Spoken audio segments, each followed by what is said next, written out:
Back for Bouchard. Nugent Hopkins on the left half boards under pressure. Turns and gives it up. Beautiful pass. McDavid in front. One time and score! Leon Draisaitl! 4-3 Edmonton in overtime! Win.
9 goals against average and a .904 save percentage. And speaking of Evan Bouchard, here is the Oilers' Ryan Nugent-Hopkins. Yeah, I mean, Bushy, he's always been a guy that raises his game at this time of year. The way he can stay calm and cool and in the biggest possible situations is really impressive, especially for a younger guy. So he always finds a way to raise his level, and we've come to expect that from him, and that's I think that's saying a lot from a guy that's, especially I think defensemen usually have a harder time to get a grip in this league, and he's been able to do that seamlessly. And, we have a lot of confidence in him back there, but he just finds a way to stay composed and rise to all situations. And Bouchard has added penalty killing to his repertoire this season. He is now third amongst Oilers in time on ice on the PK. Roughly 20 minutes to face off. This is Rogers Game Night Stanley Cup final action on the Oilers Radio Network. The same AI-powered technology that helps Oilers fans move through security efficiently at Rogers Place is also available for Edmonton area schools, hospitals, and workplaces. Evolve Technology, proud partner of the Edmonton Oilers and official security screening partner of Rogers Place, helps identify potential threats and create safe experiences at hockey games and wherever people gather. Visit Rogers Place to experience Evolve live or check out evolve.com for more information. That's evolv.com. Celebrating 70 years in the signage industry, William Huff Advertising is the most recognized name in the game. An in-house, one-stop shop for all of your design, print, and installation needs. William Huff provides quality graphic solutions for everyone. Here in our City of Champions and throughout the nation, they are the preferred signage partner entrusted by many of the biggest corporations, pro sports teams, and organizations to bring their identity to life. Recognize the name, get in the game. WilliamHuff.com. This is Rogers Game Night on the Oilers Radio Network. Welcome back, everybody. Rogers Game Night, the Oilers. This is OilCountry Playoffs 50-50, presented by Rogers, is now live. In addition to tonight's jackpot draw, you can win $10,000 cash and a trip to the F1 Grand Prix in Montreal, as well as a 2025 Ford Bronco Sport. The main jackpot is already over $5.4 million. The bonus jackpot is over $7 million. Get your tickets now at EdmontonOilers.com/5050 for more chances to win. Let's go to Legacy Heating and Cooling. Who's hot and who's not? Legacy Heating and Cooling. Home and no payments and no interest for 1 year. Leon Draisaitl is on a 7-game heater here in the playoffs. He's got 4 goals and 12 points during that stretch. Connor McDavid on a 6-game point streak, 3 goals and 11 points. The out-of-town scoreboard for Pizza 73, the official pizza of the Edmonton Oilers. And the biggest news of the day, the Dallas Stars. A week ago, Edmonton was playing Dallas in Game 5 down in Texas. Today, they relieved Peter DeBoer of his duties. 3 years. Got him into the third round of the playoffs all 3 seasons, but did not advance to the Stanley Cup final. And a reminder to stay tuned following the game for the Alberta Blue Cross Travel Insurance goal of the game. Health, dental, travel, we got the coverage you need. Visit ab.bluecross.ca. So the Edmonton Oilers have an interesting situation because Connor McDavid centers Ryan Nugent-Hopkins and Corey Perry. But the Oilers have a nuclear option where they can put Draisaitl up with McDavid and Perry and Ryan Nugent-Hopkins with Kane and Kapanen. And here is Corey Perry on the opportunity to play with McDavid and Draisaitl. Get them the puck, get out of the way, go to the net. And retrieve pucks. It's pretty simple. But you always have to think how they think. They're always a step ahead and thinking a play ahead, and they see the ice so well. So you gotta be aware of where they're going and what they're trying to do. And meanwhile, Connor McDavid had these thoughts on his left winger on that line, Ryan Nugent-Hopkins. Yeah, he was one of the first people to ever reach out from the organization. I think it was only a couple days after the draft lottery. He sent me a text. I thought he was. We were taken. I thought he was pulling my leg or something, but I didn't believe it at first. So it definitely means a lot. Played 10 years together, been teammates for a long time and been through it all together. Great being his teammate. Oilers up 1-0 in the series. 16 minutes to face off. This is Rogers Game Night on the Oilers Radio Network. At Fountain Tire, we're all about one thing, taking care of your vehicle. Oh, and your wallet. I guess that's two things. Save up to 20% off select tires until June 14th. Fountain Tire. We're on this road together, Canada. Experience the exciting casino action at 3 Century Casino locations. Edmonton, St. Albert, and Century Mile. Dine at one of their amazing restaurants featuring daily specials. Take in the ultimate game day experience at the all-new Selly Sports Bar and Lounge. Check out the best in live entertainment at any amazing location. Plus, enjoy a great selection of casino gaming options and off-track betting. Feel the thrill of live horse racing at Century Mile Racetrack. Don't miss a second of the action at Century Casino. At Fountain Tire, we're all about one thing, taking care of your vehicle. Oh, and your wallet. I guess that's two things. Save up to 20% off select tires until June 14th. Fountain Tire. We're on this road together, Canada. You're listening to Rogers Game Night on the official voice of the Edmonton Oilers, 880 CHAD, and on the Oilers Radio Network. Game 2, Stanley Cup Final. Connor McDavid had a little bit of fun today. Elliot Friedman asked him whether or not that pass was intended for Evander Kane or Matthias Ekholm. Connor did not answer. I'm going to ask our inside the game analyst, Rob Brown, who had a 49-goal, 114-point season in the NHL playing with Mario Lemieux.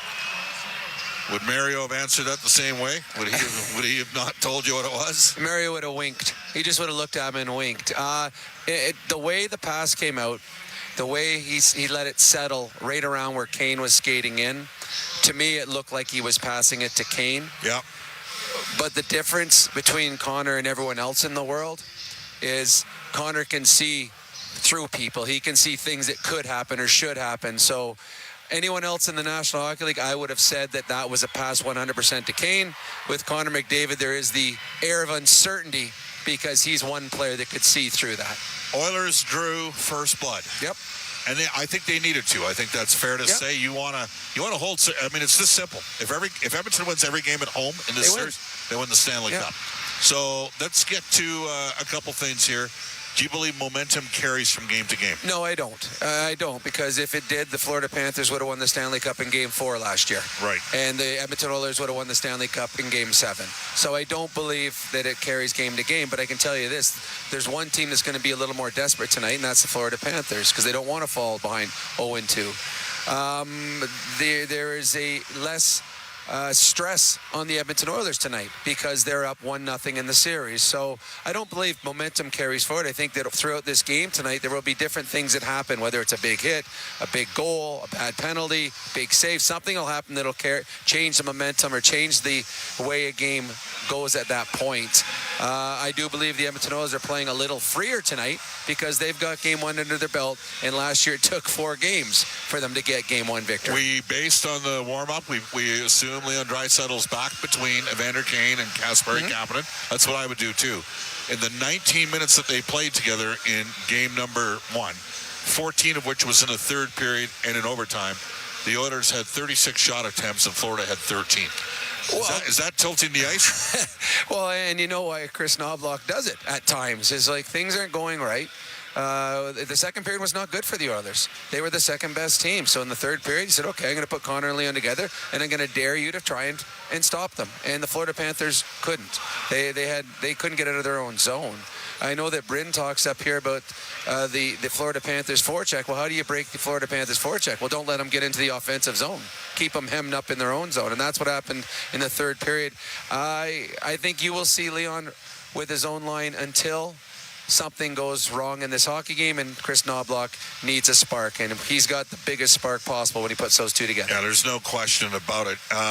Kane and Kapanen, but Colson, Frederick, completely different physical presence that Edmonton had last year in this series. Well, it is. And, I mean, the Oilers still were physical last year, but this is a different level of physicality with those players. And Bob, when you teach kids to hit, and you teach them why you are physical. It's separating player from puck. Well, the hits that we saw in Game 1, they weren't to separate a player from a puck. They were just to send a message that every time you touch the puck, it's going to hurt. And what happens, and I believe 100%, the penalty that was that created the game-winning goal, the puck over the glass, was made by a player who didn't play a lot, that knew that everything was coming fast. He was going to get hit. There's going to be physicality, and got rid of the puck sooner than he needed to and threw it over the glass. That's what happens when you continually finish every check throughout the entire game. As the game goes on, you start moving the puck quicker than you want because you don't feel you have enough time and you don't want to get run over. And that usually leads to turnovers, and that's what both teams are trying to do. They are trying to create this moment for the opposition to make mistakes because they know they're going to get hit. And both teams were very good at that in Game 1. All right, so Florida plays this high pressure 2-1-2 forecheck. They play a 2-1-2 in the neutral zone where they try to create turnovers. And they play a fairly assertive man defense, so they do keep the 1D man sort of on the offside as a net front. If Edmonton could ever get the lead against a team that plays like that, I mean, we have all the healthy respect in the world for Florida. They ultimately won the Stanley Cup in 7 games last year. This is their third straight Stanley Cup final. They're good. But what happened when Edmonton got the lead at home in Game 4 here last year in Game 6? Well, the Oilers ran away with it, and the Florida the Oilers. It's funny. People always think Edmonton, because of Connor and Leon, that they're a great offensive team, and they are. But they're a great defensive team. And when they get the lead, they shut it down better than anyone in the National Hockey League, and they force you to get outside your comfort zone. They force you to make plays that you don't want to make, and they eat you up because every time you try to force something and there's a turnover, now they're coming back at you in waves. So, yeah, it'd be very important for the Oilers to get a lead and be able to extend it to 2 in the game. That forces Florida to get completely out of their game. But I think both these teams have been through so much. I don't think anything that happens throughout this game, throughout this series, will surprise the opposition, will fluster the opposition. They're two teams that are very well weathered when it comes to NHL playoff games. What did Paul Maurice say after the game? These are just 2 really good teams. Yep. There's no BS in anybody's game. They're both bringing it. There's not a lot of mistakes out there. It's tight. It is tight. And the thing is, when a big mistake happens, you have to capitalize. The big mistake last night was the puck over glass. And when that happened, the Edmonton Oilers capitalized on it and won the hockey game. I expect more of the same, Bob. And both goaltenders were good in Game 1, but Bobrovsky made one mistake, the Arvidsson goal. And in a series that's going to be tight and what we expect to be close throughout the entire 4 to 7 games, if your goaltender flinches first, that could come back and haunt you.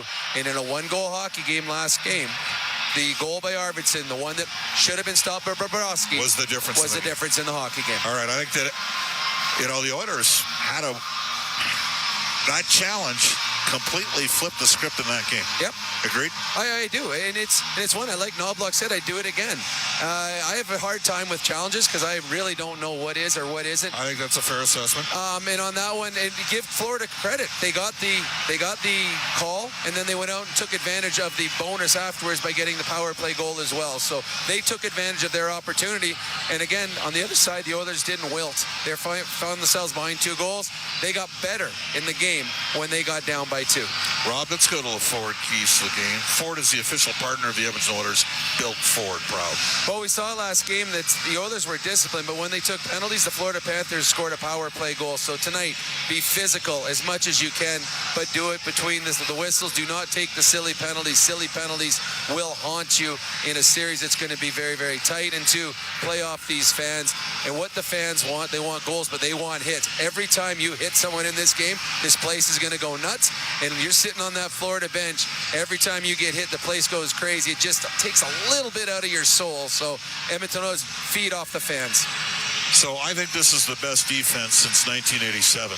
The Conn Smythe in 1987 was Ron Hextall, and nobody could make him go crazy the way Rob Brown could. Yeah, he's anyone in the National Hockey League could have beat me in a race. The only one I could beat was the goaltender chasing me with his stick over his head. So he is the one race I won in my National Hockey League career. All right, awesome stuff. That is our Inside the Game analyst, Rob Brown. We are going to take you rinkside here as we pump it up. We're approximately 7 minutes to puck drop. And now it's the crowd's turn.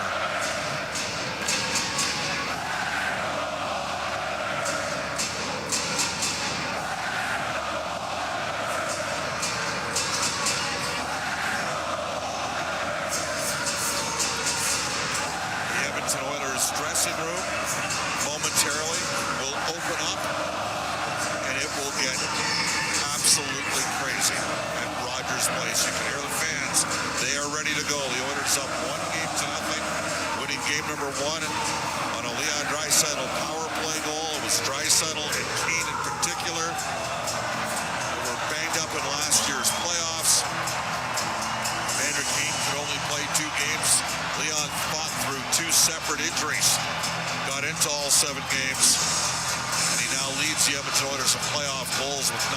He's got 60 on the season, which is obviously the most in the NHL. He's only 50 goals scored during the regular season. I'm telling you, you can feel the crescendo building up in this barn right now. Edmonton Oilers, Stuart Skinner about to lead the team on the ice. The door is open. And we will give you about a minute and a half here of just straight chaos and sound.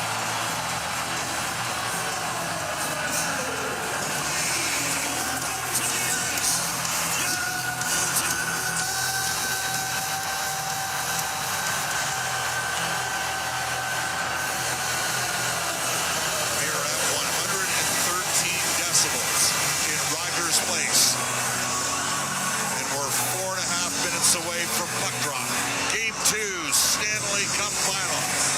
Jack Michaels will have the call. The Oilers wanting to hold serve at home, coming off a 4-3 overtime victory. This is Sport Dealers NHL Stanley Cup Final action on the Oilers Radio Network.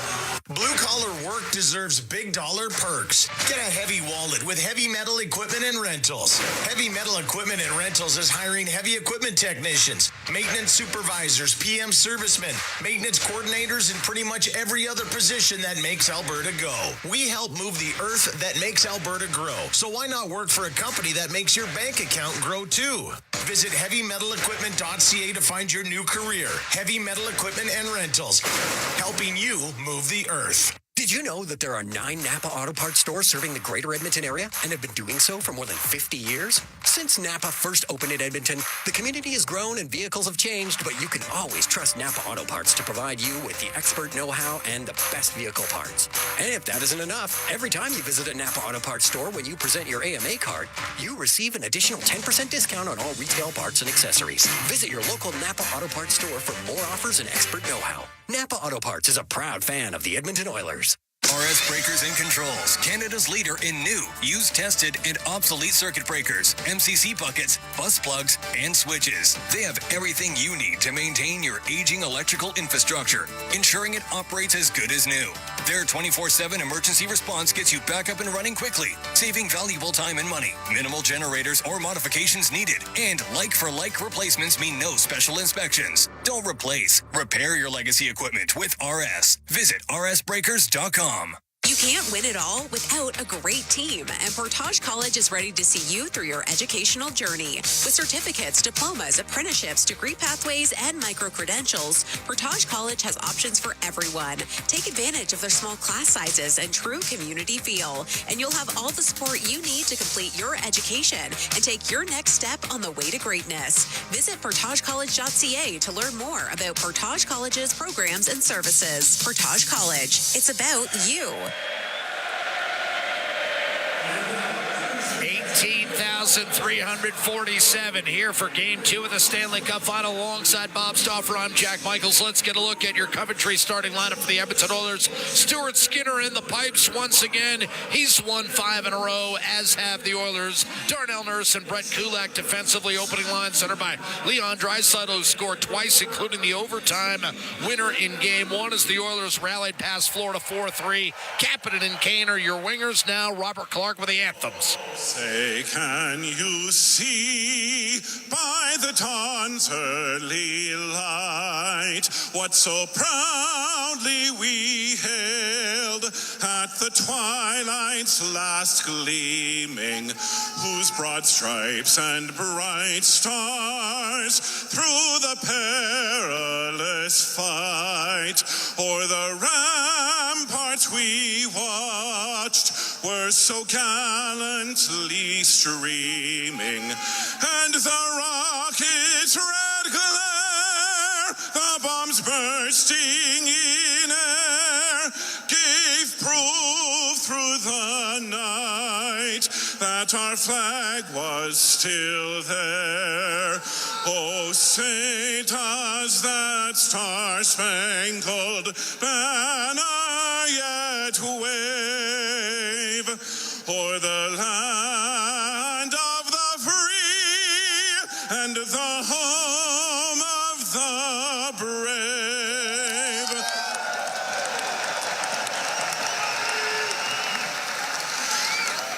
Oh, Canada, our home and native land, true patriot love in all of us command.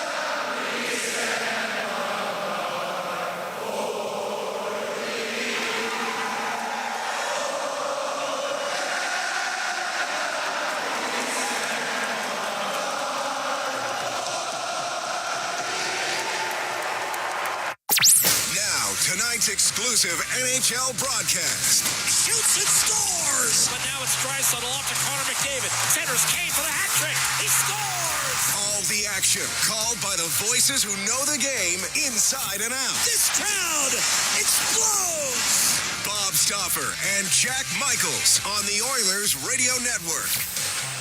Well, the Game 1 winner Stanley Cup playoff history tells you that in the final, there's 65-20 when you get the Game 1 victory. The Oilers will tell you, forget about history. They've got 3 wins in front of them. The first opportunity is Game 2 against the Florida Panthers, and we've got it for you right now.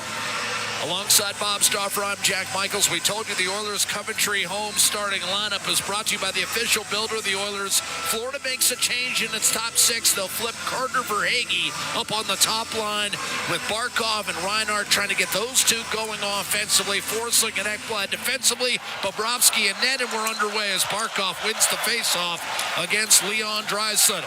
Edmonton scored 66 seconds into Game 1. Here's Florida the chance, and a wrist shot blistered wide. Reinhart, a sitting duck in the slot after a very quiet Game 1, but he missed the net. Draisaitl comes thundering back into the offensive zone. Big hits all over the place. Evander Kane in the mix on the forecheck. Here's Darnell Nurse, a wrist shot sent wide. Kane had 9 hits in the opener as the Oilers got a win, but now Kane, as he came in to Verhaeghe, caught him with a high stick, and it's called. 37 seconds in. Got to have your stick under control. They're checking for 4 here. They're going to be real lucky if this is only 2 on Evander. Carter Verhaeghe, who had a pair of assists in the opener. Sam Bennett had 2 goals. It is indeed a 2-minute minor, but the Oilers will be short-handed. Florida 1 for 2 on the power play in the opener. Edmonton was 0 for 3 during the regulation and then won it on a power play goal by Leon Draisaitl with a half minute to go in the first overtime session. The Oilers have been nicked for power play goals in each of the last 3 games they've played, but it hasn't mattered. They've won all 3. Barkov, a face-off against Adam Henrique, who won it, and it's powered down the right-hand side by Evan Bouchard. Your penalty kill brought to you by our friends at Napa Auto Parts. 65% in the postseason. The Panthers are 13 of 30 on the road in the power play department. That's 43%. Panthers skating right to left in the white uniforms with blue pants and red and gold trim. Reinhart gives it back to the point. Ekblad, a one-timer, and that went off the heel of Matthew Tkachuk's stick. He had an assist in Game 1, but otherwise not a meaningful impact. A shot by Ekblad, and that got through Skinner, but he forced it wide, deflected it with a left pad over to Bouchard, and a high toss swatted out of play by Seth Jones, who was on the ice and victimized for the aforementioned power play goal that put the Panthers away in Game 1 on Wednesday night.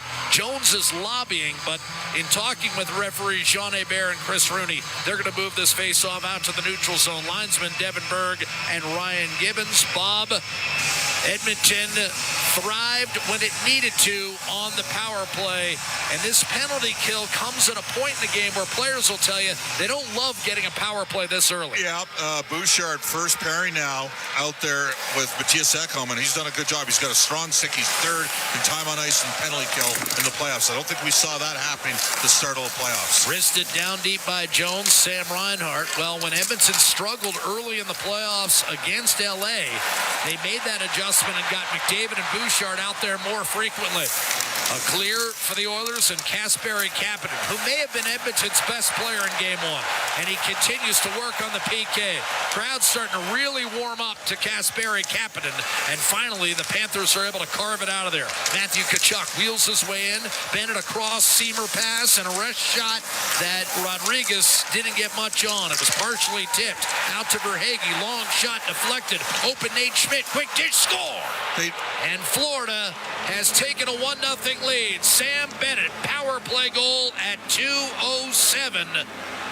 And a stick that was swatted out of Ekholm's hands. It wasn't swatted out. It was thrown out. And when the fans see what happened, well, cagey veteran play on Florida's part, and the Panthers score early.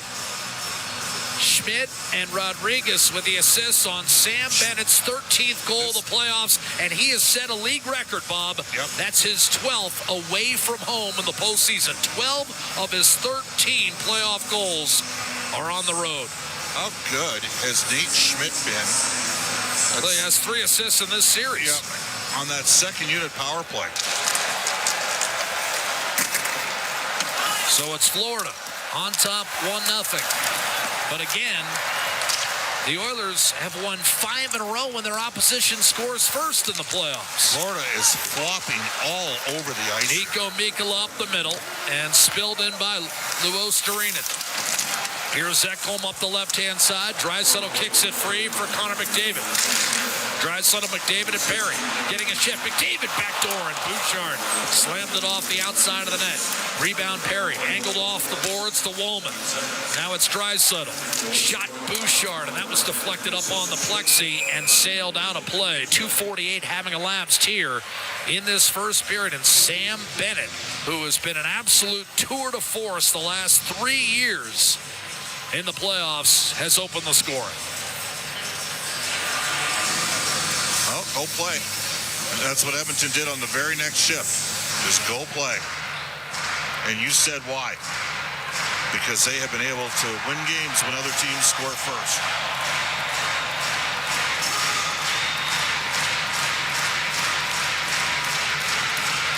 Face off left side of Bobrovsky. Henrique out there with Frederick and Brown. A shot by Klingberg, and we got a penalty coming against Florida. I think Frederick drew a call in front of the net, and it's Aaron Ekblad who will trudge to the box for the Panthers. That, to me, looked like a Mary Kay makeup call. Didn't do much there. He held a stick, but... Whoa. didn't see much there. Now, we only had the angle from the backside of the play, but, I mean, if he held the stick, it would have been called for holding the stick. If that's a holding call, I'm going to be curious to see what the standard looks like for the remainder of the game. In front, Perry denied by Bobrovsky off the draw. He was all alone in front of Bobrovsky, waited him out, and then tried to flip it over his prostrate form, glove side. And Bobrovsky got some leather on it. A length of the ice clear by the Panthers, and here come the Oilers. They're in the blue and orange, outlined in white. It's McDavid dashing in left to right. Hits the line between circles, gives it up for Ryan Nugent-Hopkins. Power play won it for the Oilers in the opener. It's Bouchard. Nugent-Hopkins loads and fires at a save. Bobrovsky rebound at Bobrovsky's feet, and then a takedown. Nugent-Hopkins tripped up Seth Jones, and will even it up here. 38 seconds into the Oiler power play, presented by Atco Energy, your trusted Alberta retailer. 4-on-4 for the next minute 20.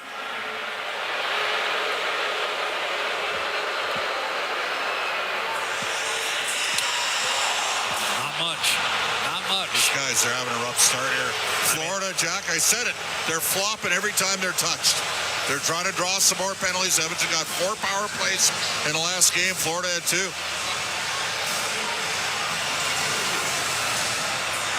Well, on the second look, the stick does get a little bit above the skate blade and into an area where you could trip. And again, but there's a situation where Edmonton didn't get the benefit of the call when they were on Ekholm. But on the other hand, Florida, like you said, they kind of skated into the stick. It was, quite frankly, as you pointed out, gamesmanship. Yep. Tough to determine intent in the heat of the moment, Bob. You've got a loose stick on the ice and you skate into it. Sometimes you're going to get away with that. They didn't throw it. They skated into it. Bennett against Draisaitl.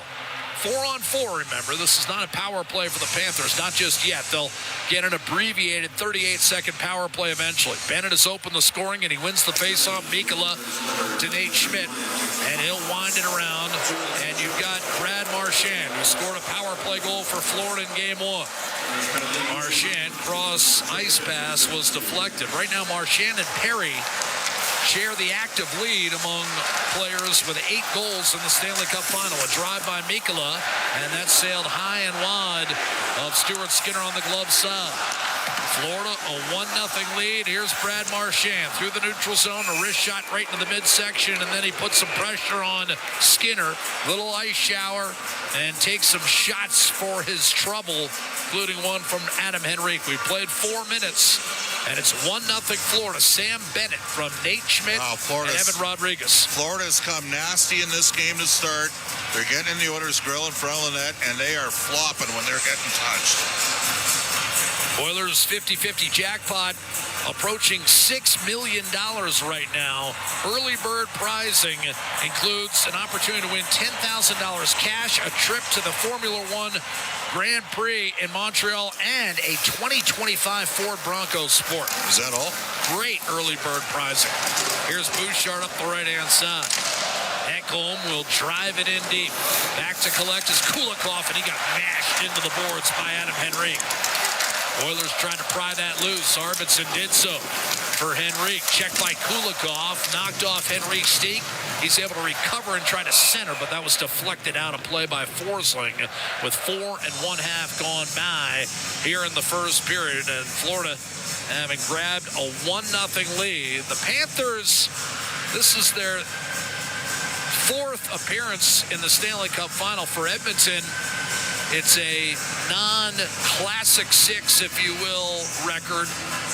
A 9th appearance in the Stanley Cup Final, moving past Philadelphia, who has 8, Edmonton 9. But the Panthers have exactly 1 road win in their 4 Stanley Cup Final appearances, and it proved to be the difference in last year's series. It came right here in Game 3 in Edmonton. The Panthers win, Bob. They get on the plane tomorrow thinking they got what they came for. Yep, 100%. And I think we're... Just as Edmonton did in Dallas. I think we're seeing a little bit of a different dialed-in performance from Florida tonight already. Already? Yep. Wow. Yeah, they're... Not that they weren't fighting for every inch, but they are using every bit of moxie and gamesmanship they have.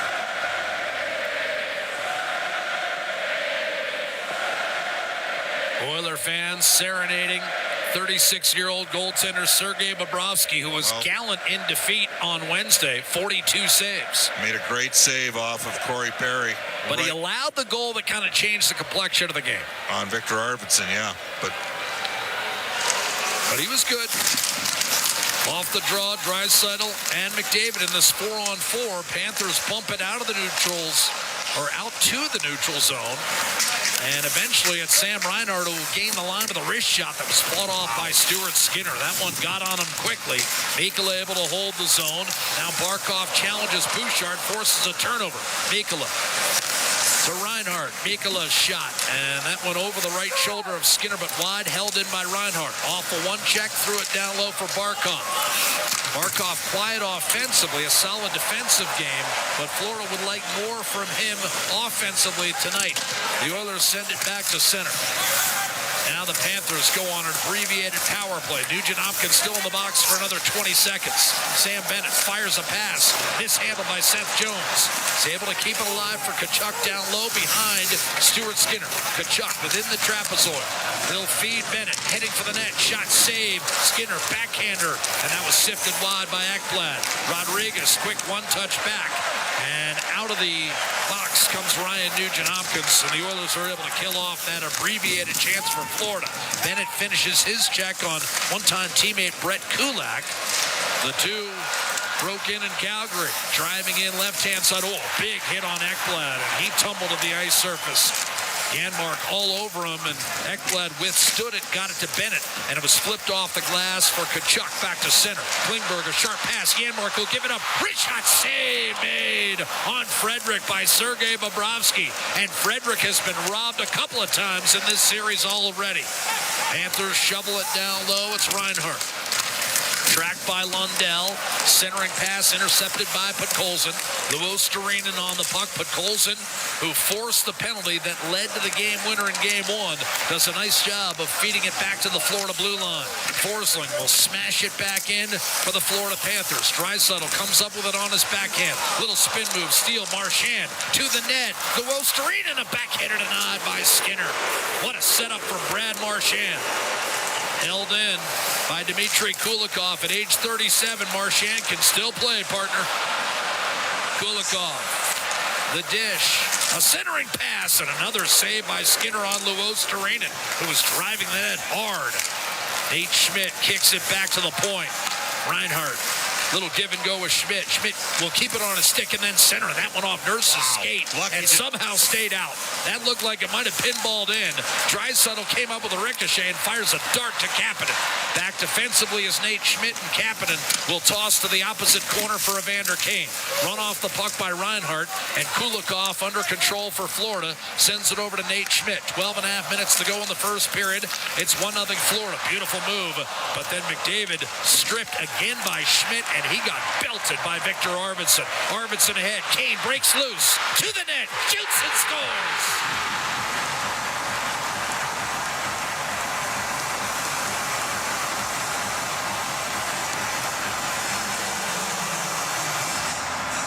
Well, this is no country for old men hockey right now. Victor Arvidsson got away the four-line hit. Absolutely pounded Nate Schmidt, and then the puck ended up going to Evander Kane from distance, and he rips one past Sergei Bobrovsky, and we are tied. They're going glove side on Bobrovsky. Arvidsson, a shattering check. Bouchard got it back to Arvidsson, who punched it in for Kane. And once again, Bobrovsky victimized on that glove side. Draisaitl beat him there for the game winner.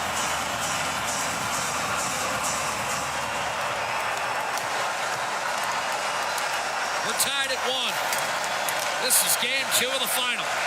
Big hit on Tomas Nosek. And once again, Edmonton and its ability to match Florida physically pays off with the equalizer.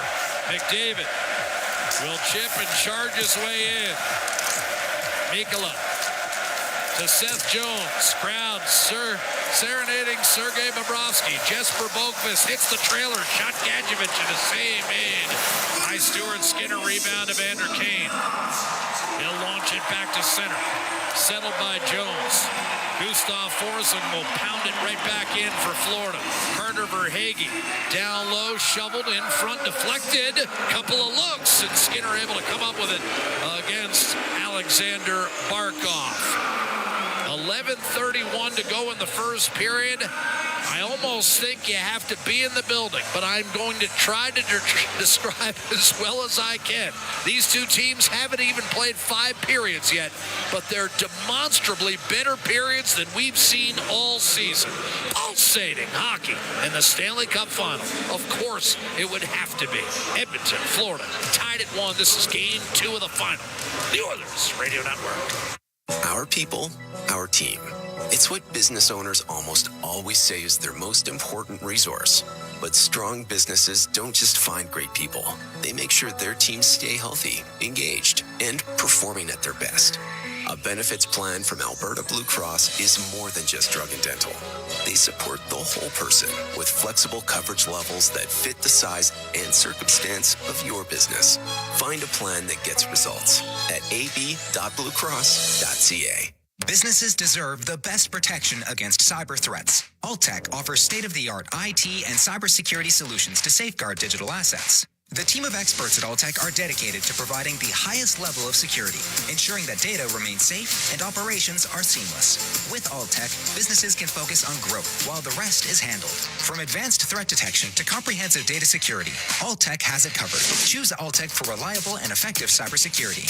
Visit alt-tech.ca now to learn more. When the Oilers are on the ice, the big hits are a part of the game. But they shouldn't be a part of your drive. If you've been injured in a car collision, let James H. Brown & Associates and their over 200 years of combined injury law experience help you. Locally owned and proud Edmonton Oilers fans, James H. Brown & Associates is ready to support you with their unrivaled experience, unrivaled results, and unrivaled commitment. When accidents happen, head to jameshbrown.com. Listen on air, online, and on the Radio Player Canada app. This is the Oilers Radio Network. 1-1 Edmonton, Florida. Bob, I don't mean to disparage what we saw in the 2 conference final series, but for me, this Stanley Cup final level is 2 or 3 levels above what we've been all season long. No question. Both teams have elevated. Both teams have elevated from Game 1 to Game 2, Jack. They are bringing it. This is tremendous hockey being played in front of us, and hopefully you're able to appreciate. And thank you so much for joining us on the Oilers Radio Network. Off the draw, Mikkola with a centering pass that was deflected away. We'll have Game 3 for you live on Monday night from Sunrise, 6:20 Mountain Time. A drive by Jones and a save, right point by Skinner, and a couple more whacks, and Kulak's going to want to clear that out of there. But Stuart Skinner has held sway here, and now we've got a potential fight. Nurse engaged with Matthew Tkachuk. That looked like it might be about for a second. Nurse is getting the extra minor here, Jack. And the crowd's You think they're pulling one guy out of the pile here? Darnell out. I'm telling you right now, Nurse is going to be in the box. There was an extra jab or two at Skinner's left skate, and when the Oilers took exception to it, you had Tkachuk ridden into the boards. Maybe they're going to equalize it here. And now Mikkola's talking to Nurse. Yeah, I don't think it's just one guy here. Tkachuk and Nurse will be headed off. And Bennett's carrying a conversation on with Kane. 5 minor penalty, cross-checking. Florida 19 minor penalty, slashing. We're playing 4-on-4. 4-on-4 hockey, Jean Hebert. And in the Stanley Cup playoffs, 4-on-4, Panthers have given up a goal. Edmonton, for the first time all year long, gave up a goal 4-on-4, but they've also scored, and they were also very good in the regular season, 5-0, 4-on-4. So at least on paper, one would suspect Edmonton would have the advantage here because McDavid and Draisaitl, who dominated Game 1, come over the boards. Bob, the 19 minutes they played together, well, read off the stats. 36-13 were the shot attempts for the Oilers. 9-3 scoring chances. Yeah, 14 of the 19 minutes were in the third period overtime. So Forsling off off the draw, able to control for the Panthers, who do get the opening possession 4-on-4, and Forsling takes a shot that's deflected up and out of play. And I'm guessing that you would tell me 4-on-4 when you've got McDavid and Draisaitl on the ice, you got to get that face-off to maximize the advantage. And Edmonton, you wouldn't have thought, based on how the playoffs have gone with these two teams, that Edmonton would only win 42% of their face-offs in the opening game, but they got absolutely schooled in the circle, and that's concerning because Edmonton's the home team. Off the draw, you've got Bouchard off to McDavid. Draisaitl setting a screen for him with Forsling. In over the line, McDavid, drop pass, Bouchard, loading, firing, and that shot block. Got it back, score!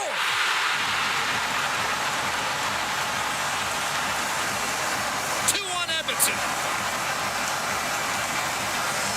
What a shot by Evan Bouchard. I mean, that's an incredibly difficult save for Sergei Bobrovsky to make. McDavid gains his own entry on the picket fence set up from Draisaitl. Bouchard's first shot gets blocked, but then he's the only one that finds the rebound, and he can shoot the pelt, and he just did. That's his 20th career playoff goal. And with a goal and an assist in this first period, he now passes Charlie Huddy and is behind only Paul Coffey in the history of the Edmonton Oilers for most points in the playoffs by a defenseman. That's 20 goals and 78 points. He buries it at 9:19, and the Oilers do take advantage of that 4-on-4, as we told you they might. And Sergei Bobrovsky is going to hear more from the crowd. Wallman all of a sudden breaks free. Slap shot, and that got through Bobrovsky, but he got it with the heel of his glove and sent it tumbling wide, and then Klingberg got knocked off the puck. Lundell trying to force the issue. So Edmonton has come back to lead 2-1. Verhaeghe, Seth Jones in front and just missed Anton Lundell. Mikula with a hard punch to keep it down low in the zone. Swept around by Jones. That's going to be picked up by Mikula, who fires wide. McDavid and Draisaitl with the assists on the Bouchard goal. But as Bob told you, the key was just Bouchard having the presence of mind to pick up that block shot and, just as importantly, release it before anyone in Florida, including Bobrovsky, could get set. Arvidsson dumps it in. You get a rebound off right away before anyone can find it. You're in big trouble. Especially when you can shoot like Bouchard can. Well, yes, that's a cure-all for anyone. Here's Sam Bennett in from the right-hand side. Tries a wrist shot. That was deflected into the corner. Ekblad will freeze it there. Nugent Hopkins able to take it away. And a quick centering pass brought the other way by Matthias Ekholm. He'll gain the line. Wide open dishes. One-timer to save Bobrovsky. Denying Victor Arvidsson for a while there, Bob. I thought Ekholm was going to pull the trigger because the seas parted. He set up his good buddy Arvidsson for a one-timer, and now some pushing and shoving as Brad Marchand lets Arvidsson know that he will be heard from. Fans love it. What they love even more is a 2-1 lead for the Edmonton Oilers in Game 2 of the Stanley Cup Final, with the Oil having revived itself and pulling out a Game 1 victory by a count of 4-3 in overtime. Looking to hold serve at home. We'll continue with our live coverage of Game 2 in just a moment. Ford Dealers NHL Hockey and the Stanley Cup Final. The Oilers Radio Network. Proudly headquartered in oil country, Capital Power is delivering reliable and affordable power today while building clean power systems for tomorrow, creating the balanced energy solutions communities across Alberta and North America can depend on. Visit capitalpower.com to learn how they are powering change by changing power. Be part of their energy and join Capital Power as we all cheer on our Edmonton Oilers on their quest to win it all. Steelhaus Triton, two legendary oilfield services brands, one powerful partnership. Rooted in innovation, reliability, and a steadfast commitment to excellence, Steelhaus is proudly 100% Canadian-owned and locally manufactured. With over 15 field service locations across the prairies and up to the Rockies, they deliver world-class energy solutions with unmatched responsiveness, helping their customers thrive in the most demanding environments. Steelhaus Triton, engineered for performance, built in Canada. Visit steelhausinc.com for more information.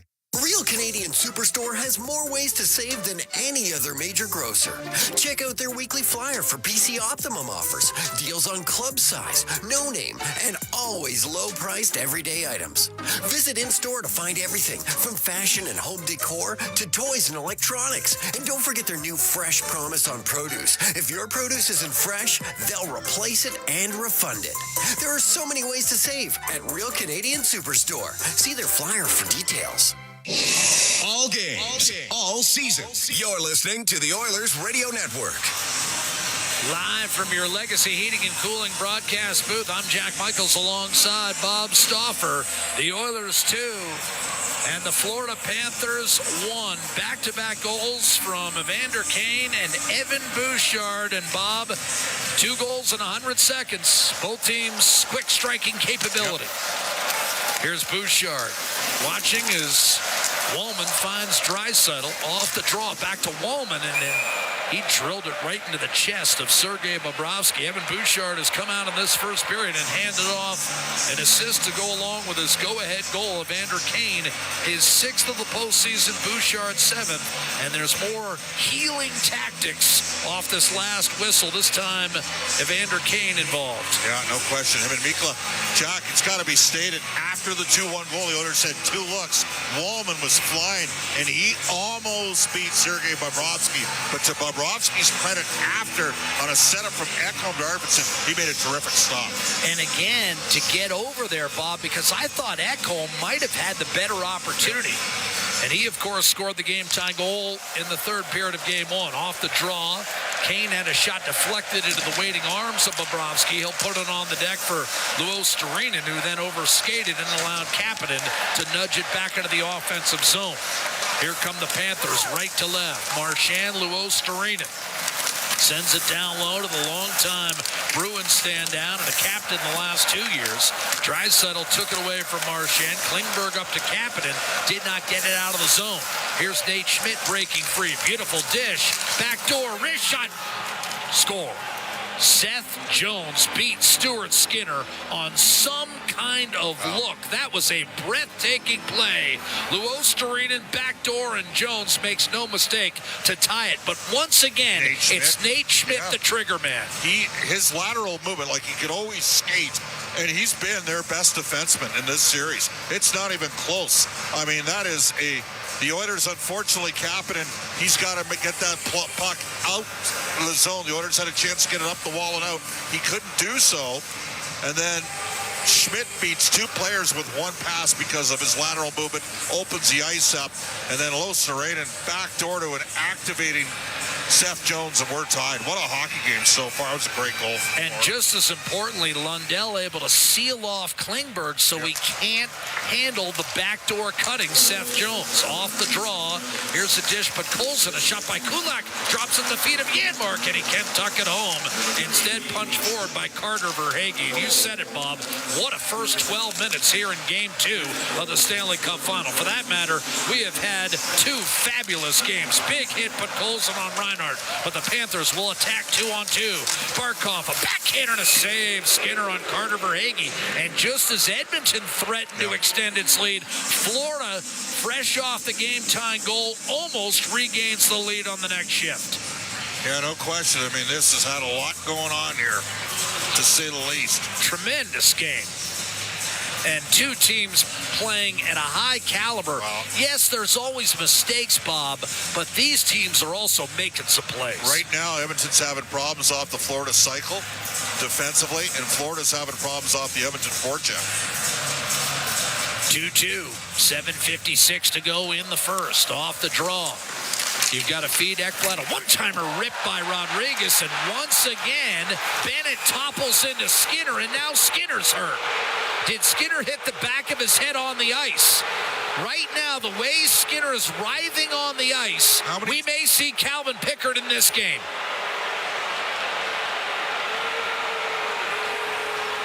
We are 8 floors above the ice surface, so I'm not going to suggest anything definitive. He does it every series. But Calvin Pickard better start warming up, is all I'm going to say, Bob. I would not be surprised if we see a change here. Bennett's getting a penalty. And meanwhile, Frederick's going after Matthew Tkachuk. Bennett fell into Stuart Skinner again. And then Frederick went after Matthew Tkachuk. Florida perhaps trying to bait Edmonton into a retaliatory penalty.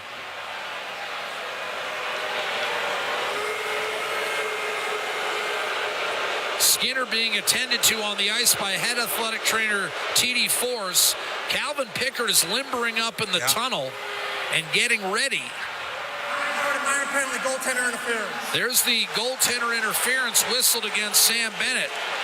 Right. So this is going to be an Oiler power play. It is not an upper body issue for Skinner. It looks like it's a right leg. He's testing out his flexibility. Yeah, the right knee. 21, Florida 19, 2 minutes east for roughing. So they're going to take Frederick and Tkachuk off, and Skinner is going to lobby to stay in this game. Now, the reason Bob points out it's a lower body issue is if it was upper body, he might be removed by the concussion spotter, but Skinner's going to stay in it. Bennett fell on him, and Edmonton will go to the power play. Now, the Panthers had some real momentum there, Bob, and now Edmonton's power play has a chance to restore the lead and restore the flow of the game in one fell swoop. So as effective as Bennett has been, we'll see whether he pays for that one. Off the draw, one by Draisaitl. McDavid slides it back to Bouchard. Nugent-Hopkins to Bouchard. McDavid, Nugent-Hopkins, Bouchard, high slot. McDavid rolls up top, right at the circle, Draisaitl. Corey Perry, the net front presence. McDavid beats one man, but not the second. Puck slashed away. Draisaitl will hold it in. Meanwhile, a new stick for Nugent-Hopkins. McDavid, drag move. One-timer score! Leon Draisaitl! A remarkable deke by McDavid. The table set, and Draisaitl finishes. This first period is insane. 3-2 Edmonton.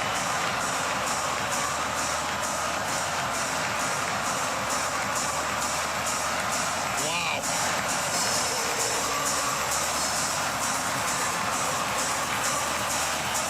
I mean, that is just incredible.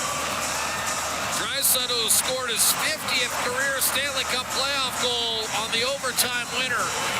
Won't get an easier one off a beautiful toe drag from McDavid and the ensuing setup.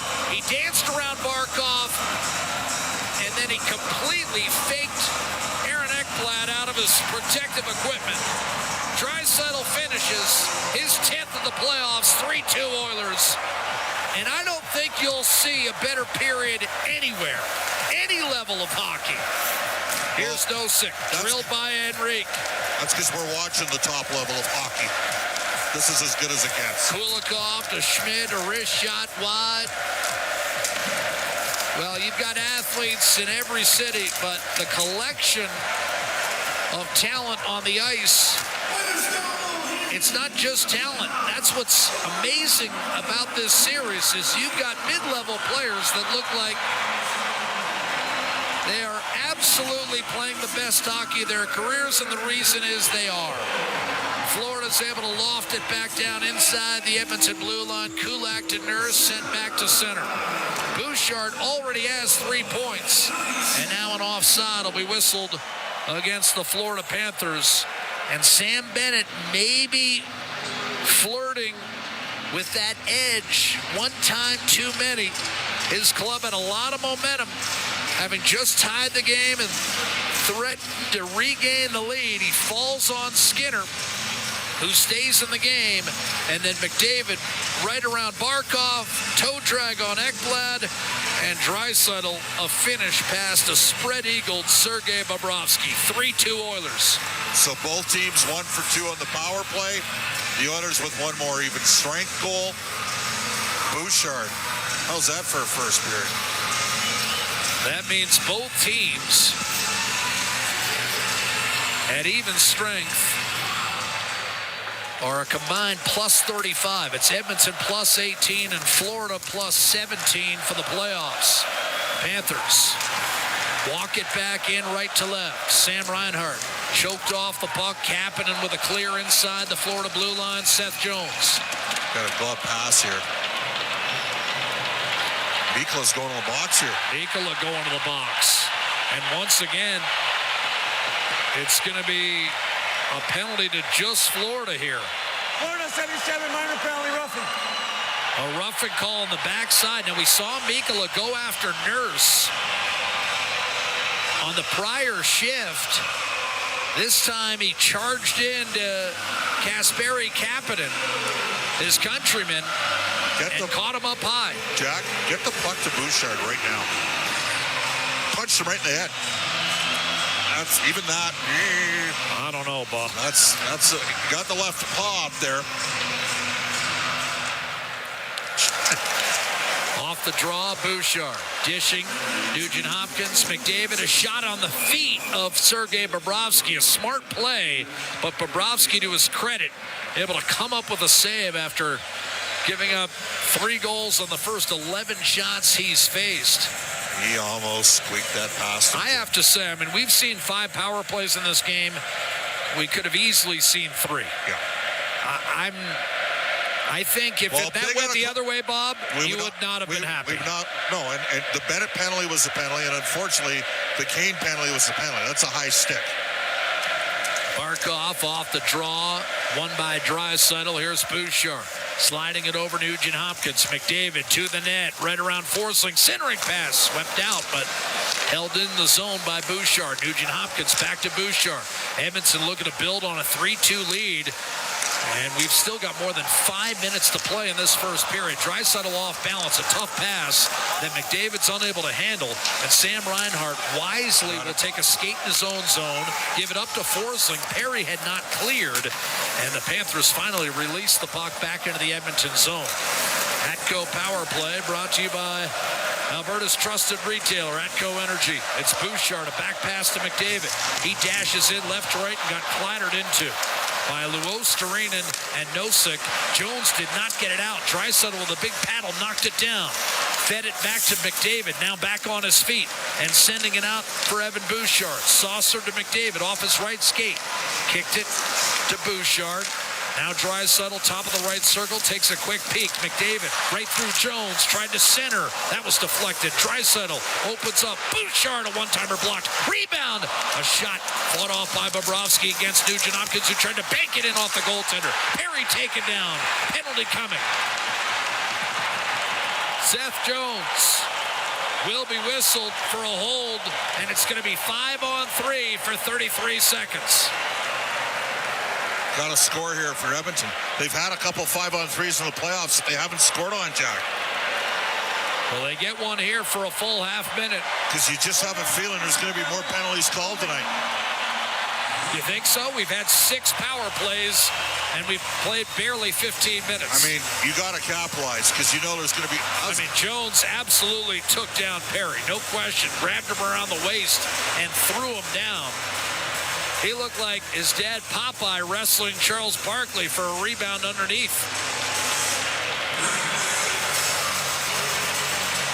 Actually, we saw Barkley take down Shaq in a memorable fight about 25 years ago. That was exactly the maneuver that Seth Jones just utilized on Corey Perry, but it's a 5-on-3 for Edmonton. I've seen that every Friday and Saturday night at downtown establishments in Edmonton for 25, 30 years, John. How many have you been involved in? I'm over Draisaitl against Barkov. Won the face-off quickly, whipped down the ice by Ekblad. And that took a strange hop that, as Bob will tell you, Stuart Skinner was able to handle. Bouchard, the drop to McDavid. 2-man advantage for the Oilers down to 20 seconds. Draisaitl will step up top of the right circle, keep it on his stick. Feed Bouchard, 15 seconds on the 5-on-3. McDavid peering inside. Quick pass back to him from Nugent-Hopkins. Fires high and wide. Over the right shoulder of Bobrovsky. Bouchard took it off the plexi. McDavid looks for a lane. A one-timer blocked by Forsling against Draisaitl. And the return pass broken up, and Mikola will dash out of the box, and Florida will change it up. Down to a conventional 5-on-4 power play, brought to you by our friends at Atco Energy for the next minute 15. Jones the takedown on Perry. Here's Adam Henrique. He'll hit the Florida line. Arvidsson. Henrique was popped hard by Kulikov. Brad Marchand did not get it out initially. Got some help from Lundell, and still the Panthers failed to get it out. But Nate Schmidt, who already has a pair of assists in this game, bails his forwards out. A clear back to Adam Henrique, who stood up by Mikkola. Arvidsson with a second unit on for Edmonton. Evander Kane gives way to Klingberg. Now Henrique wide open, high slot, Wallman. Klingberg. Wallman between circles, fires, and that was redirected wide. Rebound, Evander Kane. Able to pick it up eventually. Fed along. Wallman, a one-timer to save made by Bobrovsky on a 90-mile-an-hour heater from Jake Wallman, who can really fire it. Wallman knocked down a clearing attempt. Came in, right circle, poke checked off his stick. A little give and go with Klingberg, who then walloped one rink wide. Taken by Luos Turinen short-handed. He'll hit center ice and give it up. And a chance for Lundell. Tried to drag his way around McDavid, who made the steal. The lead pass intended for Kane, broken up by Ekblad. Frederick wide open, wrist shot, save on Darnell Nurse by Bobrovsky. At the left point, just as Florida comes back to full strength. What an electric first period we've seen tonight. 2.5 to go in the opening frame. Edmonton 3, Florida 2. The level of play is off the charts thus far in this series. Frederick will send it into the corner. I don't think we've seen a dull minute of play yet. Gotta watch your sticks if you're Edmonton. Here's Nate Schmidt. A turnover. Janmark fires just wide. Bob doesn't even have time to finish his point. More chances out on the ice. Kulak to Nurse. Back door, and it was there, but Janmark couldn't handle the pass, and it escapes the zone. Frederick to settle it down with 2 minutes to go. The Oilers already having fired 16 shots on net in this first period. They lead at 3-2.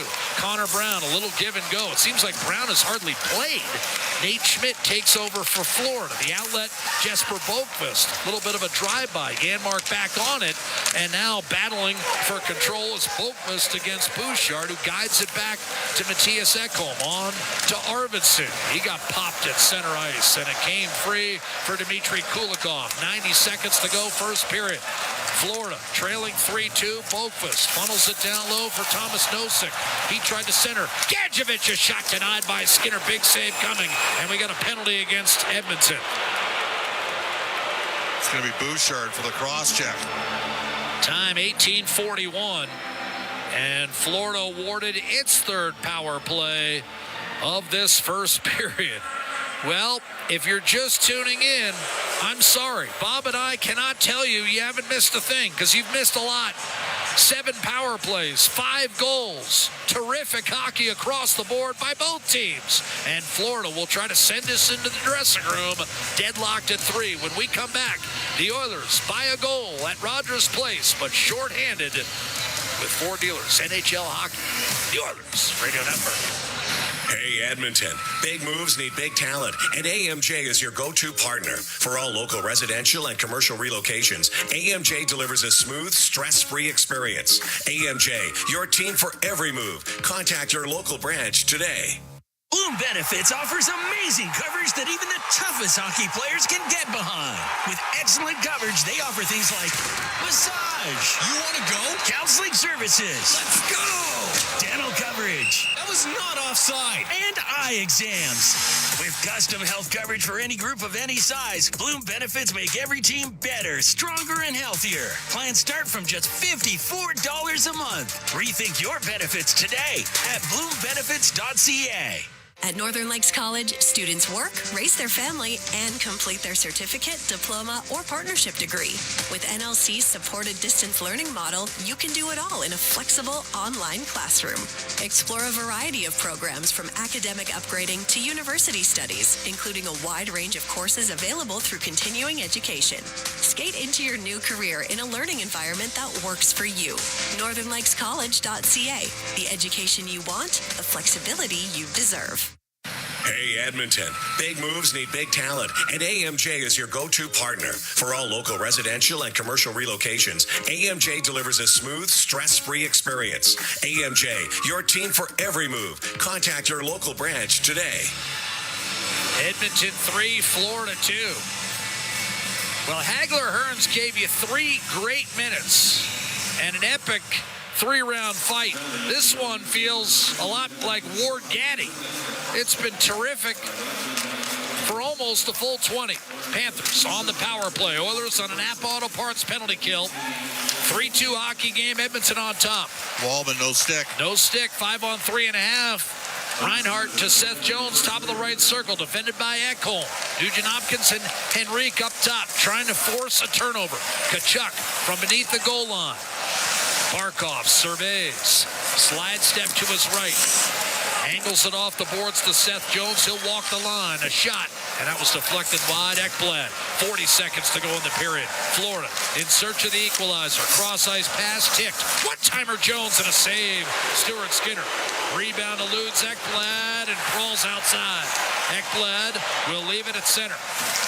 Matthew Kachuk. Oh, the Oilers got caught in a change, but they're able to recover as Kachuk conservatively to the left half boards for Barkov. From behind the net, Kachuk. He waits, he dishes. Ekblad steps in. One-timer Barkov and a save. Skinner came back to Barkov. 11 seconds. Ekblad slides over, puts it in deep for Kachuk. Inside to Jones. Tapped away by Brown. Jones tried to center off the side of the net, and at the horn, Kulak with a clear. And now more pushing and shoving in front of the Edmonton net as Wallman goes after Kachuk. It'll be Edmonton 3, Florida 2 as we head to the second period. And the Panthers will have an abbreviated power play to start the second. 41 seconds of power play time in an attempt to tie the game. But the Oilers, who trailed early, a power play goal by Sam Bennett. Edmonton came right back with 2 goals in 100 seconds after Seth Jones tied it on a beautiful feed from Eetu Luostarinen. Draisaitl took advantage of Bennett's penalty for goaltender interference against Stuart Skinner and buried a sublime feed from Connor McDavid, who absolutely undressed 2 of Florida's best players, Barkov and Ekblad, on his way to the net. So 3-2 Edmonton. That's the best I can summarize it, Bob. Now let's go ringside. Brendan's with Kasperi Kapanen. Yeah, you said it well, Jack. A lot going on in that opening frame, Kasperi. What did you like most about the way your team was able to ride the waves? Yeah, I think there's a lot of penalties that period, so we just try to stay calm, and they're trying to bait us in the penalties. So the power play obviously is playing good right now. I think we just get back to 5-on-5 and keep pressuring their D, and it'll be successful for us. What are the keys to keeping composure in a game like this against a rival now that you've played, quite a bit in the last couple of years? Yeah, it's tough. I mean, there's always a lot of emotion out there, especially in the Stanley Cup Finals. So just got to keep it in check and not take stupid penalties like they've been doing. And, I think that'll work out for us. Thank you. Yeah, thank you. Jack? Thank you, Brendan. And Bob, I mean, normally in a penalty-filled period, you and I start to get irritated because there's no ebb and flow. There's no flow period to the game. This was a period where it had 7 power plays, and yet it felt like continuous action and no whistles. And just, I think that speaks to the tremendous quality that we're seeing from both clubs, whether it's 5-on-5 or on special First thing teams. I just want to say, Kasperi Kapanen's a good interview. Like, he gave real qualitative answers there. He's a Pennsylvania kid.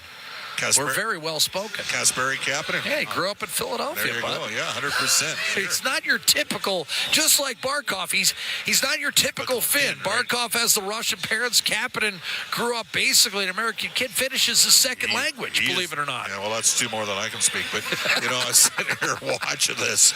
I mean, this is, it's funny.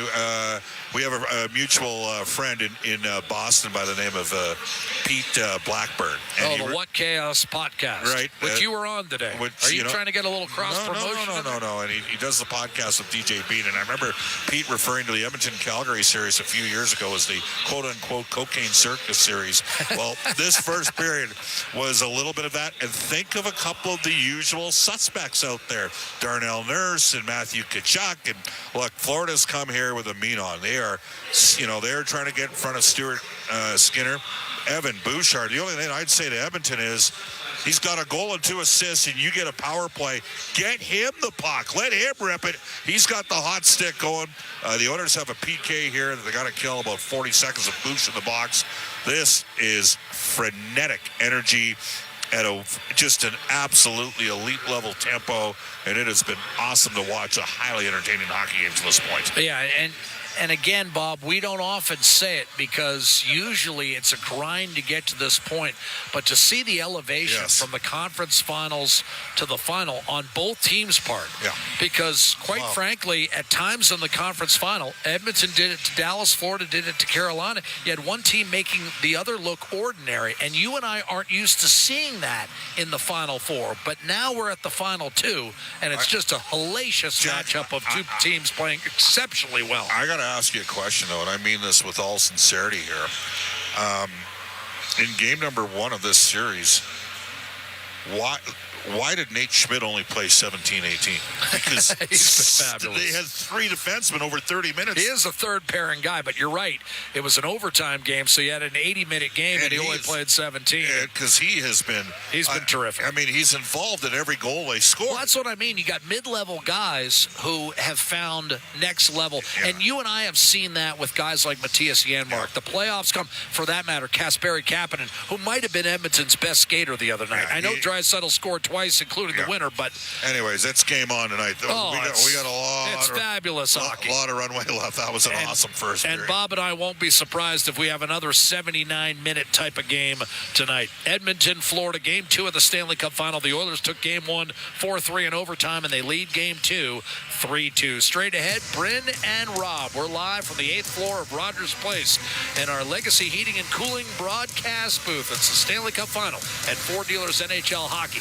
The Oilers Radio Network. RS Breakers and Controls, Canada's leader in new, used, tested, and obsolete circuit breakers, MCC buckets, bus plugs, and switches. They have everything you need to maintain your aging electrical infrastructure, ensuring it operates as good as new.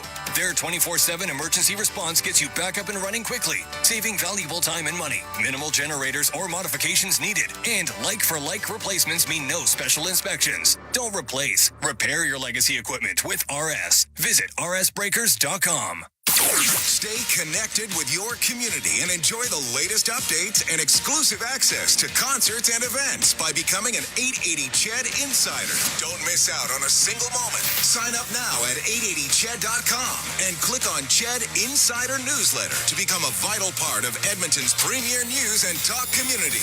880 Ched, Edmonton's news, today's talk, where Edmonton stays informed and entertained today and every day. At the Intermission, brought to you by End of the Roll Flooring Centers. Let's get flooring. McDavid rolls up top, right at the circle, Draisaitl. Corey Perry, the net front presence. McDavid beats one man, but not the second. Puck slashed away, Draisaitl will hold it in. Meanwhile, a new stick for Nugent Hopkins. McDavid drag move, one-timer score! Leon Draisaitl! A remarkable deep by McDavid. The table set. Draisaitl finishes. This first period is insane. 3-2 Edmonton.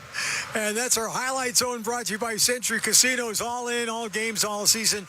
Century Casinos with 3 great locations in Edmonton, St. Albert, and right next door to the Edmonton International Airport. Welcome to the Winter Zone.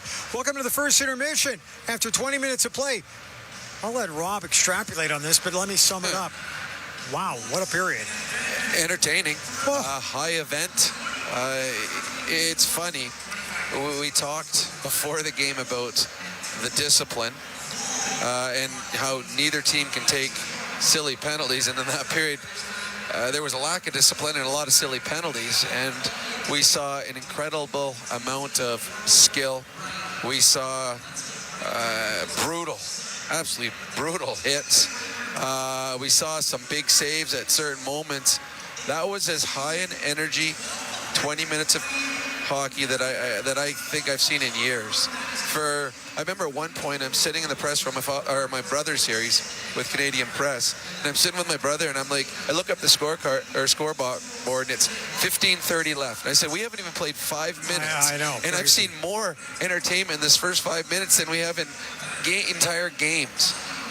These are 2 very, very good hockey clubs that are playing at a level that no other teams in the National Hockey League can play at, and that's why they're still here. That was a month's worth of entertainment packed into 20 minutes, and the thing that gets me excited, that's only period 1. We got 2 more at least this game, and 2 to 5 more games after this. Not looking for negatives here, but the Oilers had a 5-on-3 there. They capitalized on that, take a 4-2 lead. Oh, 100%. Who knows what's going to happen from that point forward? But hey, the way this game's going, you never know. Well, it would have been huge. I mean, Sizable, extending a lead. When the other team takes silly penalties. Now, the first one, I questioned the Mikkola penalty. I thought that was everything that they let go in this game. That was a weak call.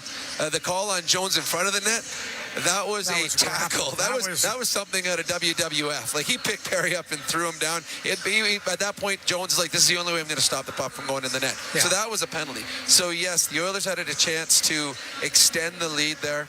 They had some good looks. Bobrovsky, who was torched for 3 in the first 20 minutes, did make some big saves there. Especially after the Draisaitl goal, right? Yeah, so it was... You want to extend, and when you've got the talent that you have on a 5-on-3, I mean, you think, okay, we're going to get a goal. It's when. Can we get it early enough so that we can still have time in our second power play?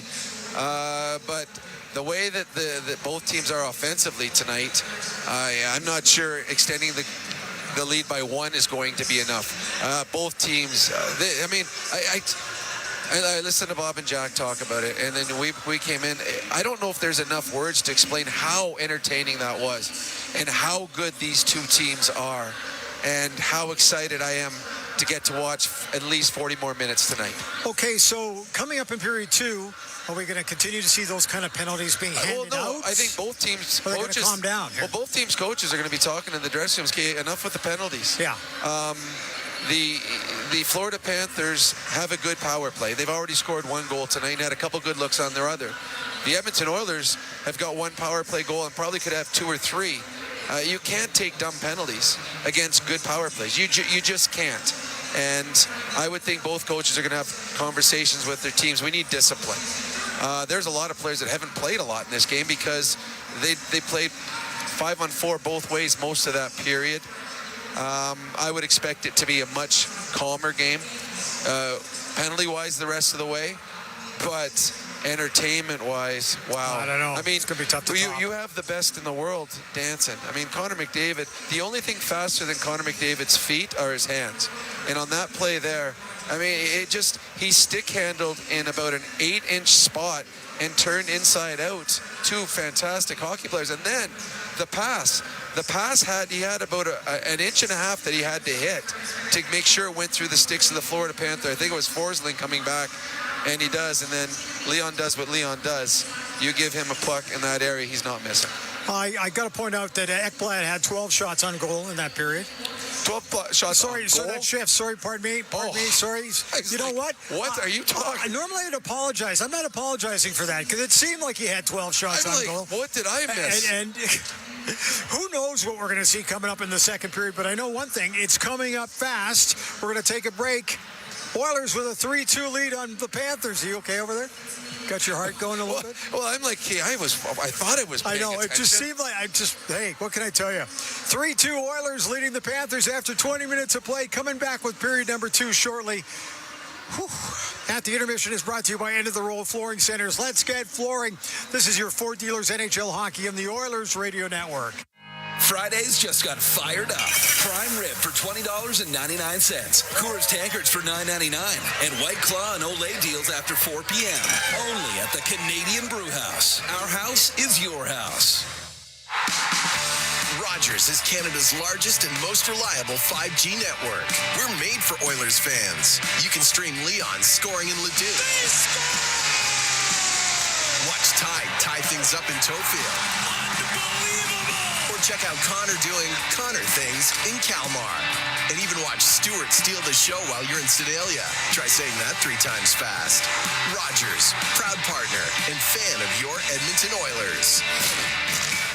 Do you have tickets to an upcoming event at Rogers Place that you can't attend? Donate your tickets to the Edmonton Oilers Community Foundation Seats for Kids program, presented by Eagle Builders. Seats for Kids provides unused game tickets for charities, allowing children and families to enjoy hockey at Rogers Place. And for many, a once-in-a-lifetime opportunity. To be a part of the Seats for Kids program presented by Eagle Builders, please email Edmonton@kidsupfront.com. That's Edmonton@kidsupfront.com. Catch every goal, every hit, every moment of the playoffs, live at the Canadian Brewhouse. Big screens, cold beers, and all the action. The Canadian Brewhouse. Our house is your house.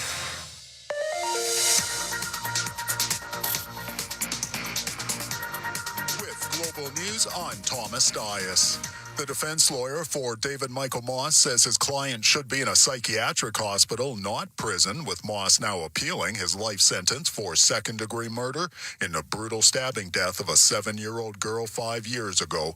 Moss admitted to killing Bella Rose DeRosier, but during his original trial argued he was not criminally responsible, with his lawyer saying the trial judge did not properly consider what led to the attack, arguing the judge erred when considering expert evidence on his client's psychosis. The city says the intersection of Stony Plain Road and 124th Street is slated to open earlier than planned on Monday as Marigold continues its accelerated Valley Line West LRT construction. And Constable Daniel Woodall was honored today in a ceremony at the school bearing his name 10 years after he was killed on the job by a shooter in West Edmonton. The school presented its inaugural Legacy Award to a grade 6 student who exemplifies Woodall's core values of safety, diversity, community, and belonging. News on demand at 880ched.com. Tired of skyrocketing energy bills? Switch to clean, affordable power with Horizon Solar. Whether you want to cut costs, go green, or increase your home's value, Horizon Solar has you covered with tailored solar energy solutions. With current government incentives, there's never been a better time to make the switch. Own your power, control your bills, live sustainably. For your free assessment, call Horizon Solar today or visit horizonsolar.com to get started. Horizon Solar, where going green makes sense. The Edmonton Oilers Community Foundation 50-50, presented by Rogers, is back and bigger than ever. The largest 50-50 in sports offers early bird draws, bonus raffles, and a main jackpot, which is growing by the second. With over $100 million invested across OilCountry, your support directly helps kids, families, and communities in need. Maybe you'll be our next winner. Get your tickets right now at EdmontonOilers.com and help make OilCountry a better place. AGLC license number 696879. Do your tires feel like hockey pucks on the road? Perhaps it's time for a new set of Atturo tires. No matter what you drive, Atturo has the right fit for you, including the all-new Trailblade HT and AZ810, premium all-weather tires for your pickup, car, SUV, or crossover. You can rest assured that Atturo tires will get you through all 4 seasons. Available at Action Car and Truck, Point S, and tire shops everywhere. Find a dealer near you at atturo.com. At the Intermission, brought to you by End of the Row Flooring Centers. Let's get flooring. Hey, quickly to take a look at the out-of-town scoreboard, brought to you by Pizza 73, the official pizza of the Edmonton Oilers. One game in the CFL tonight. They're playing in the third quarter, and Montreal's all over Toronto, 22-3. Get ready. Period 2 on the way at the Intermission is brought to you by End of the Row Flooring Centers. Let's get flooring. This is your Four Dealers NHL Hockey on the Oilers Radio Network. All right, give me something big. The Ford It's a Big Deal event is on. Bigger. Get a big truck and an even bigger deal. Love it. Now the details. Right now, lease a 2025 F-150 STX with the black appearance package from $220 bi-weekly at 0% APR for 24 months with $43.75 down. That's like $110 weekly. Now bring it home. Plus, there's a $750 bonus for eligible Ford owners. Hurry into your Alberta Ford store or visit Ford.ca today. Ready to score big on your outdoor space? It's game time with Park Landscaping. Transform your backyard into a winning arena with Park Landscaping's expert team. From design to maintenance of lush lawns and state-of-the-art synthetic turf to inviting pools and captivating water features, Park Landscaping will make your outdoor space the MVP. Don't sit on the sidelines. Get in the game with Park Landscaping. Call 780-486-2744 today or email info@parklandscaping.ca. Pizza 73, the official pizza of your Edmonton Oilers. Loyal to the oil, in Edmonton we trust. Rising to the top like a pizza crust. Got the flavors to play, yeah. Cooking on ice. Hunger happens, gotta score a slice. Let's go Oilers, each time unite. Ice District to Jasper, downtown to White. Wearing orange and blue, game on the street. Make the right call, Pizza 73. Let's go Oilers. 73, 73, 73. Listen on air, online, and on the Radio Player Canada app. This is the Oilers Radio Network. Well, if you didn't like that period, you don't like the game. Game 2 of the Stanley Cup Final.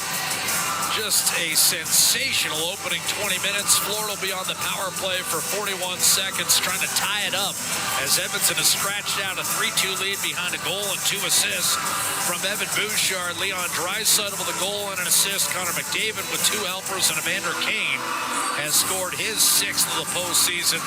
Bennett and Jones for Florida. Face-off win for Connor Brown.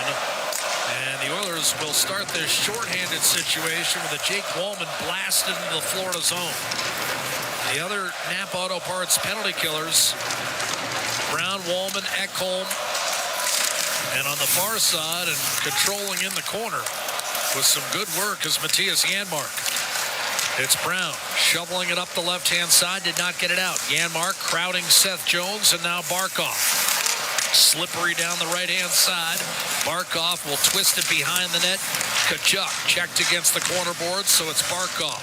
Give and go with Seth Jones. Down low, Tkachuk. Cross ice, Ekblad, and a poor pass that goes right to Evan Bouchard. 2-on-1. Fresh out of the box. Bouchard shoots at a save made. Sergei Bobrovsky, and then he got hit late by Connor Brown, and the Panthers take exception to that. Earlier in the game, it was Stuart Skinner receiving an extra jab or two. And Edmonton answers even that as Brown willing to dig in and test Bobrovsky a little bit. That was some save he made on Evan Bouchard. And Edmonton maybe a little lucky here that Brown's not in the box. But they're kind of letting that go a little. And Bouchard with a good shot. Went glove side again, Jack. Now, Ekblad went at him pretty aggressively, so. No harm, no foul. 50 seconds gone by, second period. Jack Michaels, Bob Stauffer, Brent Griffiths, and Rob Brown will be back on the air for Game 3 from Sunrise. That'll be Monday night, 6:20 Mountain Puck Drop. As the series shifts to Florida for Games 3 and 4, the Oilers looking to hold serve at home. Off the draw, Bennett to Mikkola, sent up ice, but too far, and that's an icing call whistled against the Panthers. Opening minute gone by, second period. Edmonton 3, Florida 2. We told you, the Oilers 24-3 when they get a win in Game 1 of any playoff series, and 4-0 in the Stanley Cup Final. Panthers lost the first 2 games against Toronto in the second round, got up off the deck for the first time in their franchise history, and ended up beating the Maple Leafs in 7. Well, they got a chin. They're the champs. Face-off win for Evan Rodriguez. Defending as Corey Perry knocked it down for Connor McDavid. As he tried to roll to the net, Mikkola, who played a great Game 1, was able to thwart him. But the Panthers don't get it out, and it's Perry out to Matthias Ekholm. He waits. Perry, right-hand side, belted by Kula. And thrown around the boards. That'll be ushered by Rodriguez back to center. McDavid to Draisaitl. Corey Perry tried to center, deflected to Evan Bouchard. He'll shovel it down low. Kulikov, briefly an Oiler. Played a handful of games for Edmonton. And swings it out for Sam Bennett. Maybe a late developing 3-on-2. Wrist shot. And that kicked off the blocker of Stuart Skinner against Carter Verhaeghe. And Evander Kane up ice. He's got McDavid. McDavid centering pass. One-timer. Sprawling save. And Bouchard denied by Bobrovsky again. That's a tremendous stop by Bobrovsky. Bouchard went to that glove hand again. And Bobrovsky equal to the task. What a setup. Kane to McDavid to Bouchard for the finish. And as Kane tosses it inadvertently to the mesh, we'll have an O-zone face-off for Edmonton. But Sergei Bobrovsky, 2 terrific stops on Evan Bouchard to begin this second period, or Edmonton would be well out in front. Yeah, he's showing his medal here. The 2-time Conn Smythe Trophy winner. Exploded. Rapier-like.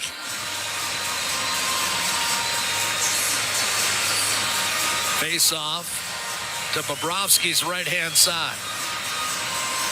Did I say Norris or Vezina? You said Smythe. Oh, well. Here's Kulak. Don't even listen to myself anymore. Redirected off the right pad of Bobrovsky. That's okay. I meant what you knew. Chipped up the right-hand side and held in by Darnell Nurse.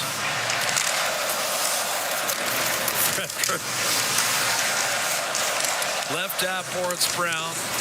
Henrique to Kulak. Stop making me laugh. Off the half wall, Lundell. Seth Jones to Marchand. Lundell will funnel it back behind the Oiler net. Skinner tried to put it up the right-hand side. Luostarinen stopped that advance. Mikkola over to Kulikov, and his shot heading wide, but was speared by Skinner anyway, with 3 minutes having elapsed in this second period, and the Oilers on home ice with a 3-2 lead here in Game 2, looking to go 8-1 at home in this Stanley Cup playoff run. Well, the way Evan Bouchard played in that first period, you want the puck on his stick both times, and he had it. It's the right play. Both times. Yep.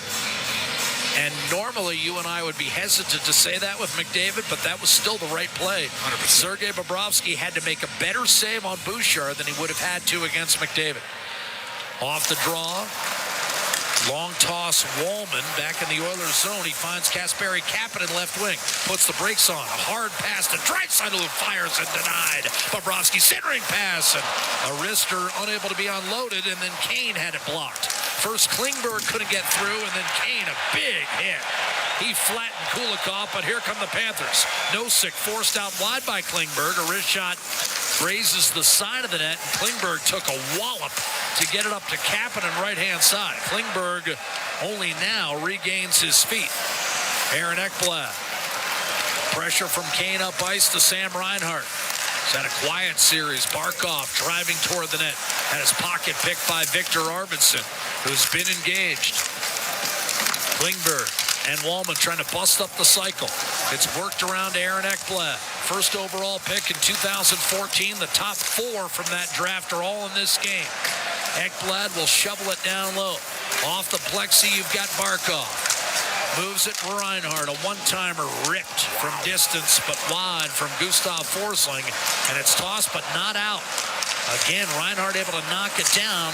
Got the puck back a second time, but when he tried to center Klingberg, turned it over for Hagee. Reinhardt a shot, save Skinner. Then another kick save on the rebound before finally it's taken by Janmark. Janmark stripped. Skinner turning in as good a second period as he did the other night when he had to be brilliant as Florida dominated the second period of Game 1. Tkachuk keeps it rolling for Florida. Ekblad to Forsling, a shot, save Skinner. Oilers on their heels. They need a whistle right now for Hagee, and it's mishandled by Forsling. That's a missed opportunity, and then Forsling compounds the mistake by firing it into Verhaeghe, and thus offside whistled against Florida in the neutral zone draw upcoming. What a tip. Forsling got a friendly tip in front, and Stuart Skinner stretched out the right pad to make a terrific save and keep it 3-2 Edmonton. In the category of one man's junk is another man's treasure is Dmitry Kulikov. He couldn't even dress for the Edmonton Oilers in games that mattered for Dave Tippett during the 2021 playoff. Went played for Billy Guerin, got reestablished in Minnesota. And that was an Oiler team that shortened the bench down to 4 anyway in a triple overtime game. Kulikov, 16-year pro, originally drafted by Florida, middle of the first round in 2009. He's back with a second stint with the Panthers. He's played for 8 teams, 13 games played with the Oilers, and he's never registered more than 24 points in any one season. One of those guys. Here is Seth Jones sending it in deep from the right-hand side. Tkachuk lost his stick. The Oilers able to regain the puck in their own zone. McDavid to Bouchard. A high lob through the neutral zone, swatted away from Nugent-Hopkins. Tkachuk on to Sam Bennett. Bouchard defending. Bennett twice stymied by Bouchard. A third time he challenges him, and it's worked free. Corey Perry off to Mattias Ekholm. He tried to drive it in. The players are challenging everything. You can't even get a dump in. Lead pass off the boards for Sam Bennett, and he is pumped into the end boards by Evan Bouchard, and Bennett feels like there should have been a call. Kulikov steps up and shot. and it's held by Skinner. A little chop from Tkachuk draws the ire of Evan Bouchard, and more holding and healing tactics in front of the Edmonton net. As many as 3 different pairings. Bennett takes an extra shot from Ekholm and takes exception to it. 14:28 to go in the second period. 3-2 Edmonton. It has been a magnificent Stanley Cup final, and we're not even halfway through Game 2. Oilers took the opener 4-3 in overtime, trailed 3-1 early in the second period. Ekholm tied in the third. Draisaitl second of the game, won in an OT. The 2-time Vezina Trophy winner, Sergei Bobrovsky, with a couple great saves early in this period. Stuart Skinner with a couple really good saves here as Edmonton's been under duress the last couple of minutes. Trying to box the Panthers out. They've limited Florida to just 2 official shots on net. I'm not buying that. Henrique against Lundell. Well, we've seen plenty already in this game as Luostarinen got it back to Lundell for a wrist shot from the right circle that Skinner handles for his 3rd save of the period and his 12th of the game. Oilers turn it over, wide open in front, and Lundell stopped by Skinner. Off a turnover, Lundell found himself uncontested with a puck in front of Stuart Skinner. May have been too close. Kulikov shoots it in. Around the boards, held in by Nate Schmidt, who's assisted on both Florida goals tonight. Luostarinen against Brett Kulak, who crowds him in the corner. Marchand joins the fray, banked it off the back of the net. Stepping up is Kulikov. Edmonton 3, Florida 2. Here in Game 2, Luostarinen to the net, Lundell. Cross ice to Nate Schmidt, who's been terrific thus far in the final. Luostarinen, soft nudge that Darnell Nurse is going to intercept and send over to Kulak. And the Oilers bust out right to left. On the move is Connor Brown. He'll slither one down low in the corners. Florida's 4th line comes out. Gadjevich off to Aaron Ekblad. He'll escape traffic with a workmanlike pass up the right-hand side to Nosek. He was popped by Wallman. Evander Kane threw it across to John Klingberg. Back to Wallman. He's got 2 with him. Sends it across for Leon Draisaitl. Kapanen calling for the puck. Draisaitl double team back behind. Couldn't get it to him. Janmark a shattering check on Nosek, but the Panthers are able to muscle it back to the Oiler blue line. Klingberg a dart to Kane, and from center ice he'll dump it in. Draisaitl in against Ekblad. Ekblad went 1, Reinhart 2, Draisaitl 3, Bennett 4 to open the 2014 draft. Kapanen was at 22. Oilers off a Florida chip back to center will dump it back in. Ekholm to the corner. Forsling for Florida shovels it up to Verhaeghe. He coughed it up. Barkov couldn't get there. Quick snapshot sent wide. Somehow the ageless one, 40-year-old Corey Perry, came up with that loose puck. But it was turned over, and Verhaeghe's away with Barkov. He tried to center, and Barkov tapped it away. Verhaeghe tried to center again. Reinhart looking for a lane and firing wide from the right circle. Sam Reinhart, 96 goals the last 2 years for the Florida Panthers. Has had a quiet postseason. Seth Jones along the end boards, runs into trouble, double teamed, and the relentless Nugent Hopkins forces Jones back to center, where it's hammered in by Mikkola. Verhaeghe will drop it off. Wrist shot coming, save Skinner. Rebound back to the point. Seth Jones, right circle Verhaeghe. Out to the high slot. Kulikov shoots and scores. Dmitry Kulikov. That's just his 3rd career Stanley Cup playoff goal. A guy who scored 1 goal all year long. Never known as an offensive presence. But he comes up with the equalizer at 8:23 of this second period. Well, there's been ebbs and flows in this game, Jack, to say the least. And that time the Oilers got caught in the spin cycle, and it had been coming for 2 or 3 shifts. Matthew Tkachuk right in front of the net. The Oilers tried to box him out. Went off Bouchard. And into the net. And Bouchard with 2 great chances to give the Oilers a 2-goal lead. Edmonton is considering a challenge. I would not challenge this. Kulikov. In the regular season, they're not had challenging. 4 goals. That's his 2nd of the postseason. Well, they took a long look at it, Bob. They took as much time as they could. It's been all Florida. And what they're doing is they're hard-rimming pucks, and they're beating Edmonton to where it's wrapping around the boards. So Kulikov ties the game, and it's 3-3 in Game 2 of this Stanley Cup Final. Oilers looking to hold serve at home and take a 2-0 series lead. Another hard rim there, Jack. Here's Lundell. Down low right side for Brad Marchand. Florida crowding the offensive zone. Marchand will swing it back to Kulikov. Marchand in the corner.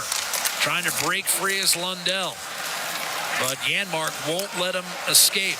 Arvidsson, after the cycle disrupted, to put Coles in a second effort, and he's able to get it to Matthias Janmark. Janmark was stripped by Nate Schmidt, and it's one touch back for Jonah Gadjevich, who wires it in deep. And Skinner's saying that puck went out of play, and I think he's right. It'll be whistled down with 10:47 to play in the second period. And Florida having forged a 3-3 tie on Dmitry Kulikov's goal through the high slot that ricocheted, I believe, off Evan Bouchard. Verhaeghe and Jones with the assists on the equalizer. We got a brand new game in Game 2 of the Stanley Cup Final, which continues in just a moment. 3-3, 10:47 to play, period 2, Game 2, Ford Dealers NHL Hockey. The Oilers Radio Network. Did you know that there are 9 Napa Auto Parts stores serving the greater Edmonton area and have been doing so for more than 50 years? Since Napa first opened in Edmonton, the community has grown and vehicles have changed, but you can always trust Napa Auto Parts to provide you with the expert know-how and the best vehicle parts.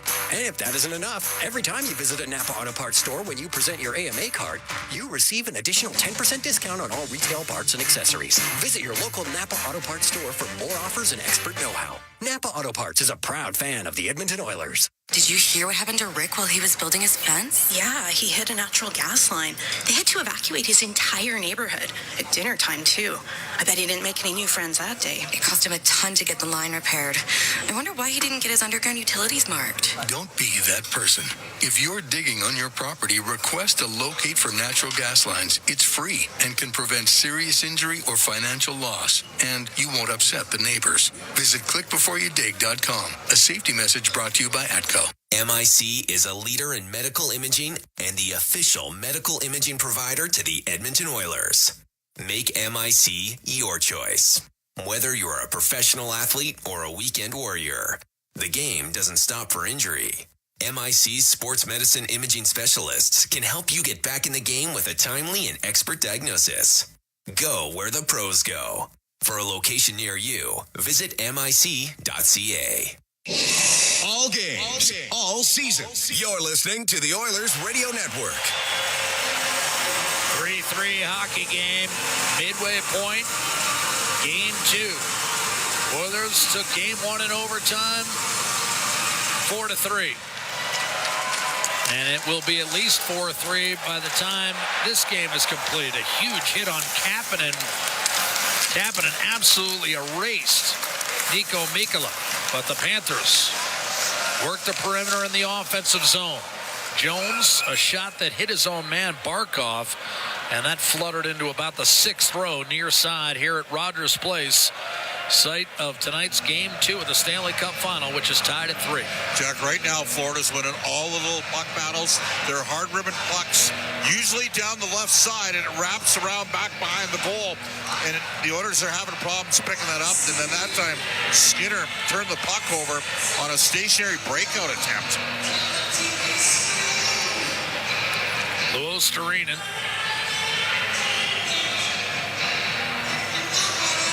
Will exit Evan Rodriguez to take the draw here with Tkachuk and Bennett as line mates. Rodriguez played Game 1 principally with Barkov and Reinhart. That was the one change Paul Maurice made to his lineup. A.J. Greer, he said, may be ready to go in time for Monday's Game 3. Hard, grinding fourth-line winger. Henrique up the right-hand side. Oakvist playing in his place tonight. Klingberg to Woolman for Edmonton. That was batted down by Tkachuk. And he tried to turnstile it back into the Edmonton zone. Couldn't do it. Ullman got through Tkachuk, and now will challenge Forsling. Waves it behind the net. Tried to nudge it in front, did Edmonton, but Tkachuk with a steal and a clear ahead for Rodriguez, and he'll wrist it down deep from center. That's going to be taken by Klingberg, thundered into by Bennett, who has another goal tonight and 3 in the series. Oilers come away with a puck. Bennett and Draisaitl, each with 3 goals already in the Stanley Cup final. And of course, what's notable about that is Draisaitl did not score at all in last year's 7-game series won by the Panthers. Seth Jones off a dump in. Ahead for Nico Mikkola. Centering pass out of the reach of Luo Sturina. Taken by Brad Marchand. Crowd trying to get back into it. Jones had it blocked by Nugent Hopkins. Florida, the only goal this second period as Nugent Hopkins pumps it in and pursues in the corner for Perry. McDavid dancing behind the net, shovels it out to Ekholm. Dishes off. Bouchard a blast and a save made by Bobrovsky. Rebound Perry. Can't come up with it cleanly. McDavid drilled by Luo Sturina. We got a penalty coming against the Florida Panthers. Another power play for Edmonton. It's 5th of the game. Time 11:06. The Oilers have scored once in their prior 4 opportunities, and here's Jean Hebert. It's a hook. Sorry, that was Chris Rooney who actually stepped up and made that call. And it's a hooking call against Nico Mikkola, the Florida Panthers, who will be shorthanded when we come back. Edmonton looks to regain the lead in Game 2 of the Stanley Cup Final. The Oilers Radio Network. At Sobeys and Safeway Liquor, they recommend pairing locally distilled spirits and their ice-cold beer selection with... And Oilers win! Sobeys and Safeway Liquor, proud partners and fans of the Edmonton Oilers. Please enjoy responsibly. Athletes know that to advance your career, you've got to be part of a winning team. So, what about you? Are you working for a winning team? Well, here's your chance to do just that. Brandt is a strong and stable industry leader with career opportunities across Canada. We have hundreds of positions available right now, from parts, sales, positioning technology, heavy-duty mechanics, and more. Be a part of a winning team. Earn your stripes by joining Brandt today. Find out more at BrandtJobs.com. Hockey season is back. And so are the deals at Boston Pizza. Cheer on your team while ordering off their game day menu, or come in and see what great promotions they have going on. At Boston Pizza, they always have something craveable for you to enjoy. Boston Pizza, proud partner of the Edmonton Oilers. Cheers to a great hockey season. At Sobeys and Safeway Liquor, they recommend pairing locally distilled spirits and their ice-cold beer selection with... And Oilers win! Sobeys and Safeway Liquor, proud partners and fans of the Edmonton Oilers. Please enjoy responsibly. Listen on air, online, and on the Radio Player Canada app. This is the Oilers Radio Network. Game 2 tied at 3. The Oilers will be looking to undo that on their power play. Brought to you by Alberta's trusted retailer. That's Atco Energy. Oilers 1 of 4 on the power play tonight. Draisaitl with McDavid and Perry in the slot. Nugent Hopkins outside the left circle. Bouchard station left point. Face off to the right of Bobrovsky. Won cleanly by Draisaitl. Bouchard steps in. Slap shot. And he didn't. Stick exploded. Rebound thrown in front. And Bobrovsky crashed into. No penalty was called as Florida drills it down the left-hand side. Bouchard got in tight, just beneath the circles, in fact. And then his stick exploded. Draisaitl stumbles across the line. Florida got a friendly hop off a broken stick on a clear. Nosek conservatively turns it back. Now he'll head for the net. Luo Sturina shorthanded. And then Nosek toe-picked and fell down. Forsling still able to reel it in. A hard rim up the boards. Nugent Hopkins knocked it down. It still works out for Florida as Luo Sturina got it first to Forsling and then on to Nosek, who by then had recovered from the embarrassment. Tried to nudge it in front for Brad Marchand. Picked off and brought the other way by Draisaitl. Edmonton has not had a chance to get set up here. Nugent Hopkins won't be able to do it. And now it's a shorthanded breakaway. Brad Marchand scores. 4-3 Florida. Marchand, who scored on the power play in Game 1, scores shorthanded here in Game 2, and the Panthers have regained the lead. Well, he was speculating in the last game a couple times on the Oilers' power play. What finish from Brad Marchand. Connor McDavid tried to reel him in, but Marchand just got the shot off. And Florida takes the lead, and they've had a great second period. For the second game in a row. Yep. And the feed, was that Lundell that got it to him? Perfectly placed to Brad Marchand, who skated into it and made no mistake beating Skinner 5-hole. And Florida back on top. Lundell, indeed, will be the primary help. Good pick up by you. See how Edmonton responds here. Now they've still got a minute to go on the power play. Remember, Mikola's in the box here. Off the draw, though, the Panthers pumped it right back into the Oilers zone. Wristed down deep. Edmonton comes crashing in on the forecheck. Ekholm challenged by Barkov. It came free. Forsling spun it away from Adam Henrique. This is the second unit on for Edmonton, and Reinhart clears it past Evander Kane. Wallman and Ekholm on the points on this second power play unit. Henrique, Arvidsson, and Kane up front. Wallman will snap it around the boards. In the corner, Luostarinen freed it up. Then a deflected clear went right to Nosek, and he backhands it inside the Oiler blue line, and that'll be all for the Oiler power play. So not only do they not regain the lead, they cough one up shorthanded.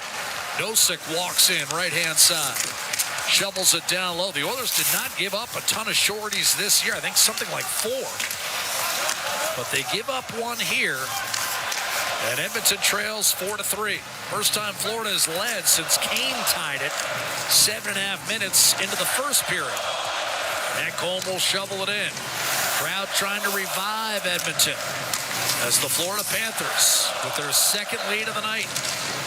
Tkachuk will bump it back in. Remember, in Game 1, Florida lost for the first time under Paul Maurice when leading after the first or the second periods. They had won the prior 30. Here's a steal by Tkachuk. Jumps into Darnell Nurse, forces it loose for Ekblad. Pinching down the right half boards, and Florida trying to do work in the offensive zone here with 6 minutes to go in the second period of Game 2. Panthers trying to earn a split and regain home ice advantage in this Stanley Cup final. Rodriguez walks in left to right, shoots, and that was blocked. Rebound cleared by Nurse, and the Oilers look to catch the Panthers in transition. Janmark to Brown, cross ice to the activating Nurse, but that play derailed, and Florida's got some numbers coming the other way. Mikola to Marchand, he shoots and a save. Skinner, rebound available. The Panthers can't bury it. Kapanen kept it out. Another chance. Seth Jones fires into a crowd, and that stayed out. Mikola launches a block shot. This one by Klingberg. And finally, the Oilers get the puck out of the zone. Marchand, with the Oilers having turned it back over, receives a pass from Lundell and wires one high and wide. Florida narrowly missing an opportunity. Lundell shooting. Save Skinner. Rebound Boqvist. Oilers hanging on here. Trailing 4-3. Florida pressing for more. Lundell. Kulikov a drive. And a right pad save made by the stretched out Stuart Skinner. Lundell will keep the pressure on, winding it along to Kulikov. I don't know how that last sequence the puck stayed out, but it did. And Edmonton still within just a goal. 4.5 to play as the Oilers finally manage a length of the ice clear. Schmidt catches up to it, Kulikov. And now jumping up from the right-hand side is Carter Verhaeghe. He'll take a pass from Barkov. Tried to get it to Reinhart. That was disrupted by Draisaitl. Intercepted on the half wall. It's Verhaeghe to Reinhart. Shot Ekblad, missed the net. Rebound Forsling. Hit the net. Save Skinner. 4:13 to go in the second period in Edmonton. Awfully fortunate to be down just one after a 2 to 3 minute flurry from the Florida Panthers. Boqvist, I don't know how he scored, and then a huge hit on Marchand by Darnell Nurse cleared out the last remaining obstacle. Skinner made a sprawling save on Kulikov, And out of the fray, the Florida Panthers have to settle for a 4-3 lead. 24 minutes plus left. We're late second period in Game 2 of the Stanley Cup Final. The Oilers down 1 on the Oilers Radio Network. Looking for custom flags, banners, or canopy tents? Aurora Flags and Banners has a dedicated team to provide you with custom solutions and quality products. Aurora Flags has proudly serviced Canadian businesses and organizations for more than 30 years. Get a quote today at auroraflags.com. When was the last time your electricity and natural gas provider made you feel like this?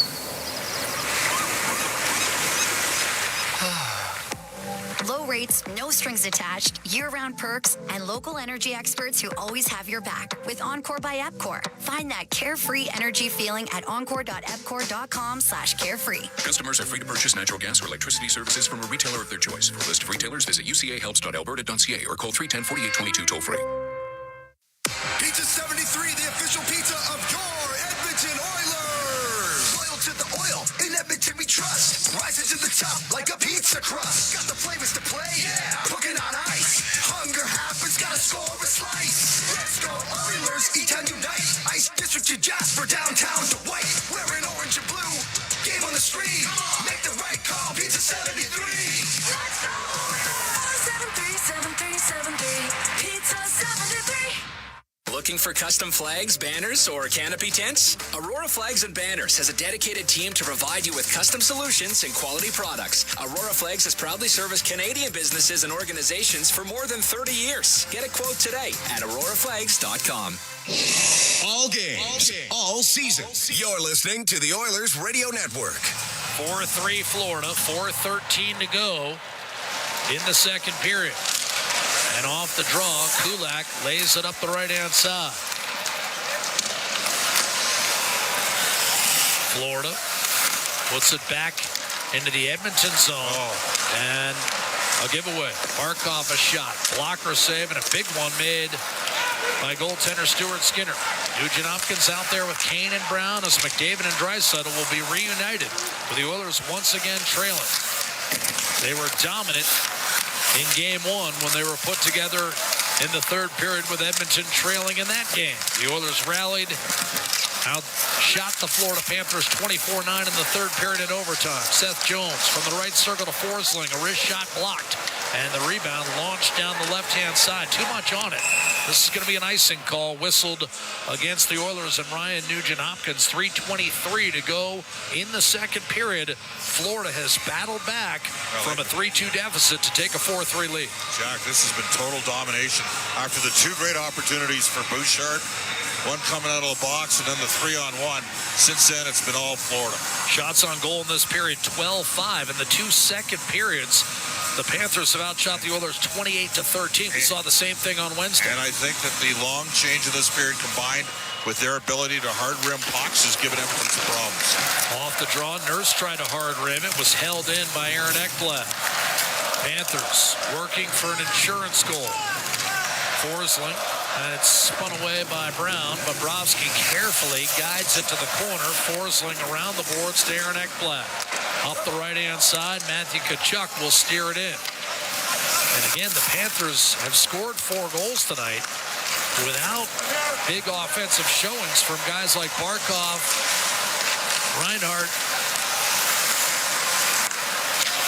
Ekholm dishing off and a one-timer into the glove of goaltender Sergei Bobrovsky. This is what you said before the series. I mean, Barkov, Reinhart, and Tkachuk have had a relatively tame series, and yet Florida's still found a way to score 7 goals. Well, part of it is Brad Marchand, right? 2 special teams goals, but that line with Lowe, Serenen, and Lundell, I think every time they've been on the ice, they've tilted at 5v5. They have an argument as being the best line of the entire Stanley Cup playoffs for any team.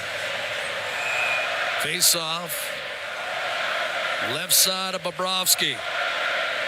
It's once again the chance involving his first name reverberate throughout the sellout crowd of 18,347. A face-off one to the left of Bobrovsky, and it's chipped in by Luo Sturinen. The Oilers have gone to the whip here with Draisaitl and McDavid on the same line, Corey Perry on their right-hand side. This was a dominant duo in game one, and McDavid shakes loose with Perry and Draisaitl. McDavid to the net, a save. Bobrovsky the rebound. McDavid trying to muscle it home, can't do it. It's still loose. Mikula stretched out.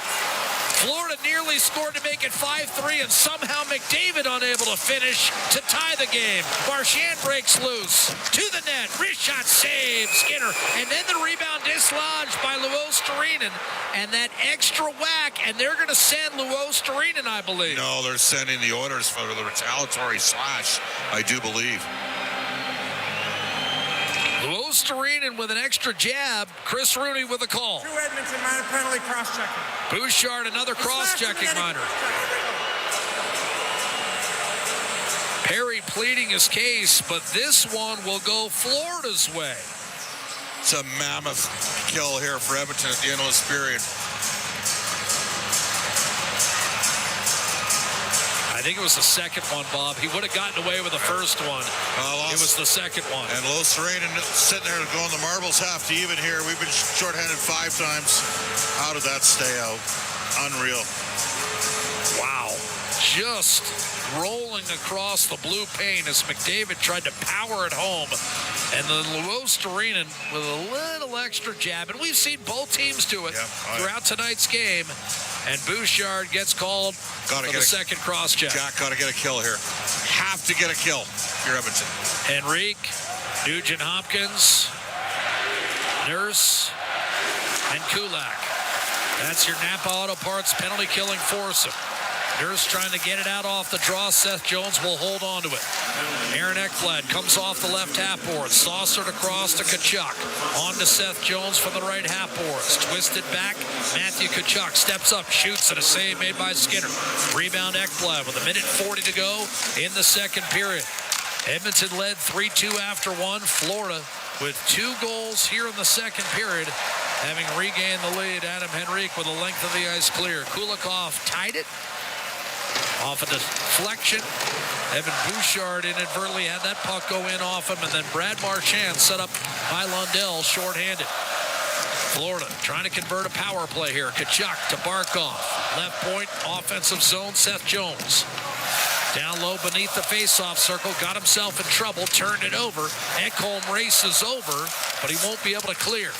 Florida kept it alive on the right half boards, and it's sent across by Verhaeghe to Seth Jones with 1 minute to go in the period. Sam Reinhart banked it off the wall for Jones. Fed across to Barkov. Down low, Tkachuk in front. Tkachuk looking to shoot all the way. Verhaeghe got his stick in the midsection of Janmark, and it's a hook.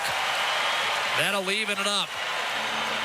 4-on-4 for the remainder of the period, and then Edmonton will get 1:16 of power play time to start the third. 6 power plays for the Oilers, 4 for the Panthers. And now in a 4-on-4 situation, McDavid and Draisaitl have ample time here at one end of the ice to talk about what they want to accomplish off this faceoff. The only problem for Edmonton is you don't have Bouchard out here. He's in the box, but you will have him to start the third period on the power play with a fresh sheet of ice. Oilers, remember, already have scored 4-on-4. Now, Bouchard scored that goal, but Edmonton has been a very good 4-on-4 team this season, 7-1, including the regular season. Off the draw, Forsling will escape. Draisaitl in hot pursuit. Forsling shrugs him off, and left to right comes up ice. He'll hit the Edmonton line with a wrist shot that's blistered wide. Rebound off the boards taken by Brad Marchand. He waits, he dishes cross. One-timer Forsling and a save. Skinner, who was squared up for that one with 26 seconds to go in this middle frame, which once again has been controlled by Florida. We saw the same thing on Wednesday, and then the Oilers roared back in the third and overtime. And except for about a 3-minute sequence at the beginning of overtime, the Oilers were far and away the better team. Well, part of Edmonton's problem is Florida's taking over the faceoffs, Jack. Face-off to Skinner's right. And we're going to drop that puck again. Anton Lundell has set up Marchand for the go-ahead goal, paired with Luostarinen in this 4-on-4 alignment against McDavid and Draisaitl. The two entered the night a combined plus 22 in the Stanley Cup playoffs. And off the faceoff, another win for Florida. Forsling to Nico Mikkola. Put it behind the net. Lundell along the end boards, grappling for puck possession with John Klingberg. Finally dislodged, still reaching, and Klingberg comes away. 5 seconds, big hit. Klingberg took a high hit, and he didn't like it, and came right back into the face of Luostarinen at the horn. Klingberg, another shot. He better be careful. I think John Klingberg, perhaps fortunate not to get a roughing call there late in the period. And Edmonton will start the third on a power play. The final couple seconds, Bouchard came out of the box to join the fray. But it will be a 4-3 Florida lead. And for the second time in as many games, the Oilers will have to rally in the third to win it. Now, they did in the first game against Florida, trailing 3-2. They won it, and they actually have a winning record when trailing after 2 periods in this Stanley Cup playoff run. Having said that, Bob, we talked about it ad nauseum Wednesday night. Florida had won 30 in a row in closing out leads after 2. The Panthers are going to have that opportunity, but it all starts with an Edmonton power play for the first minute 12 of the third. How do you see it moving forward? Well, Edmonton's got to do some things better. I mean, and they got to figure out when they've got the long change in a period, they have had significant problems on hard rims by the Florida Panthers. And the Panthers are going right to where the puck's going to end up. The Oilers have got to do a better job managing that. But you have a power play to work with. You got to respond after giving up that shorthanded goal against. Simplify. They are playing a hard press. This is as assertive of a PK as we've seen. And the way to beat them, they will give up a low 2-on-1. But they're taking away the time and space up high and a little bit on the flanks. So one thing we're going to have to see here, Oilers going to have a real good power play to start the period. And the Oilers got to win more draws. They got to do a better job on the, and they're not dump-ins, they're hard rims. There's a big difference. Sometimes we've seen teams soft chip, soft dump pucks into Stuart Skinner because he's not the greatest puck handler. These are specific hard rims. They're putting them in great spots and coming away with puck possession. And then the Oilers get knocked on their ass when they're going to basically field the puck. So they got to come. I think they're going to have to work on this in practice, Jack, in terms of how to make little chips past the Florida forecheckers. So the thing is, they've got 2 forecheckers coming. The first one drills the defender on those hard rims, and the second one's there to support. Oilers going right to the half wall to try to seal those pucks. And it has been a big difference in this series. Edmonton, the one difference on Wednesday night is the Oilers were badly outplayed in the second period, but Stuart Skinner was fantastic, and Sergei Bobrovsky gave the Oilers a soft one.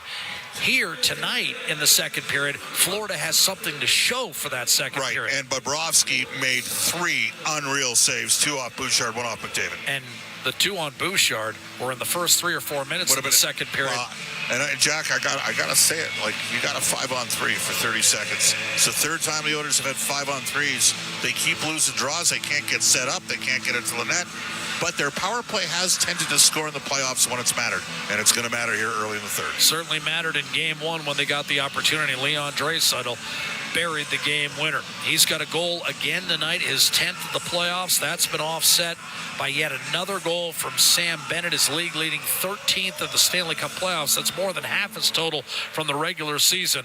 And when it's all said and done, after 40 minutes, it's Florida 4, Edmonton 3. Third period in about 15 minutes' time, but on deck, we'll have Bryn Griffiths and Rob Brown. We're live from the 8th floor of Rogers Place in downtown Edmonton, our Legacy Heating and Cooling broadcast booth. It's been another tremendous tilt, and Florida takes a 4-3 lead heading to the final 20. This is Ford Dealers NHL Hockey and Game 2 of the Stanley Cup Final. The Oilers Radio Network.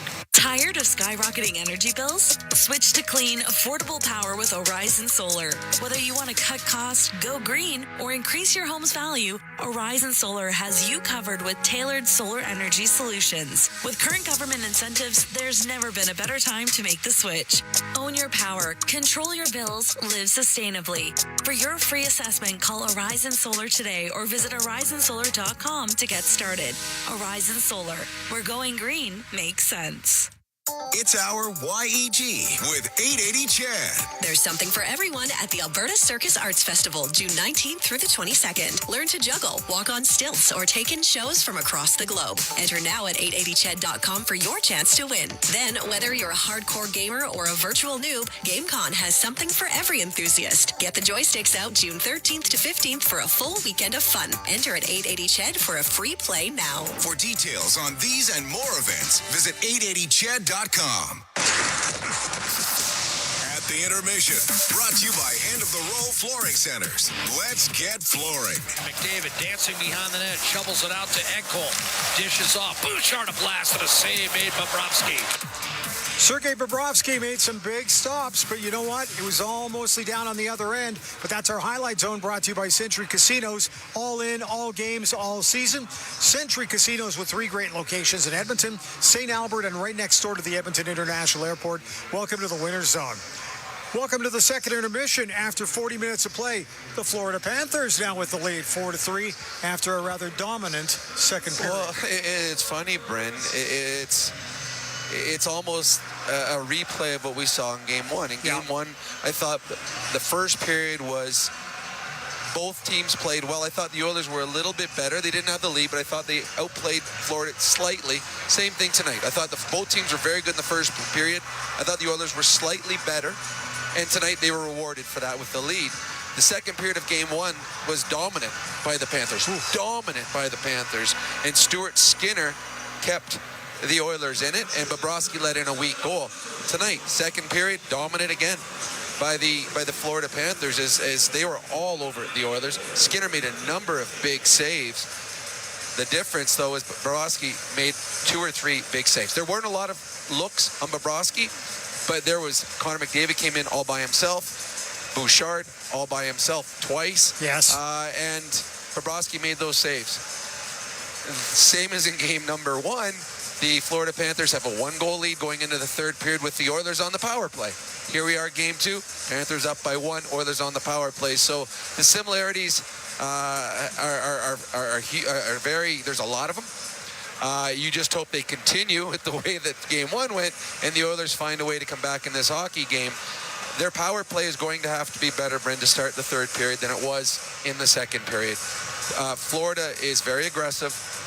If there is a bobble or a bad pass, you're in trouble. Game number 1, overtime goal was 4 great passes, and it broke down in aggressive power play. In the shorthanded goal that we saw Marchand score in this period on the power play, the Oilers were couldn't make 2 passes, and the Panthers were incredibly aggressive. And Florida actually had 2 or 3 good chances that were thwarted before the eventual Marchand breakaway. So the Oilers power play, which we've seen time and time again in big moments, come up with big goals. Well, they're going to have fresh sheet of ice to start the third period in about 1:12 of power play Okay, time. your take on what happened that period there, because Florida did a great job before checking, rimmed it around the wall. But what's your spin on what you saw there, and how the Oilers changed that? Well, I mean, Florida's good. They're the Stanley Cup champions. This is their 3rd year in the finals. There will be moments in this game, and Chris Knobloch talked about it after the Game 1. The players talked about it. There will be moments where the Florida Panthers are the better team. What you try to do is you try to weather those moments. You try to survive. In that period, the Oilers didn't survive it because the Florida Panthers were able to score 2 and take the lead. Now, the Oilers will have their moments. And when they get their moments, when they're the better team, they've got to capitalize. It starts with a power play, but whether they score in the power play or not, or they just got to continue in the third period. Florida will have learned some things from Game 1. They were not good in Game 1 in the third period. So you would imagine, would be better. But the Oilers, it's a heavyweight fight. If you watch 2 boxers, 2 great boxers go at it, there will be rounds where one boxer is dominant and the other one's just hanging on. Then the next round, after a reset, the opposite boxer comes out. And that's what we're seeing in this so far 6 periods of hockey because of the overtime, that each team is throwing its best. And when you have that time where you are the better team, you got to capitalize. The Panthers did. Right. Now it's the Oilers' turn in the third period to turn the page. The 5-on-3 that the Oilers had there for about 30 seconds had some pretty good chances, but they couldn't put anything away. And then you have Bobrovsky make some big saves. It just seemed like it tipped things a little bit. The 5-on-3 in the first period. Yes, right towards the end there. Yes, that will. Yeah, there's a chance for the Oilers to extend their lead, and then when it's a 2-goal cushion, it allows for that one mistake. And the Oilers had a couple of big mistakes in that second period, and they didn't have the 2-goal cushion because they weren't able to capitalize on the 5-on-3. The Oilers power play has not been good enough tonight. Right. But they have an opportunity. Still time. To just, and this is what was so great about star players or players at this level is they can forget what went wrong. And now let's do what's right. This power play knows how to score goals. They know how to make 3 good passes in a row, and they're going to try in this third period to get to that. The only part that sucks about starting a power play at the beginning of a period is you don't get the face-off in the offensive zone. Right. So the Oilers are really, really, really good at winning face-offs on power plays. So they always seem to start with the puck. And right now, the 2-minute of a power play, they've got control of the puck at the 1:58 mark. Here they have, if you don't win the face-off, it gets iced down, and now you're already gone. 25 seconds off your power play is gone. Even if you win the face-off at center ice, you're losing a good 10 to 12 seconds minimum to get it set up. So that's the only bad part about starting a period with a power play. But this is Stanley Cup Finals. This power play has been so powerful for the Oilers for the last number of years. Here's another big moment for them. We saw in Game 1 on a big moment. They scored in overtime. Here's a big moment here to start the third. Shots on goal through 40 minutes of play favoring Florida 24-23, 4-3 Florida leading after 40 minutes of play. Rob, thanks. We'll talk to you at the conclusion of the next period. It's kind of the way we got to word it now. We'll take a timeout and come back with more. At the Intermission is brought to you by End of the Roll Flooring Centers. Let's get flooring. This is your Four Dealers NHL Hockey on the Oilers Radio Network. Today you can score at A&W. Enjoy a juicy grass-fed beef mama burger and fries for only $5. Available in-store or on the A&W mobile app at participating locations in OilCountry. This fantastic deal is available all day today at A&W. Hey, Paul Brandt here. You know, Alberta's a special place. From the Rockies to the Plains, it's a land of hard work and big dreams. If you're going to tackle it all, you need a truck that can keep up. That's why I can't say enough about my Ford F-150. It's more than a truck. It's a partner. Rugged toughness, serious capability, and smart features that make your life easier, like available Pro Power onboard. The Ford F-150. Get yours today at your Alberta Ford dealer and tell them PB sent you. Do you have tickets to an upcoming event at Rogers Place that you can't attend? Donate your tickets to the Edmonton Oilers Community Foundation Seats for Kids program, presented by Eagle Builders. Seats for Kids provides unused game tickets for charities, allowing children and families to enjoy hockey at Rogers Place. And for many, a once-in-a-lifetime opportunity. To be a part of the Seats for Kids program presented by Eagle Builders, please email edmonton@kidsupfront.com. That's edmonton@kidsupfront.com. Today you can score at A&W. Enjoy a juicy grass-fed beef mama burger and fries for only $5. Available in-store or on the A&W mobile app at participating locations in OilCountry. This fantastic deal is available all day today at A&W. With Global News, I'm Thomas Dias. 2 people have been charged with setting wildfires in Saskatchewan. Premier Scott Moe says one is charged in relation to a blaze around La Ronge, which has forced 7,000 people out of their homes. The Alberta government says progress is being made on wildfires here, thanks to Alberta teams and crews from Canada and the U.S. However, several out-of-control wildfires continue to burn.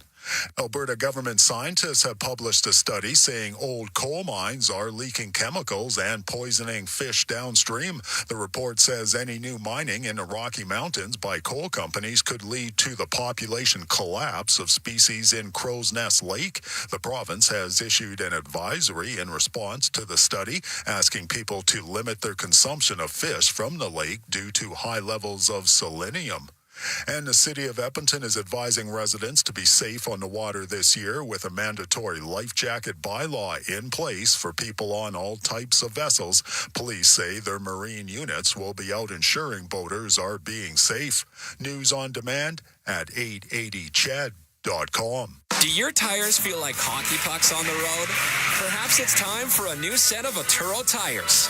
No matter what you drive, Atturo has the right fit for you, including the all-new Trail Blade HT and AZ810, premium all-weather tires for your pickup, car, SUV, or crossover. You can rest assured that Atturo tires will get you through all 4 seasons. Available at Action Car and Truck, Point S, and tire shops everywhere. Find a dealer near you at atturo.com.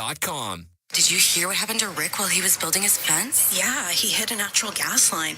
They had to evacuate his entire neighborhood at dinner time, too. I bet he didn't make any new friends that day. It cost him a ton to get the line repaired. I wonder why he didn't get his underground utilities marked. Don't be that person. If you're digging on your property, request a locate for natural gas lines. It's free and can prevent serious injury or financial loss. And you won't upset the neighbors. Visit clickbeforeyoudig.com. A safety message brought to you by ATCO. When the Oilers are on the ice, the big hits are a part of the game. But they shouldn't be a part of your drive. If you've been injured in a car collision, let James H. Brown & Associates and their over 200 years of combined injury law experience help you. Locally owned and proud Edmonton Oiler fans, James H. Brown & Associates is ready to support you with their unrivaled experience, unrivaled results, and unrivaled commitment. When accidents happen, head to jameshbrown.com. The Intermission, brought to you by End of the Row Flooring Centers. Let's get flooring. Taking a look at the out-of-town scoreboard, brought to you by Pizza 73, the official pizza of the Edmonton Oilers. The CFL season has started. There's one game tonight. The Montreal Alouettes at home late in the fourth quarter with a 25-10 lead on the Toronto Argonauts. Edmonton Elks will kick things off tomorrow night. They're in Vancouver to take on the Lions. Our countdown to kickoff gets going at 6:30, and then the play-by-play action with Morley Scott and Dave Campbell comes your way at 8 o'clock right here on 880 CHED. That's tomorrow night. It's the Elks and the Lions from Vancouver, British Columbia. That's your out-of-town scoreboard brought to you by Pizza 73, the official pizza of the Edmonton Oilers.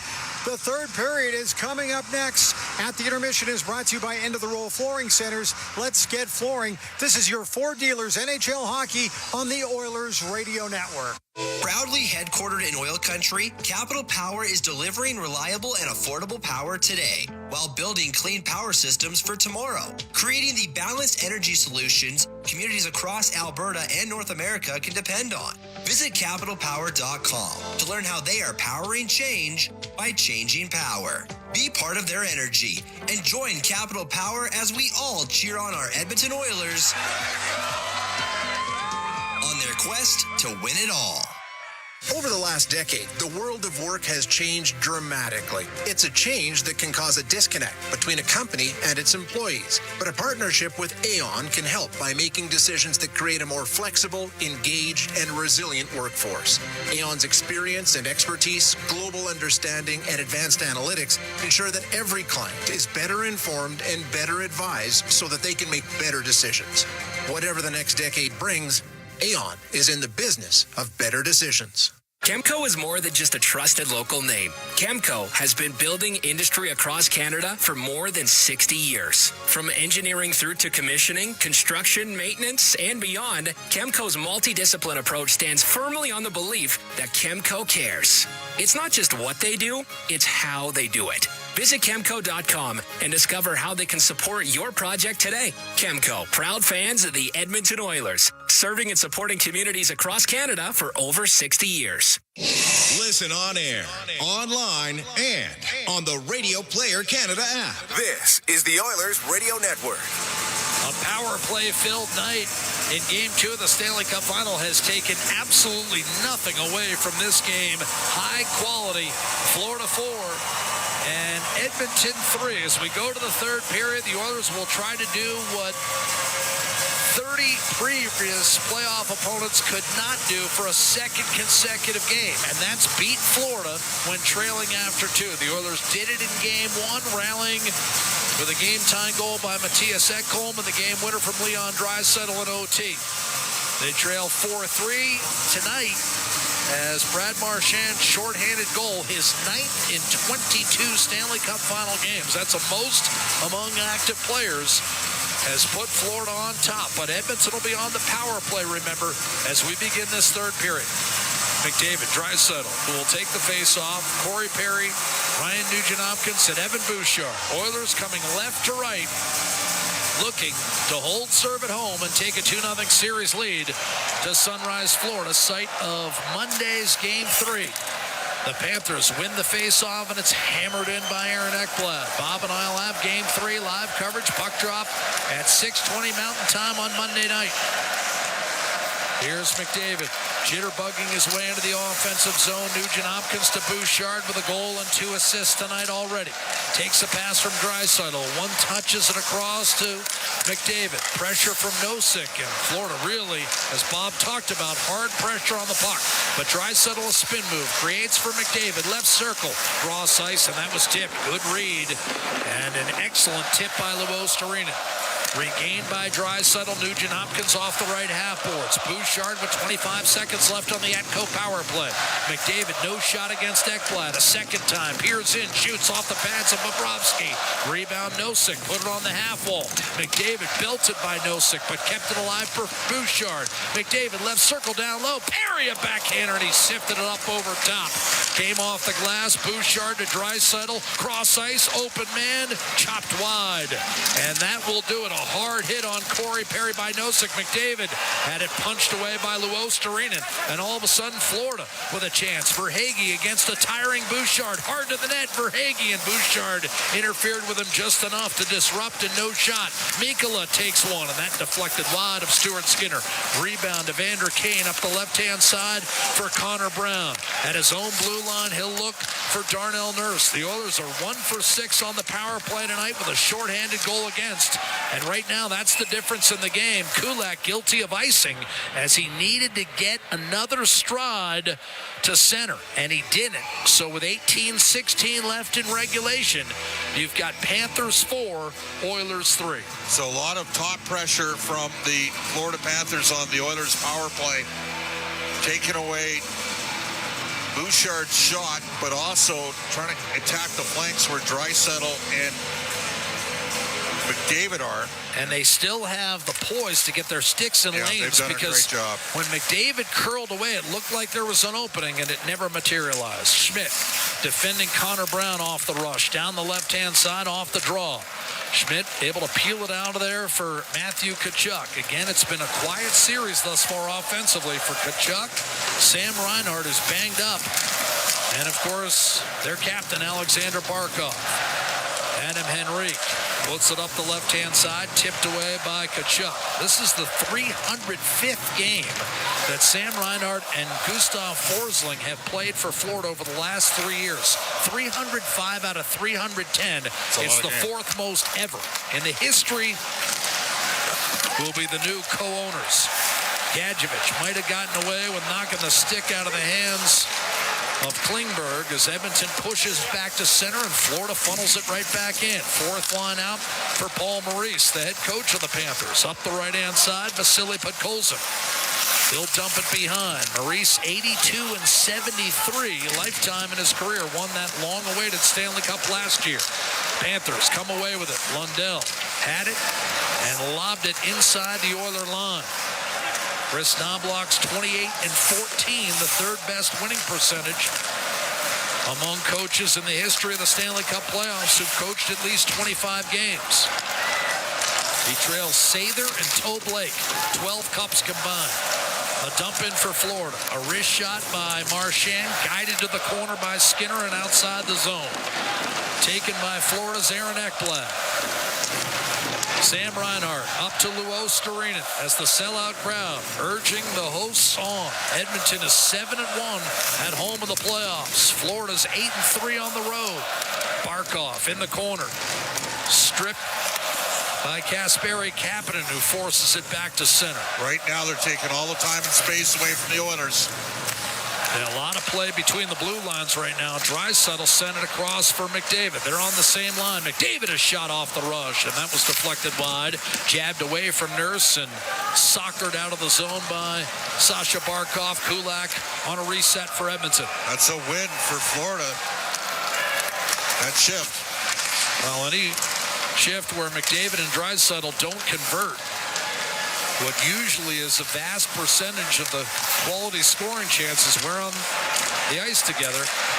It is indeed a win for Florida and melts the game further. Puck play with a high stick with 4.5 gone by in the third period. It's against Florida, and the faceoff will come out to the neutral zone with the Panthers still leading by a count of 4-3.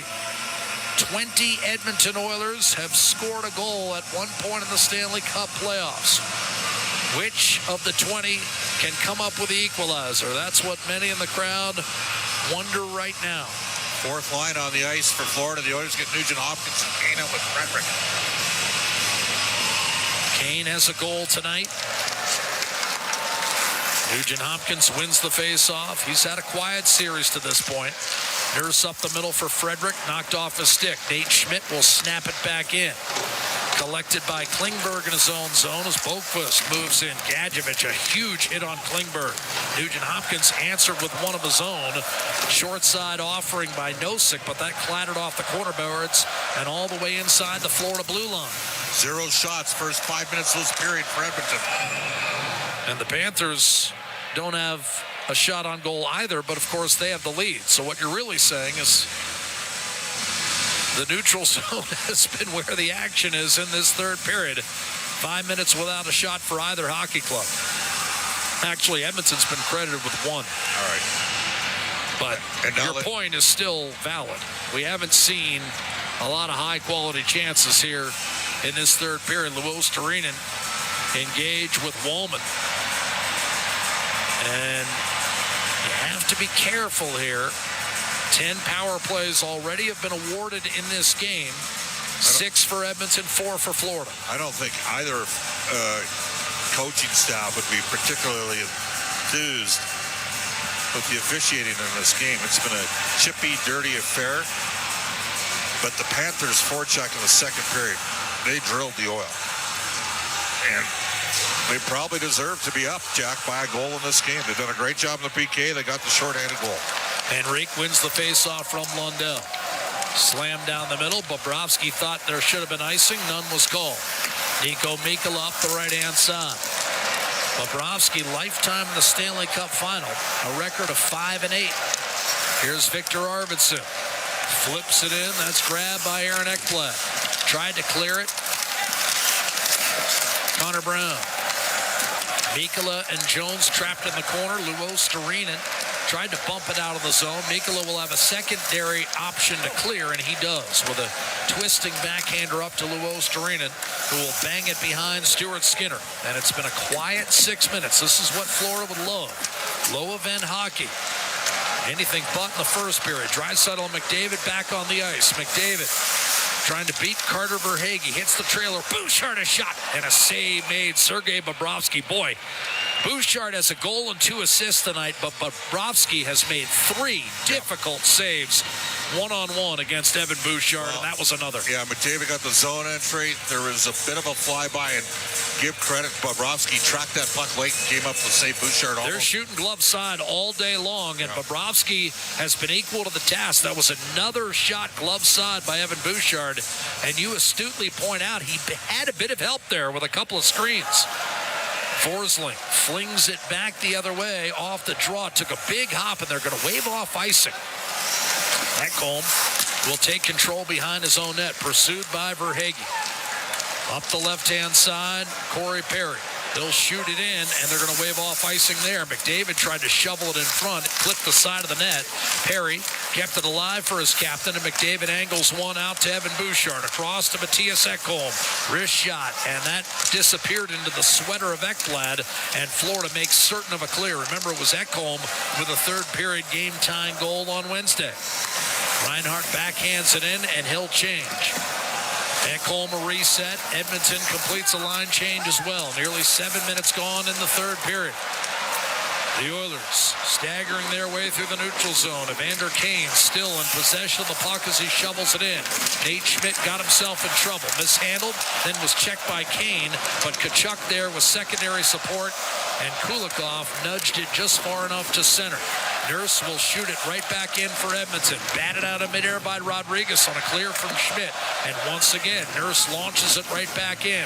Both teams want to make changes. Schmidt Across, and he'll get it back. Lead pass on target for Rodriguez.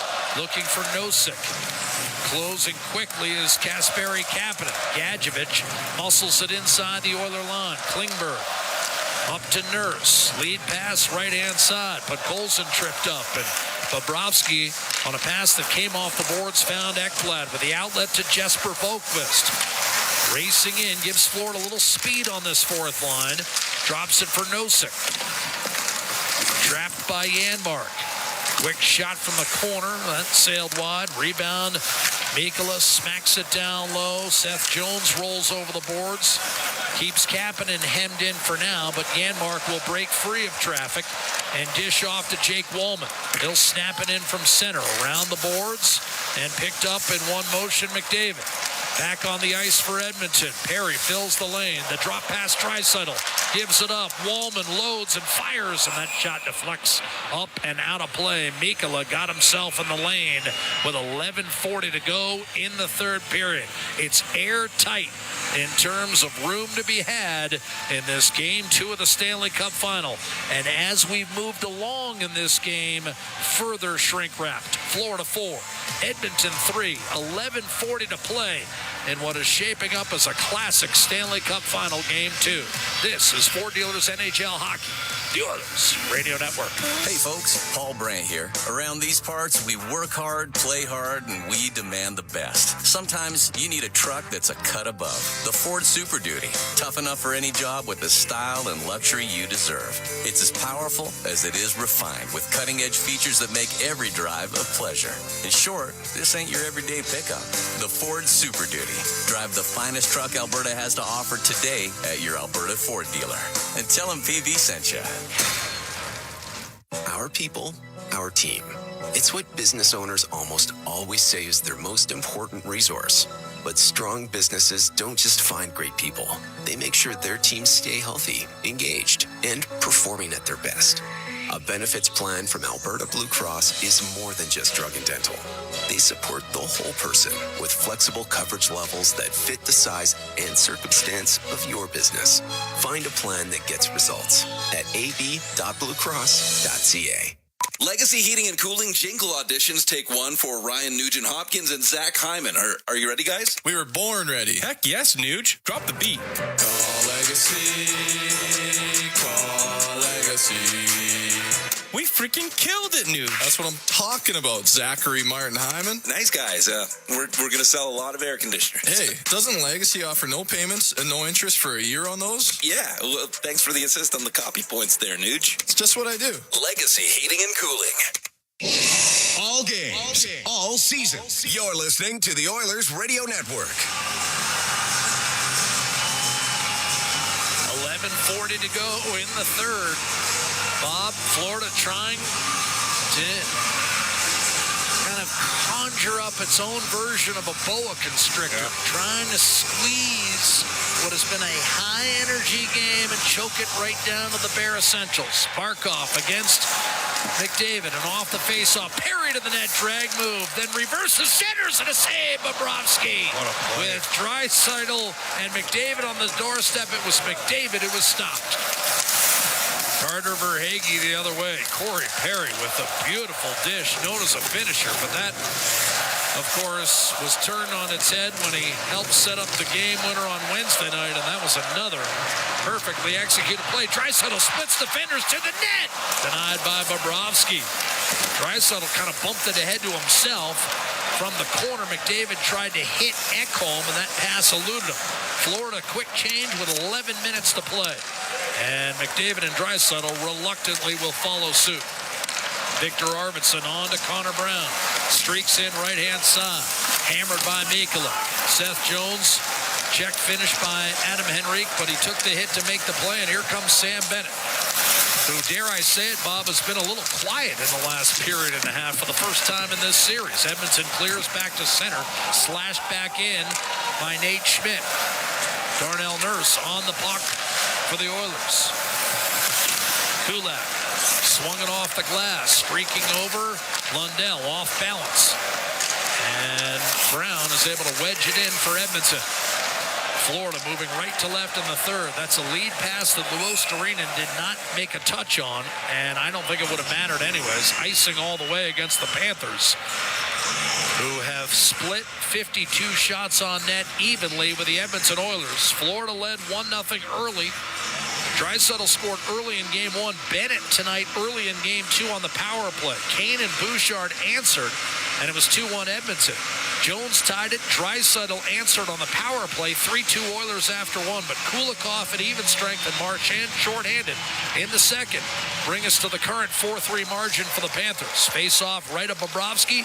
Florida able to come up with it, and chipping and charging will be Eetu Luostarinen. Finished his check on Klingberg. Wallman skates away. Pass hit Nugent Hopkins in the heel, and Nosek will try to answer. Wrist shot off the rush and a save Skinner.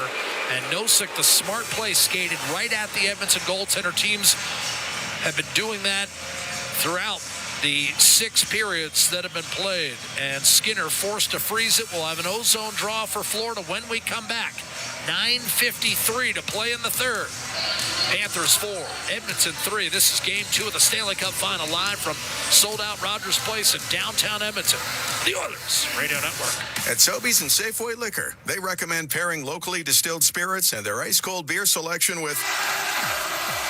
And Oilers win! Sobeys and Safeway Liquor, proud partners and fans of the Edmonton Oilers. Please enjoy responsibly. Get ready to live sky high. Sky Signature Suites offers remarkable units for rent featuring sophisticated floor plans, designer finishes, and breathtaking views. Experience resort-like amenities including a full-time concierge, yoga and fitness studios, golf, indoor and outdoor lounges for you to live your best life. Visit SkySignatureSuites.com and make your home high above the ordinary. When it comes to your new home, nothing should stop you from getting exactly what you want. Coventry Homes puts your needs front and center. They won't deke past your questions about customization, and making changes won't get you sent to the penalty box. With their customizable designs and flexible options, your game-changing home is within reach. Score big with flexibility. By Coventry Homes, the official builder of the Edmonton Oilers. At Sobeys and Safeway Liquor, they recommend pairing locally distilled spirits and their ice-cold beer selection with...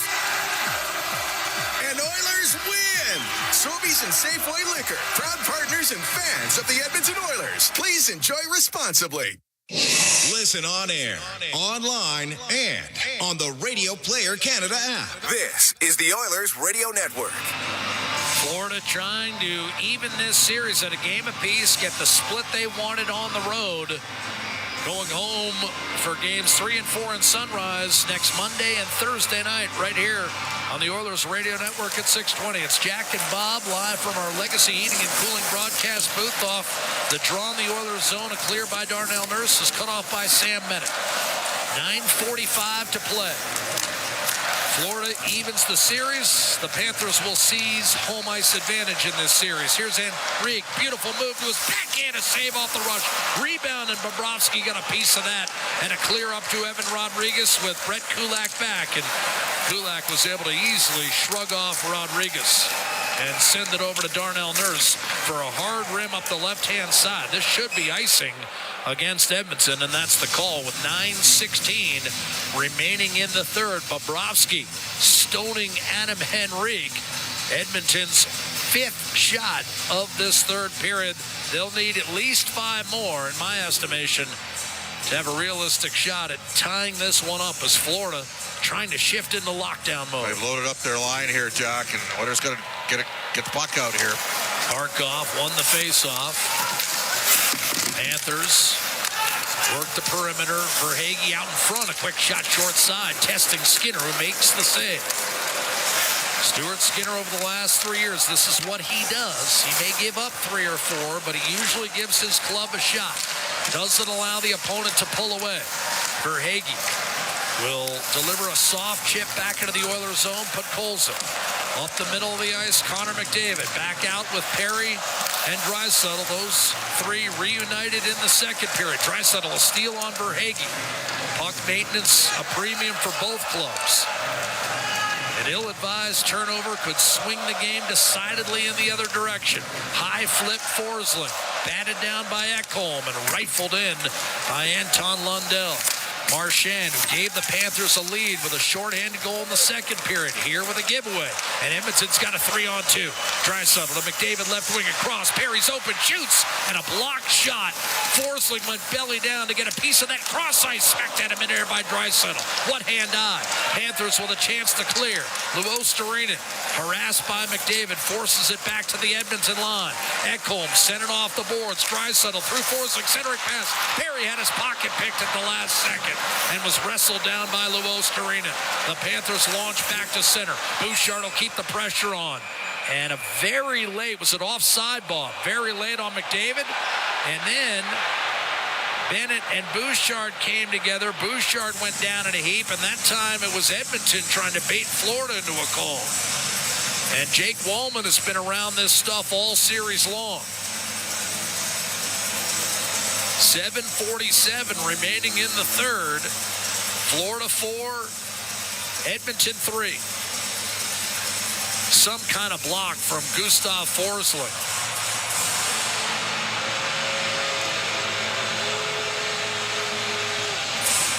A couple of slashes. Bouchard caught Bennett on the outside of the left knee. Not much happening there. Bennett answered in kind. Regular season, that would have been coincidental liners. Yes. I think Bennett got a little bit healthier of a chunk of Bouchard. What a surprise. Nugent Hopkins against Sam Bennett.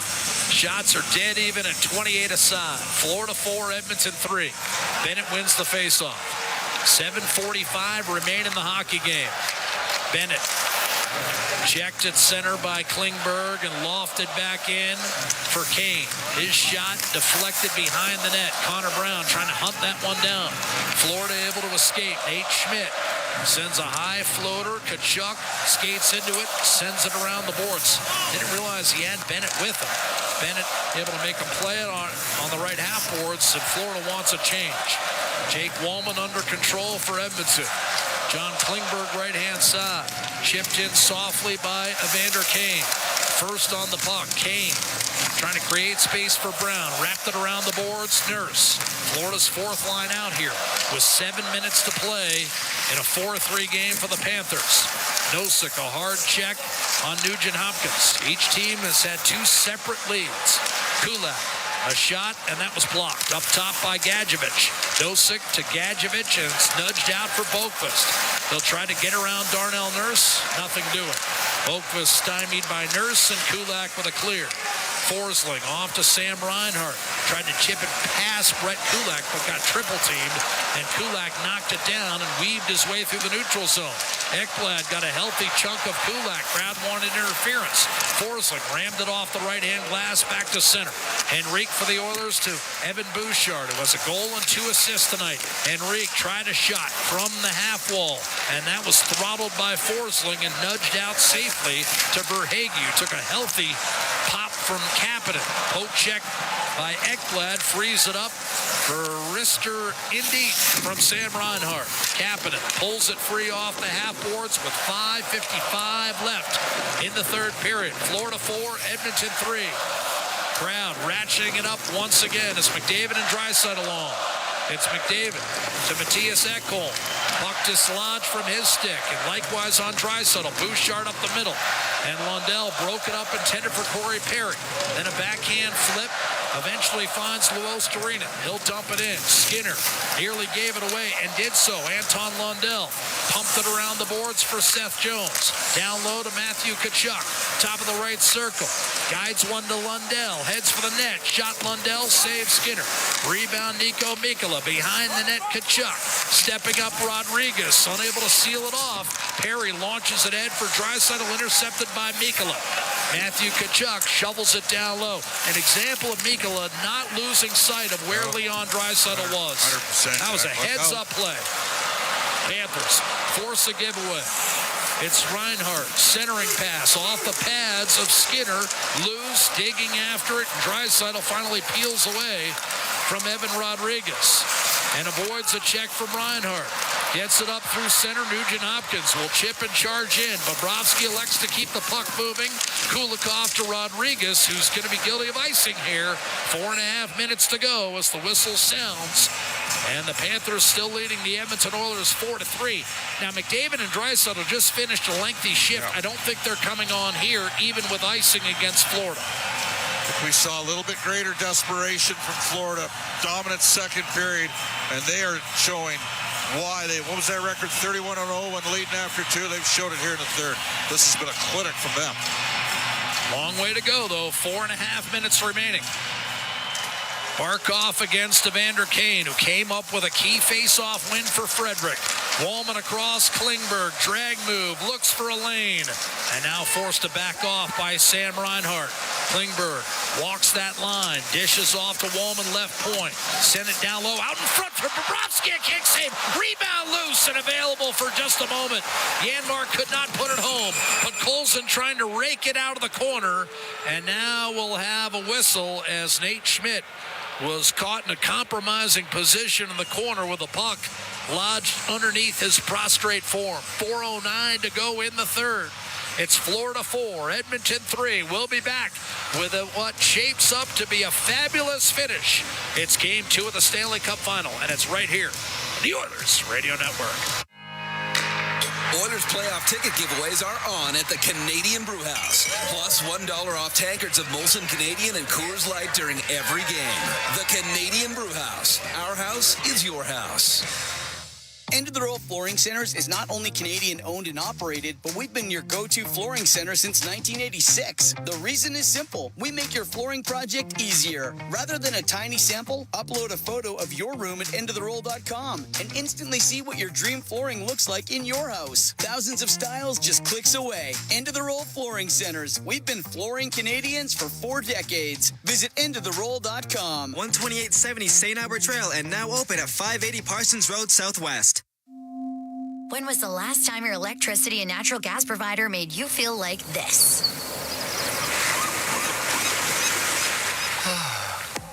Low rates, no strings attached, year-round perks, and local energy experts who always have your back with Encore by Epcor. Find that carefree energy feeling at encore.epcor.com/carefree. Customers are free to purchase natural gas or electricity services from a retailer of their choice. For a list of retailers, visit ucahelps.alberta.ca or call 310-4822 toll-free. Patio season is on at the Canadian Brewhouse. Grab your crew, sip something cold, and hang out on the best patio in town. The Canadian Brewhouse. Our house is your house. All games, all seasons. You're listening to the Oilers Radio Network. 4 minutes, 9 seconds remain, third period. Ekholm, Bouchard, the D pairing. McDavid, Draisaitl, Perry. As the Oilers press for the equalizer. 4-3 Florida. Stuart Skinner still between the pipes. I expect another couple of shifts before the Oilers elect to pull their goaltender. Florida trying to even this best-of-7 Stanley Cup final at a game apiece and seize home ice advantage in the process. Oilers trying to hold serve at home and head to Sunrise with theoretically an opportunity to close it out. Off the draw, Draisaitl to Connor McDavid. Poke checked off his stick. Winds up on the plexi. Slashed at by Forsling. Does not get it out. And McDavid won a battle. And steers back to Bouchard, who holds the line with a shot to save Bobrovsky. Rebound available. And snatched away by Barkov. Here comes Forsling, who dumps it in for Florida. Picked up by Ekholm. He'll backhand it over to Bouchard. Launches one up the left-hand side. Puck rolls dead. No icing. Ekblad center off the glass. Back to center. That hopped over the stick of Ekholm with 3.5 minutes left in regulation. Florida trailed 2-1 and 3-2 in this game. Now leads 4-3. Bouchard to Kane. Centering pass. Brown, a shot stopped by Sergei Bobrovsky. Wide open in the slot off the rush. Florida continues to have problems defending off the rush, but now a tip by Lundell.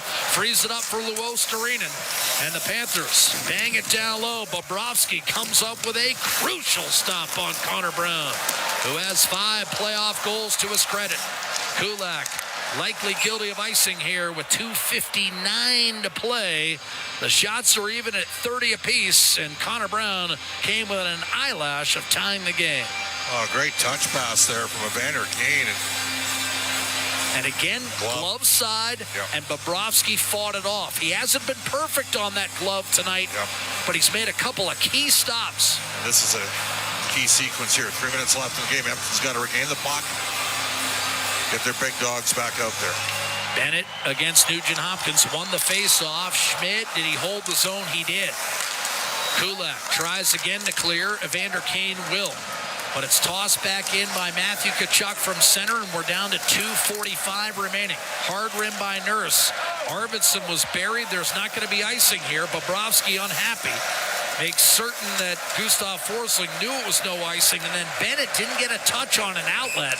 And that's just an unforced error against the Florida Panthers, and you're likely going to see Stuart Skinner come off the ice here with 2.5 minutes left in regulation, and Florida leading Edmonton 4-3. McDavid and Draisaitl are on with Perry, Walman, and Bouchard, and now Skinner will come to the bench.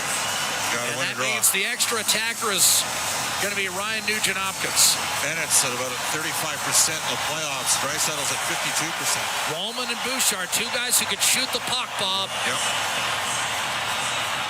Draw won by Draisaitl. Walman snaps it across to Bouchard. Net is empty. 6-on-5. 2:25 to play. Florida up 4-3. McDavid. Bouchard shoots! And that was deflected and wound up out of play with 2:21 remaining in the third. A lot of time left here, Bob. I think Edmonton will keep that timeout in its pocket for now. That was perfectly executed. Bouchard walked right down Main Street, and they got a good block. Sergei Bobrovsky stopped Connor Brown moments ago. The net is empty. Florida trying to seal it and head back home with home ice advantage. And a 1-1 tie in the series. Oilers won the opener 4-3 in overtime, looking to create overtime again. Off the draw, it comes free. An attempted clear by Verhaeghe. Did he put too much on it? No. It rolls dead at the half wall in the Edmonton zone. Walman up to Nugent-Hopkins. Here come the Edmonton Oilers against the champions. Looking to tie it up. McDavid around Barkov. Flashing in left side around Jones. Pulls up at the corner. Back to Walman. Across to Bouchard in the high slot. Minute 55 to go. Oilers down a goal. McDavid back to Walman left point. Bouchard high slot just inside the line. Top of the right circle. Draisaitl crossing to Bouchard. McDavid in front. Deflected away by a tired Mikkola who needs to come off. There's no icing. Mikkola just jabbed at it and sent it inside the Edmonton line. Draisaitl with 1:30 to play. Hustles it up. Deflected pass threw off the timing. And McDavid and the rest of the Oilers offside. That subtle deflection and defending their own blue line results in an offside against the Oilers, and the Panthers will welcome a neutral zone faceoff. Now, do you think about a timeout 100%. because your guys have been out there for 90 seconds? And Skinner's going back in too here. Is that buying some time, though? Yes. Absolutely it is. And now a timeout. And now a timeout. So 1:31 to go in the third period. The shots are 30 apiece. Florida still leads 4-3. And they've led ever since Brad Marchand scored with 8 minutes to play in the second period on a shorthanded goal set up by Anton Lundell. Regardless of how the faceoff turns out, Bob, do you expect the Oilers to try to shoot from the point and outnumber the Panthers down low? You got to create chaos. I thought they were too deselective in the last sequence.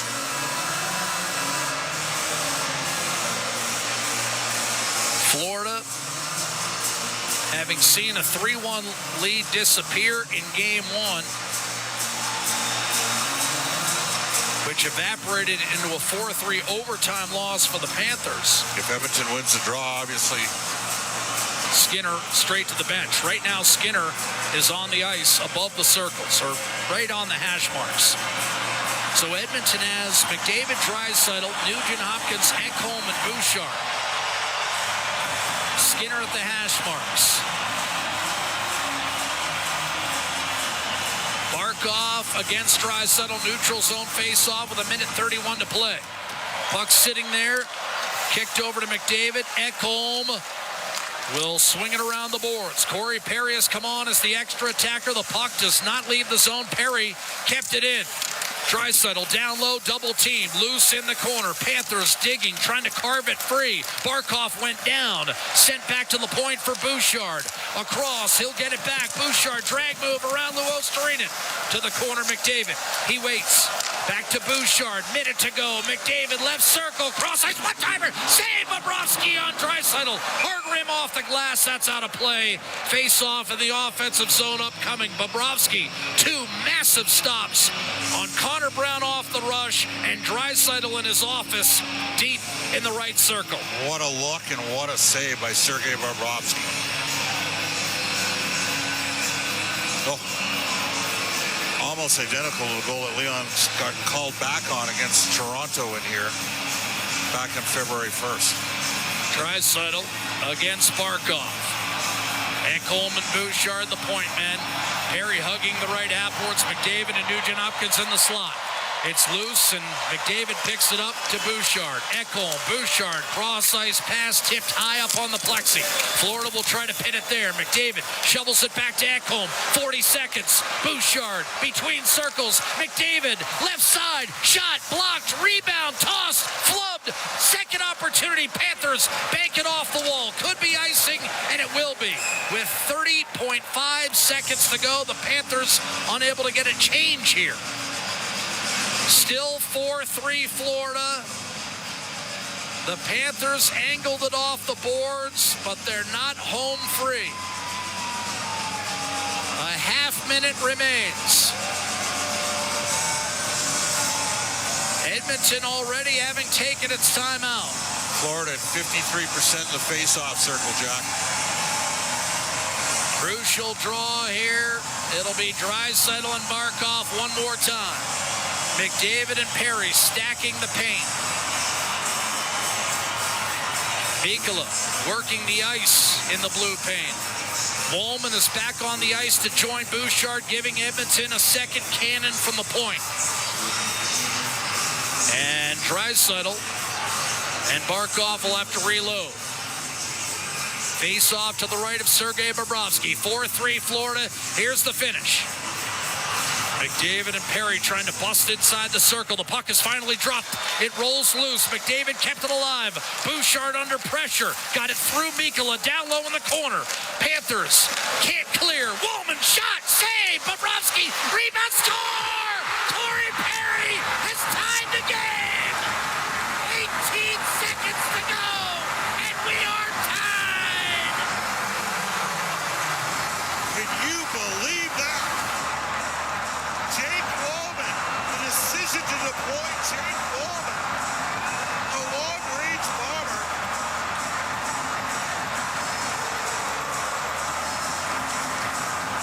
And Corey Perry has scored his 8th goal of the playoffs at age 40, and we are tied.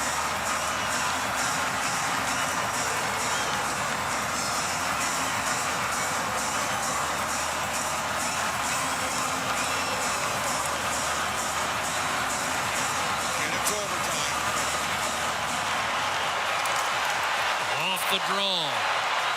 Evander Kane shoots wide. Deafening in here. Connor Brown on the right half boards. The Oilers refuse to go quietly into the night. They forced overtime at Rogers Place. Game 2 of the Stanley Cup Final will require extra time. 4-4. Look at Marchand trying to take Bouchard off the ice here.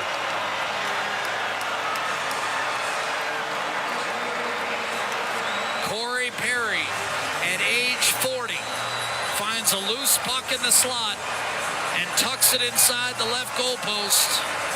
Jake Wollman reinserted into the game after Ekholm and Bouchard had taken the prior shift. 6-on-5. Wollman gets it through, and Perry able to smack home the rebound. What a series. Two teams back and forth, each team having led on 2 separate occasions tonight. And we'll need overtime to settle game 2 as we did in game 1. Give McDavid a second assist on the scoring play. a series, and we're only in game 2. Well, Ryan Nugent-Hopkins was fencing in front of the net. He was tied up by Mikkola, and the Oilers found a way to get the loose puck. And Corey Perry hash marks in. He's still an elite player in this league, and what a playoff he has had. And as a result, we are headed to overtime, where nobody goes home until somebody scores. 4-4, Florida, Edmonton. Panthers scored first. Oilers took leads of 2-1 and 3-2 in the first. Panthers got a pair in the second, including Marchand's shorthanded goal. And that held up 4-3 for Florida all the way down the stretch until 1942, when Corey Perry able to extract overtime by burying a rebound from Wallman and McDavid. 1942, time of the goal. We head to overtime. Whew. It's only game 2. RNH was the net front. I know they announced McDavid in front. I'm thinking RNH may have gotten a piece on that, Jack. And because Wallman's listed as a second assist right now. So that leads me to believe that RNH fencing in front of a goal may have got an assist on the game tire. And if so, that'd be his first point of the series. We are tied at 4.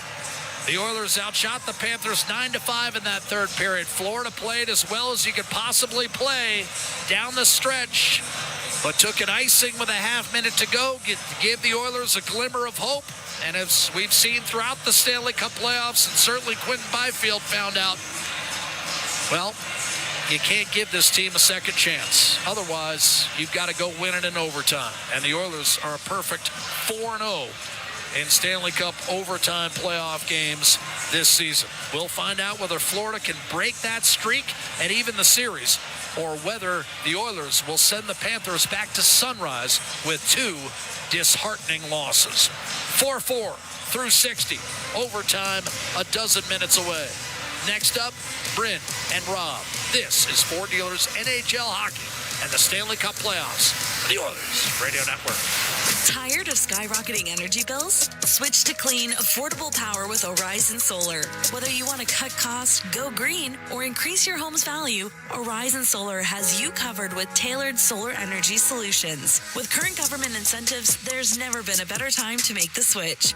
Own your power, control your bills, live sustainably. For your free assessment, call Horizon Solar today or visit horizonsolar.com to get started. Horizon Solar, where going green makes sense.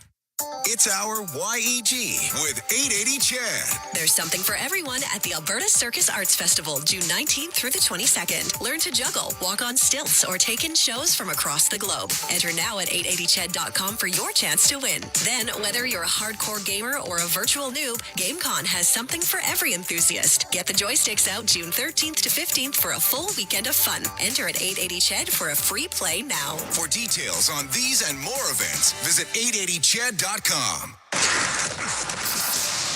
the intermission, brought to you by End of the Row Flooring Centers. Let's get flooring. McDavid and Perry trying to bust inside the circle. The puck is finally dropped. It rolls loose. McDavid kept it alive. Bouchard under pressure. Got it through Mikkola. Down low in the corner. Panthers can't clear. Wallman shot. Save. Bobrovsky. Rebound. Score! Corey Perry has tied the game. 18 seconds to go. And we are tied. And that's our highlight zone, brought to you by Century Casinos. All in, all games, all season. Century Casinos with 3 great locations in Edmonton, St. Albert, and right next door to the Edmonton International Airport. Welcome to the Winter Zone. Welcome to another intermission, Rob Brown. Here we go again. Well, it's so funny how these games have just mirrored each other. I know. We talked at the end of the second period how everything had been the same through the first 40 minutes. Well, again, just like in the last game, the Oilers unable to score in a power play to start the period. But as the game moves on, they get a couple good chances, finally find the back of the net. And again, we go into overtime. So let's just hope that the mirror is 100% complete and the Oilers find a way to win this one in overtime. But How disheartening is that got to be for Florida here, because they played really well in the second, played really well in the third. It'll be disheartening. I mean, you look up at the clock, you're 30 seconds away from tying up the series. Right. So you're sitting in that dressing room right now just thinking, what? We get the puck out one more time. We had the puck near the blue line. I had the guy stick tied. I just didn't have it tied up enough. So, yeah, it is certainly disheartening. Whereas the Oilers dressing room, this is our game now. We've got this game. Like, let's put a stranglehold on this series. But before this series started, we talked about the fact these are the two best teams playing great hockey, and we hope that these two teams show us what they're capable of doing and entertain us. I mean, we've now had 7 periods of hockey, and there hasn't been a moment of disappointment with the way that these two teams have played. The physicality, the skill level, the intensity, the tension in the crowd, the exhilaration of the crowd. I don't know what else this series is going to throw at us as analysts or us as fans, but this has been as good as 7 periods of hockey that I have seen in a number of years. And again, we are a long way from over. So here's hoping that in the next little while at night's end, we'll be celebrating the second overtime victory for the Edmonton Oilers. We were laughing during the commercial break because early in the season, we heard, why would they go and sign Corey Perry? Why would they sign Corey Perry? Well, all he's done is step up at the biggest times. And here again, another one here at 1942 of the third period. And I'm not sure that was the expectation, even from the Oilers brass. I think they felt that he had incredible leadership in the dressing room.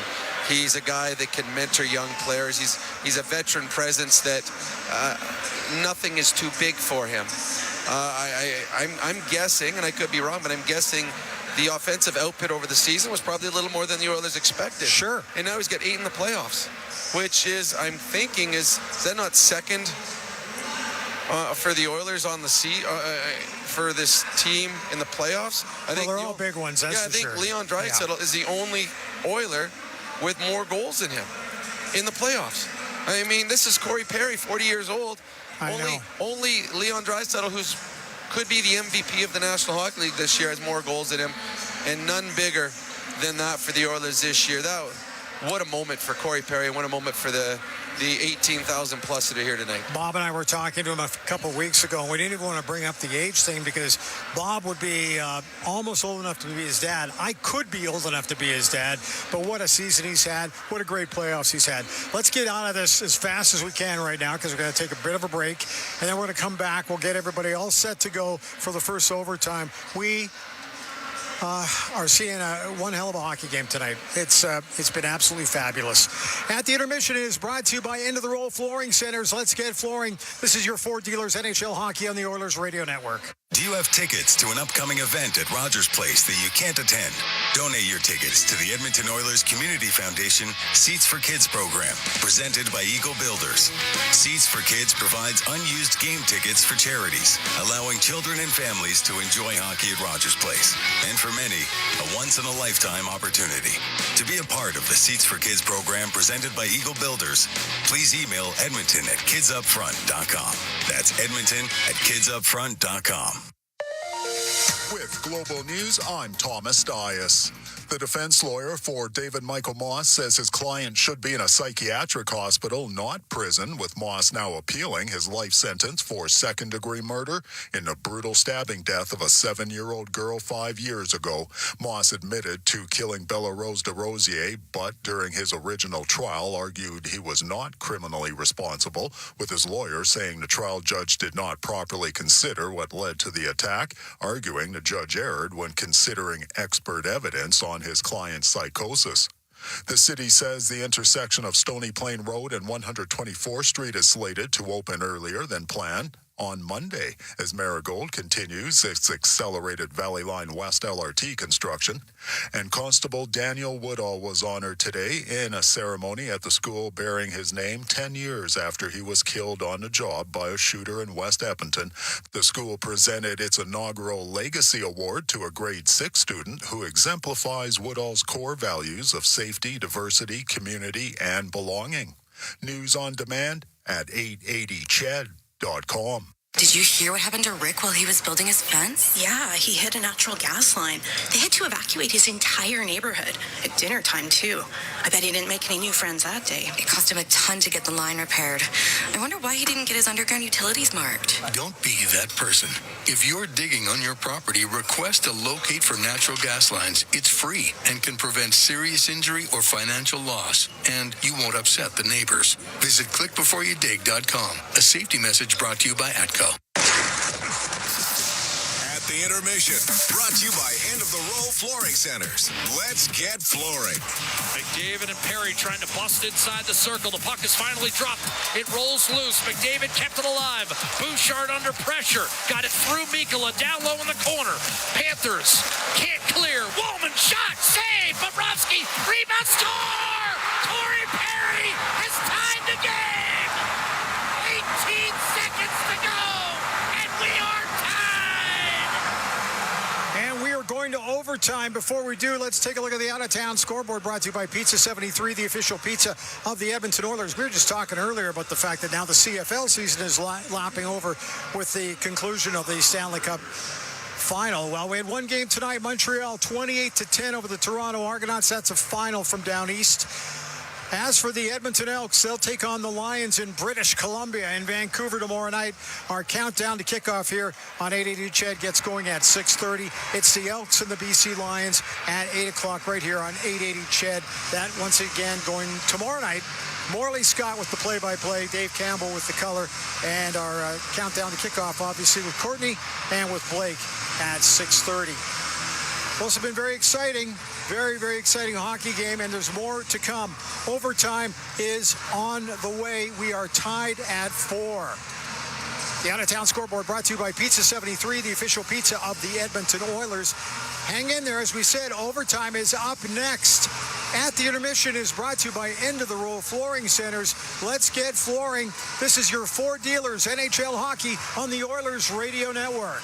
Proudly headquartered in OilCountry, Capital Power is delivering reliable and affordable power today while building clean power systems for tomorrow, creating the balanced energy solutions communities across Alberta and North America can depend on. Visit capitalpower.com to learn how they are powering change by changing power. Be part of their energy and join Capital Power as we all cheer on our Edmonton Oilers on their quest to win it all. Over the last decade, the world of work has changed dramatically. It's a change that can cause a disconnect between a company and its employees. But a partnership with Aon can help by making decisions that create a more flexible, engaged, and resilient workforce. Aon's experience and expertise, global understanding, and advanced analytics ensure that every client is better informed and better advised so that they can make better decisions. Whatever the next decade brings, Aon is in the business of better decisions. Chemco is more than just a trusted local name. Chemco has been building industry across Canada for more than 60 years. From engineering through to commissioning, construction, maintenance, and beyond, Chemco's multidiscipline approach stands firmly on the belief that Chemco cares. It's not just what they do, it's how they do it. Visit Chemco.com and discover how they can support your project today. Chemco, proud fans of the Edmonton Oilers, serving and supporting communities across Canada for over 60 years.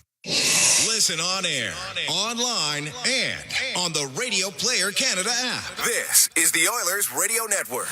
The Oilers' playoff fortunes this year may have turned in Game 4 of the LA series when Evan Bouchard scored the second of his 2 third-period goals with 29 seconds remaining. Tonight, here in Game 2 of the Stanley Cup Final, a month and a half later, Corey Perry waits until 17.8 were on the clock before he buries a rebound of a Jake Wallman shot.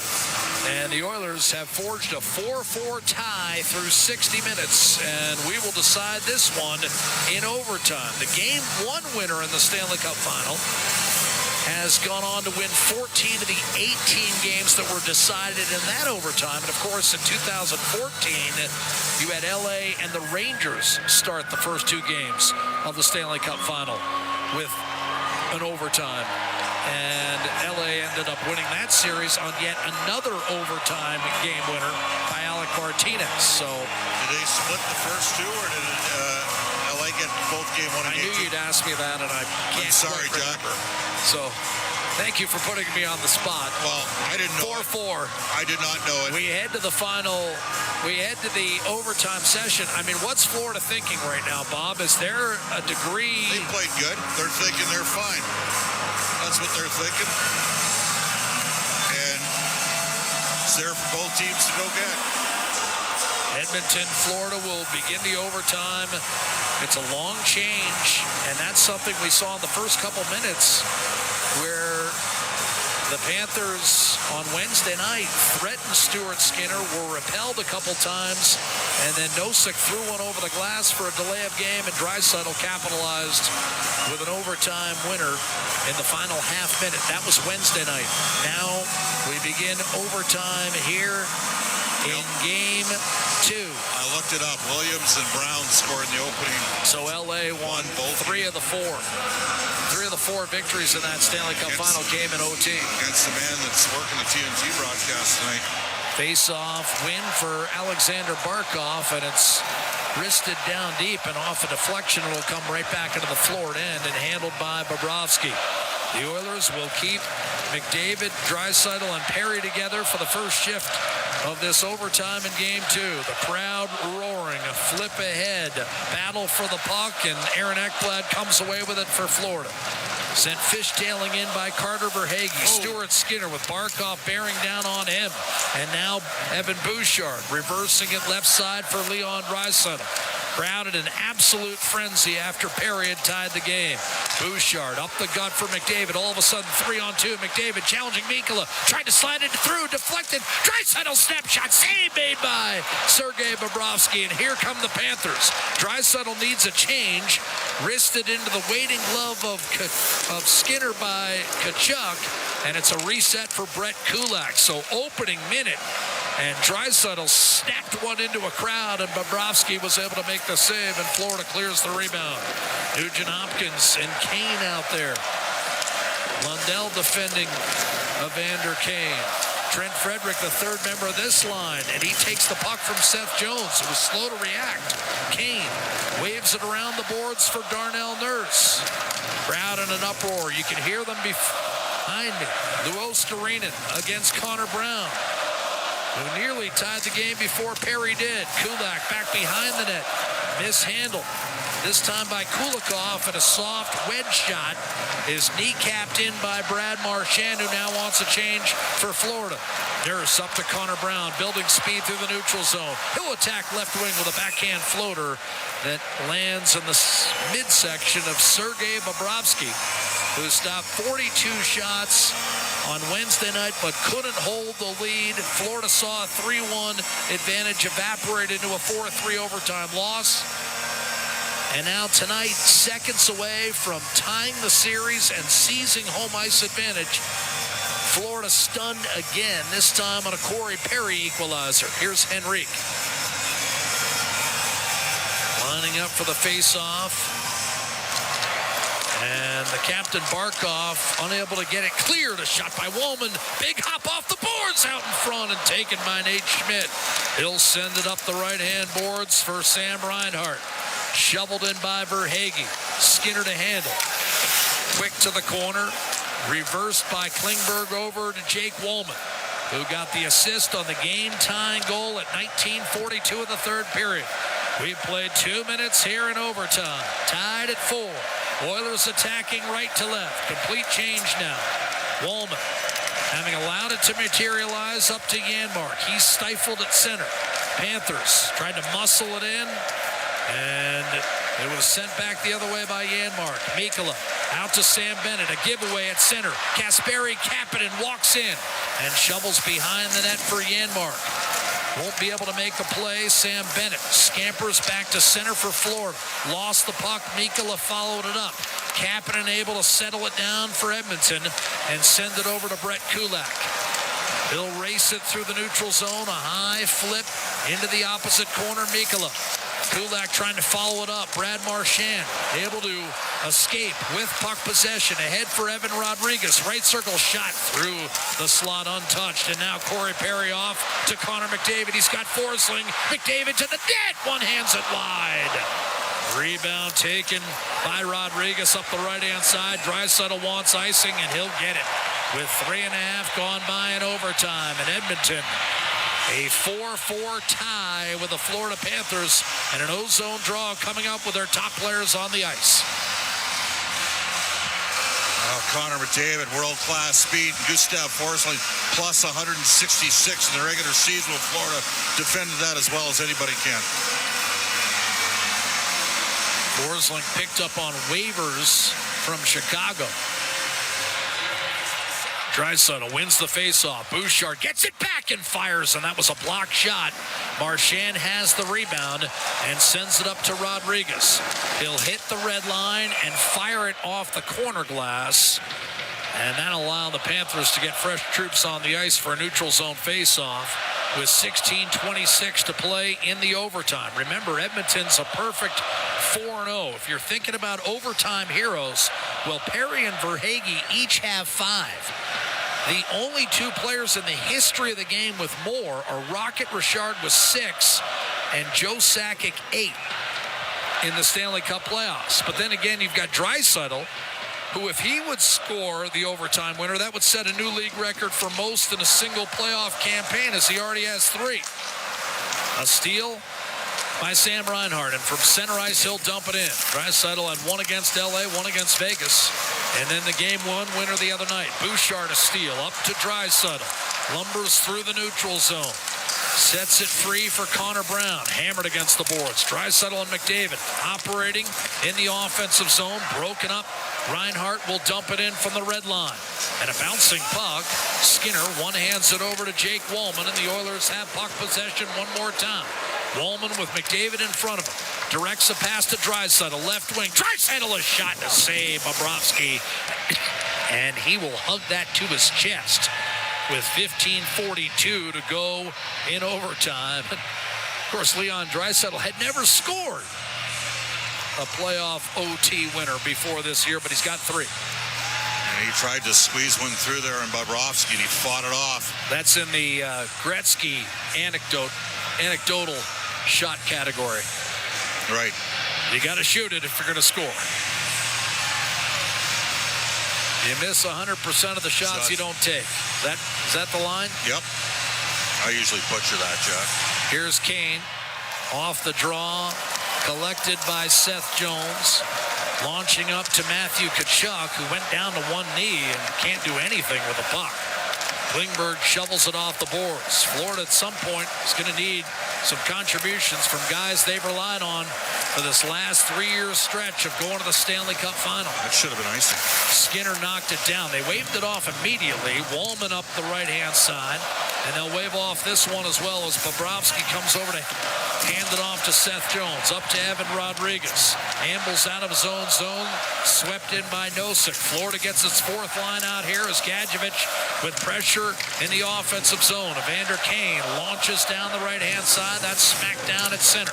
Nurse rifles a pass looking for Kane. Double teamed. It was loose for a moment. Grabbed by Henrique and sent dangerously through the slot. Boqvist first on the puck for Florida, and the Panthers may have numbers here. Shoveled toward the net. Skinner guides it to the corner. Boqvist will leave it behind the net, and Florida will get a quick change. Oilers need a change as well at their forwards. Kane's tired. Stationary breakout here. Florida. Kane comes off. Yep. Darnell Nurse with the puck in his own end. Firing one up the right-hand side. Ekblad booted it back the other way. Lundell to Brad Marchand. Slide step around Nurse to the middle. Lundell could not get it to his forehand for a potential release. Kulak bumped it over to Nurse. Off to Victor Arvidsson, and he'll wedge one back through the middle. Smacked down by Lundell. Taken away by Janmark. Poke check by Luo Starinen. Nurse was there defending his own blue line. Oilers with a puck. Kulak from center. Shot it in off of a linesman. That hurt Devin Burke. Might have caught him in the right elbow. Here come the Panthers the other way. Barkov has had a quiet series offensively. Takes it behind the net. Backhands it out. One-timer flubbed by Carter Verhaeghe. He of the 5 overtime winners in his career. Bouchard through the middle. Janmark wide open right-hand side. Here comes Corey Perry. A drive and a save. Bobrovsky. Rebound McDavid. Freed up for Ekholm. He'll shovel it just wide of the net, and Draisaitl's on it against Nico Mikkola. Draisaitl, the overtime hero on Wednesday night. Barkov, the outlet for Seth Jones, and here come the Panthers left to right. Snapped in by Jones. Rescued from purgatory in Chicago earlier this year. Ekholm up the boards, knocked down by Bennett. Forked away the first time from McDavid. He got it back against Tkachuk, and then it was driven back through center. And Kasperi Kapanen. Better be careful with Bennett all over him. Bouchard launches one at the left-hand side that'll turn into an icing call with 12:51 left in overtime, and the score remains deadlocked 4-all. The shots on goal in this overtime session, 6-4 Edmonton. Well, this is a massive draw for Adam Henrique back in the Oilers D zone. He's a good face-off. It's a massive game. I mean, yes, it is. Florida will be demoralized if they don't win tonight. Nate Schmidt, I'm not saying the series is over, but it'll take every ounce of their championship medal to shrug it off. Here's Adam Henrique against Dmitry Kulikov. Whistled in by Podkolzin. Nate Schmidt with assists on the two Florida goals tonight in the first period. Up to Evan Rodriguez. He's hogtied at center. Snatched away and driven back in by Podkolzin, and he'll follow up. Bobrovsky failed to clear. Podkolzin down low to Kasperi Kapanen, who breaks loose from behind the net, shadowed by Bennett. Put it back into the corner. Matthew Tkachuk trying to jam it out for the Panthers. Here's a rip job and on net. Vasily Podkolzin, whose younger brother Mikhail, watching him play in the NHL for the first time, saw that bid for an overtime winner disappear into Bobrovsky's glove.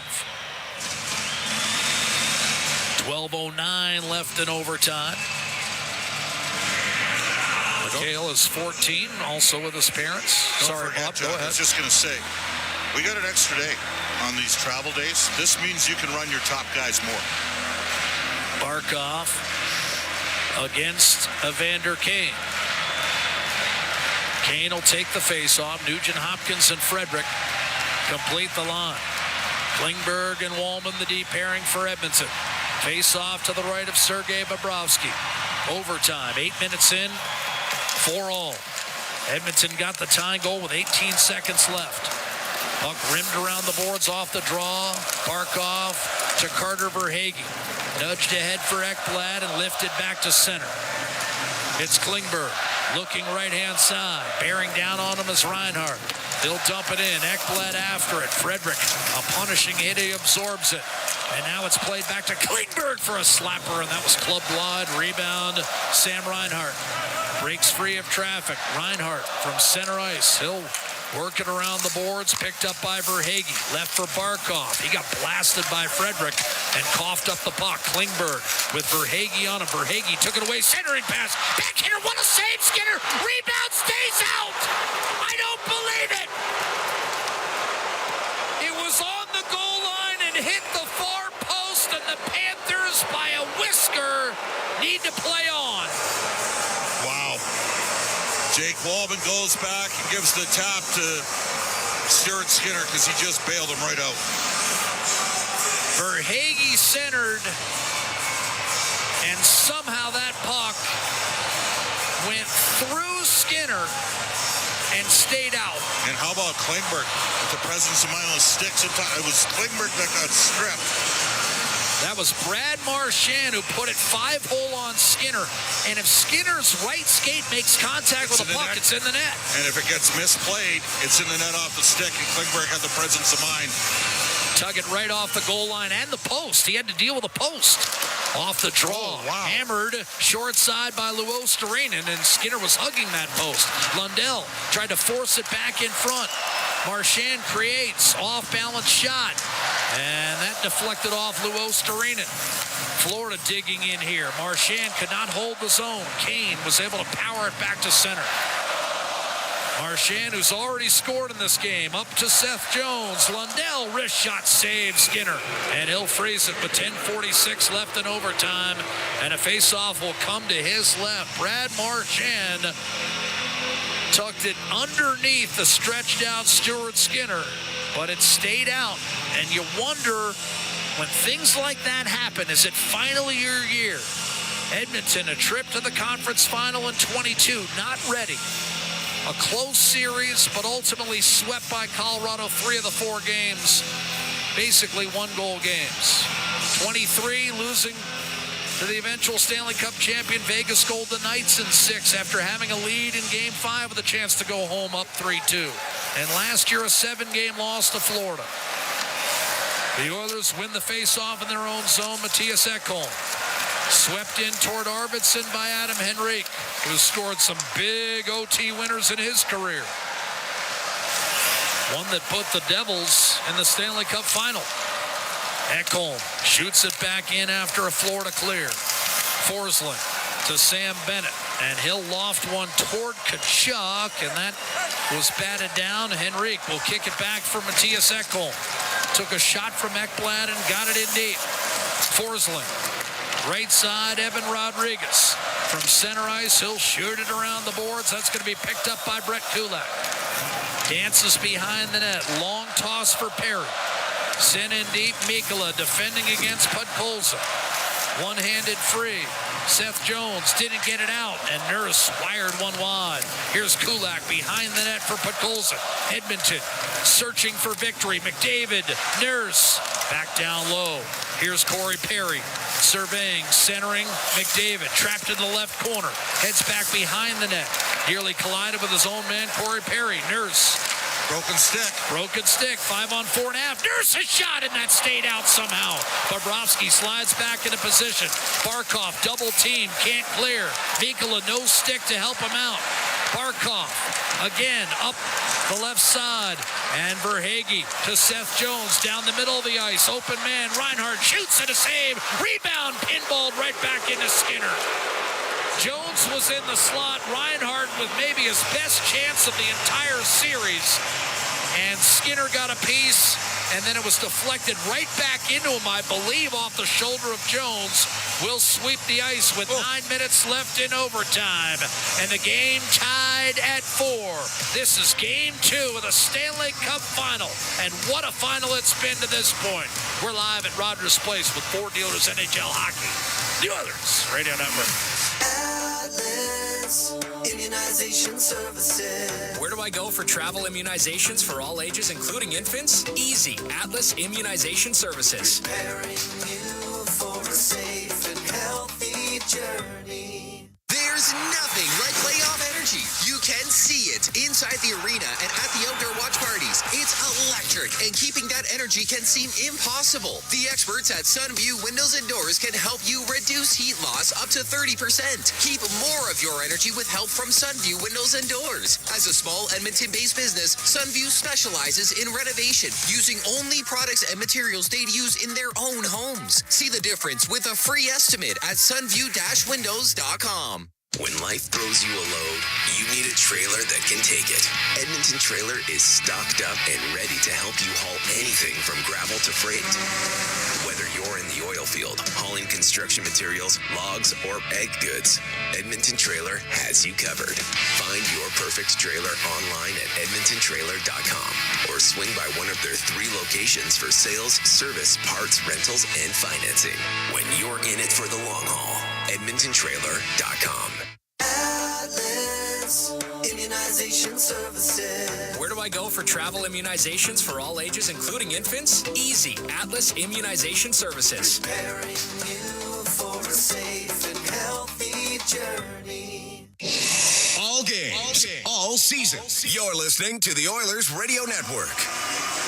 4-4 tie. Game 2 of the Stanley Cup Final. The Oilers won the first one in overtime, 4-3. We're halfway through the first overtime here in Game 2. First time in 11 years, the first 2 games of the Stanley Cup Final have required an extra session, and the Oilers looking to win both and take a 2-0 seriously, and otherwise Florida has tied it and has taken home ice advantage away. Kulak up the right-hand side. Connor Brown forces it back across the Florida blue line. Panthers were within 18 seconds of victory before Corey Perry tied it late in the third, 6 on 5. Forsling shoots it in for Florida.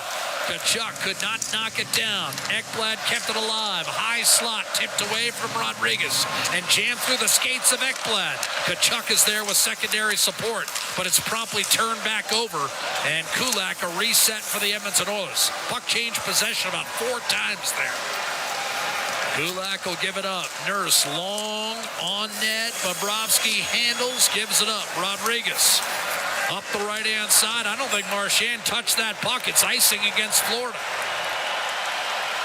8:16 to go in OT. Marchand missing narrowly in his bid to be an overtime hero. Tucked one 5-hole on Skinner, only to see it slide through the blue paint and kiss the far post. Marchand does have 4 overtime winning goals in the playoffs. Matthew Kachuk with 3. Draisaitl wins the faceoff. Back to Ekholm. Loads up. Slap pass to Bouchard. Now it's McDavid. He's got Forsling on him. McDavid to Bouchard. Snapshot dribbled free. Loose and unable to get a shot on net was Perry. Draisaitl against Barkov. Took a hit. Wow. And coming over to make the play is Anton Lundell. He'll bump it behind the Oiler defense as Florida wants a change. Hard rim up the boards, and that escapes both Luostarinen and Mikkola, who settles it down at the Florida line. Jones. Now a chance for Florida. Cross ice, Luostarinen looking for Lundell. Flicked it behind the net. Ekholm was there. Mikkola did not step up, and as a result, the Oilers will get a clear. McDavid to Leon Draisaitl, trying to get through Mikkola. Forced him out wide, blasted him into the corner. Frederick put it around the boards for Klingberg. A shot, a save, Bobrovsky. Rebound, Frederick. Edmonton looking for the win. Frederick, Klingberg, a shot, and that stayed out. Rebound, Luostarinen slid it back behind his own net. Mikkola advanced through to Seth Jones. A high toss over the head, and that's going to be icing. A late call coming, but ultimately a correct one with 7:02 left in the overtime. 4-4. Mikkola has to come back on for the Panthers, and what an opportunity here for Edmonton. Vander Kane taking a bunch of draws here for the Oilers, Jack. And you've got Florida's 4th line out there. Nosek will take the draw. Kane on this side has been taking faceoffs. And on this one, we're going to do it again. 18,347, trying to penetrate the cranium of battle-tested goaltender Sergei Bobrovsky. Kane and Nosek one more time. And Nosek with a clean face-off win. Jones, a reverse pivot, threw it up the right-hand side. Woolman from his own blue line. Frederick tried to get it in deep, could not do it. Panthers will get a change here as Gadjevich will drive it behind the Oiler net. And Florida with some fresh troops. High toss. Woolman took a big hit. That was settled by Nate Schmidt and shoveled up the right-hand side. Kane knocked it down. Schmidt had it, lost it, still battling. Woolman will shoot it in from center. Big hop off the boards. Kulikov against the fleet Kasperi Kapanen. Verhaeghe back behind his own net. A miscommunication with Nate Schmidt. Sam Reinhart took a hip check from Janmark, and Nurse was able to capitalize, holding on to it, but only momentarily. Kulikov up to Verhaeghe, and he'll drive it in deep. Sam Reinhart, who had a good chance at overtime behind the net. Verhaeghe pinching in as Kulikov to try to hold the zone. Verhaeghe has it jabbed free by Kulak, and it's swept back to center. Aaron Ekblad will wrist it down deep from the red line.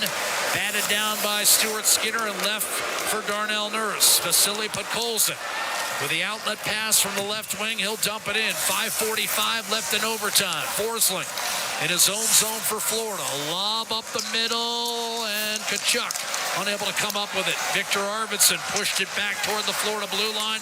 Ekblad through the wickets of Bennett, no icing. Skinner leaves it for Bouchard up the right-hand side, off the boards. Brown, one touch to the oncoming Henrique. Back to Connor Brown. Fires, kick save, Bobrovsky. Rebound, Jesper Boqvist. He can skate from the left side. He'll jam it in deep, and Florida floods into the offensive zone. Sam Bennett, who opened the scoring seemingly 6 hours ago, First overtime, but we've had so many twists and turns of this one. Tied at 4. Oilers muscle it back in. Seth Jones off to Nico Mikkola. As we go inside, 5 minutes to play in the first overtime. Mikkola shovels it in deep. Skinner did not handle it cleanly. Let it go through instead to Klingberg. Now McDavid building speed with Draisaitl on his right. Dishes off. Draisaitl hits the trailer. Woolman off balance. Turned it over. And Florida's going to have a breakaway to win it. It's Reinhart in on Skinner. Shoots and misses the net. Rebound. Loading up. Lundell. A missed net by Sam Reinhart on a breakaway to win it. Woolman will flip it in. Nate Schmidt off to Reinhart, who could not put it away. Now an icing call coming against Verhaeghe. And Florida looks a little discouraged. Sam Reinhart, who has 96 goals the last 2 years, missed the net on a breakaway with a chance to win it. Oilers forced a pass through to Jake Wallman. They had a 3-on-2 themselves. Wallman jumped up, activated, and Reinhart tried to rip one high to the blocker side on Stuart Skinner. Wow. Face off to Bobrovsky's right-hand side. Frederick off the draw. The Panthers come up with it. Chipped on by Verhaeghe. As this game moves along, you just get the feeling. Oh, here's Kane beating Ekblad to the net. Drag move and a poke check by Forsling at the last moment. What a play to wait Kane out. Now Forsling heading for the Edmonton net, only to be cut off. And the lead pass for Kane is an errant one. And that's an icing call against Edmonton. And Florida, with the last-second goal by Corey Perry, the missed breakaway from Sam Reinhart, still has just enough in the tank to Gustav Forsling to break that one up. Huge draw here. Nugent Hopkins against Bennett. This game moves along. It just seems more important for Florida. Face-off win. Mikkola to Matthew Tkachuk. Sam Bennett. As the Panthers try to deal with the disappointment of being overtime in the first place. Evan Rodriguez squeezed off the puck by Nugent Hopkins. Bennett can't catch up to it on the cycle. Frederick will reverse it over to Kulak, who pounds it off the boards. Tkachuk kept it alive. Mikkola down low to Evan Rodriguez. Looked inside, nothing there. Mikkola shoots, and that pinballed a backhander. Rodriguez behind Skinner, but through the blue paint untouched. And Evander Kane wedged it safely back to the Florida line. Tkachuk up the middle, spilled in by Luos Storinen. Played to the corner by Skinner, held in by Lundell. 3 minutes left in overtime. It's Darnell Nurse up the right-hand side, and that will be an icing call against the Oilers with 2:52 to play in overtime. The shots are 45-38 for the game. 13-8 Oilers here in the first overtime. But the best chance, no question, Sam Reinhart on a breakaway, and he did not hit the net. Probably the two best chances have been Florida's. And both for Reinhart, because Skinner made a good save on him earlier in this overtime. Henrique needs to tie up here. Oilers need to crash it and support him off the draw. Barkov out there with Verhaeghe and Sam Reinhart. Henrique on the draw. And Barkov won it. Left for Schmidt. His shot does not make its way through. Henrique backhands it down the ice. And we're going to have icing again with 2:41 left in overtime. Any field partner, they're gonna double check this. I thought this may have gotten a piece of the Florida player. We might have a draw at center. What's your take on, as this game moves along, do you feel it becoming any more important to one team or the other? No, I don't, because what term have you used all game in terms of what Edmonton needs to do? Hold, serve. They got to get a win here. Well, look at that. They did give Florida. So now the Oilers got to get Henrique That's back. An icing call. Yep.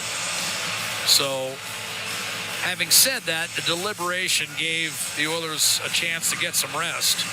And Adam Henrique, once again, will be matched up against Sasha Barkov in the face-off circle to the right of Stuart Skinner. Skinner 34 saves, Bobrovsky 41. Now they're going right now. Bear is talking to the league. Is there a possibility this faceoff still might come outside? I'm not sure that's something that can be reviewed upstairs. So what are they possibly looking at? Or are they looking to see who Edmonton had on the ice? That's what they're looking at. Yeah. They got the sheet out right now. And Chris Rooney is going to walk it over to Chris Knobloch. Now, again, the net result here is whoever's on the ice is getting a lot of extra rest here. So Darnell Nurse is going to come back on. I mean, by the time you get the different guys on the ice, it's really academic. Because this deliberation is in excess of a minute. So now Florida with another ozone draws. The Panthers so close to winning game 2 less than an hour ago. Henrique wins the faceoff cleanly for Barkov, and Nurse carries the puck up ice. Oilers looking to win on back-to-back nights against Florida when trailing entering the third period. They did it Wednesday. Verhaeghe flips it in, and that's a late icing call against Florida as Kulak had inside position on Nate Schmidt. And now, with plenty of rest as a result of the earlier deliberations, you've got McDavid and Draisaitl coming on against the tired Florida bunch, who was thinking about winning moments ago and now has to think about defending and fighting off the momentum generated by another late third period comeback. Draisaitl wins the faceoff. McDavid to Bouchard. Wrist shot! And that's wide of Bobrovsky. Might have caught a piece of his blocker. Here's Perry. Shoveled down low for Draisaitl. Looking for McDavid. He's cut off by Kulikov. Perry tried to give it back to McDavid. Kulikov and Schmidt, the third pair on for Florida. The Panthers will break out, though. Kulikov to Sam Reinhart. He'll wind it along. And now Florida will look for a change. In the meanwhile, Barkov continues to dig behind the net. Verhaeghe a one-timer, and Tkachuk stumbled. He stumbled and never got the shot away. Draisaitl up the right-hand side. Here's Corey Perry. Tkachuk has had a tough series to this point. Forsling. Draisaitl around. Kulak. Draisaitl coming off the right half boards. Here's an opening for Kulak. Draisaitl wants a change. Kulak will keep it himself, a backhander. And a dangerous one in on net. Tkachuk will clear up the left-hand side. Sam Bennett triple-teamed. Can't get to the puck. Wallman does. Off balance. Lost the handle momentarily and then got bailed out by Podkolzin. Left ahead for Arvidsson, but Forsling able to pick that one off, and he shoots it on net from beyond the blue line. Skinner will knock it down for Wallman as we enter the final minute of overtime. Tied at 4. Seth Jones picks up an Edmonton dump in, and what is this? Offside. Against the Oilers. Okay. Yep. Arvidsson backed his way in. Good call by you on the right-hand side. It looked like a pedestrian dump in, but in fact, it was offside. And because the puck was released from beyond the red, they dropped the puck there. Look at this. Kasperi Kapanen will take the face-off against Anton Lundell. 58 seconds left in overtime. Tied at 4. Lundell wins the draw. Serving it up is Mikkola for Skinner to play it. Matthias Ekholm up the left-hand side and out. Seth Jones pushes it right back in. Ekholm hard up the boards. That's going to be an icing call against the Oilers.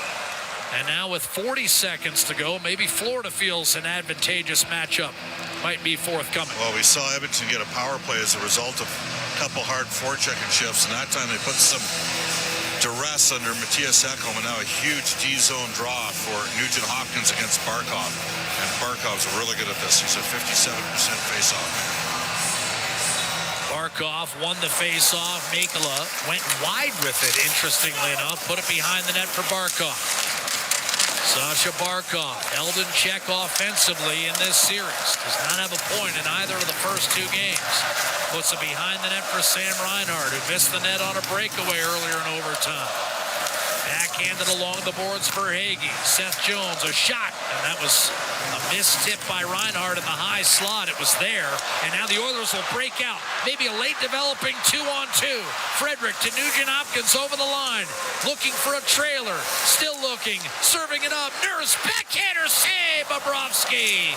And we will require double overtime in game 2. Still tied at 4. Shots on goal in the first overtime for Edmonton 14 and Florida 9. But I don't think anyone in the Sunshine State is thinking about that. They're still thinking about that Sam Reinhart breakaway. Yeah. He got 98 goals on Sam Reinhart's stick over the last 2 regular seasons, and he misses the net against Stuart Skinner. They have changed the assist now on the game-tying goal by Corey Perry in the final 17 seconds of this game. It's back to Connor McDavid. So thank you for that pressing news. Woolman with his third assist of the series. McDavid with his third assist of the series. It's a 4-4 tie. I mean, Bob, in that overtime, both teams obviously had decent looks. What do you make of the fact that, again, Florida had the best look of overtime. Sam Reinhart misses the net. Is there anything you pull out of that first overtime carrying forward into the second OT? Do you expect the Oilers to potentially tinker with some new combinations? Or once you've moved McDavid and Draisaitl together, you ride them out for the rest of the game? I think so. I'm just looking at the minutes here, right? Seth Jones is at 32, 29:45 for Aaron Ekblad. And Gustav Forsling, Jack, is at 29-28. So Bouchard leads the Oilers at 31-23. The Oilers' next 2 highest skaters, McDavid's at 31-41, and Draisaitl's already at 29 minutes. Now here's, again, the catch and why it's relevant. Well, you got the 2 days We got the 2 days, so you can ride the whip here with Edmonton's top guys. Well, what's Barkov at? Sasha Barkov, to this point in the game, is at 27 minutes. So and what about Reinhart? Reinhart was over 20 minutes per game when he's played. 26. He's up to 28 there. 28:07. So, I mean, both teams riding their top guys. I would say that Florida's top-end players have probably had the better looks here in the first overtime. They haven't produced. And Leon Draisaitl's got a goal and an assist. McDavid has 3 points. At some point, for Florida to have a chance to win this series, they're going to need something offensively from Barkov, Tkachuk, or Reinhart, and they've got nothing. Yeah, well, Edmonton's just got to do a little bit better job managing the puck. But, I mean, Are you most worried when the Lundelis line is on the ice? I'm worried when Brad Marchand's out there because I'm worried when any one of their top 3 lines out there. They're all good. This is a one-bounce game at this point.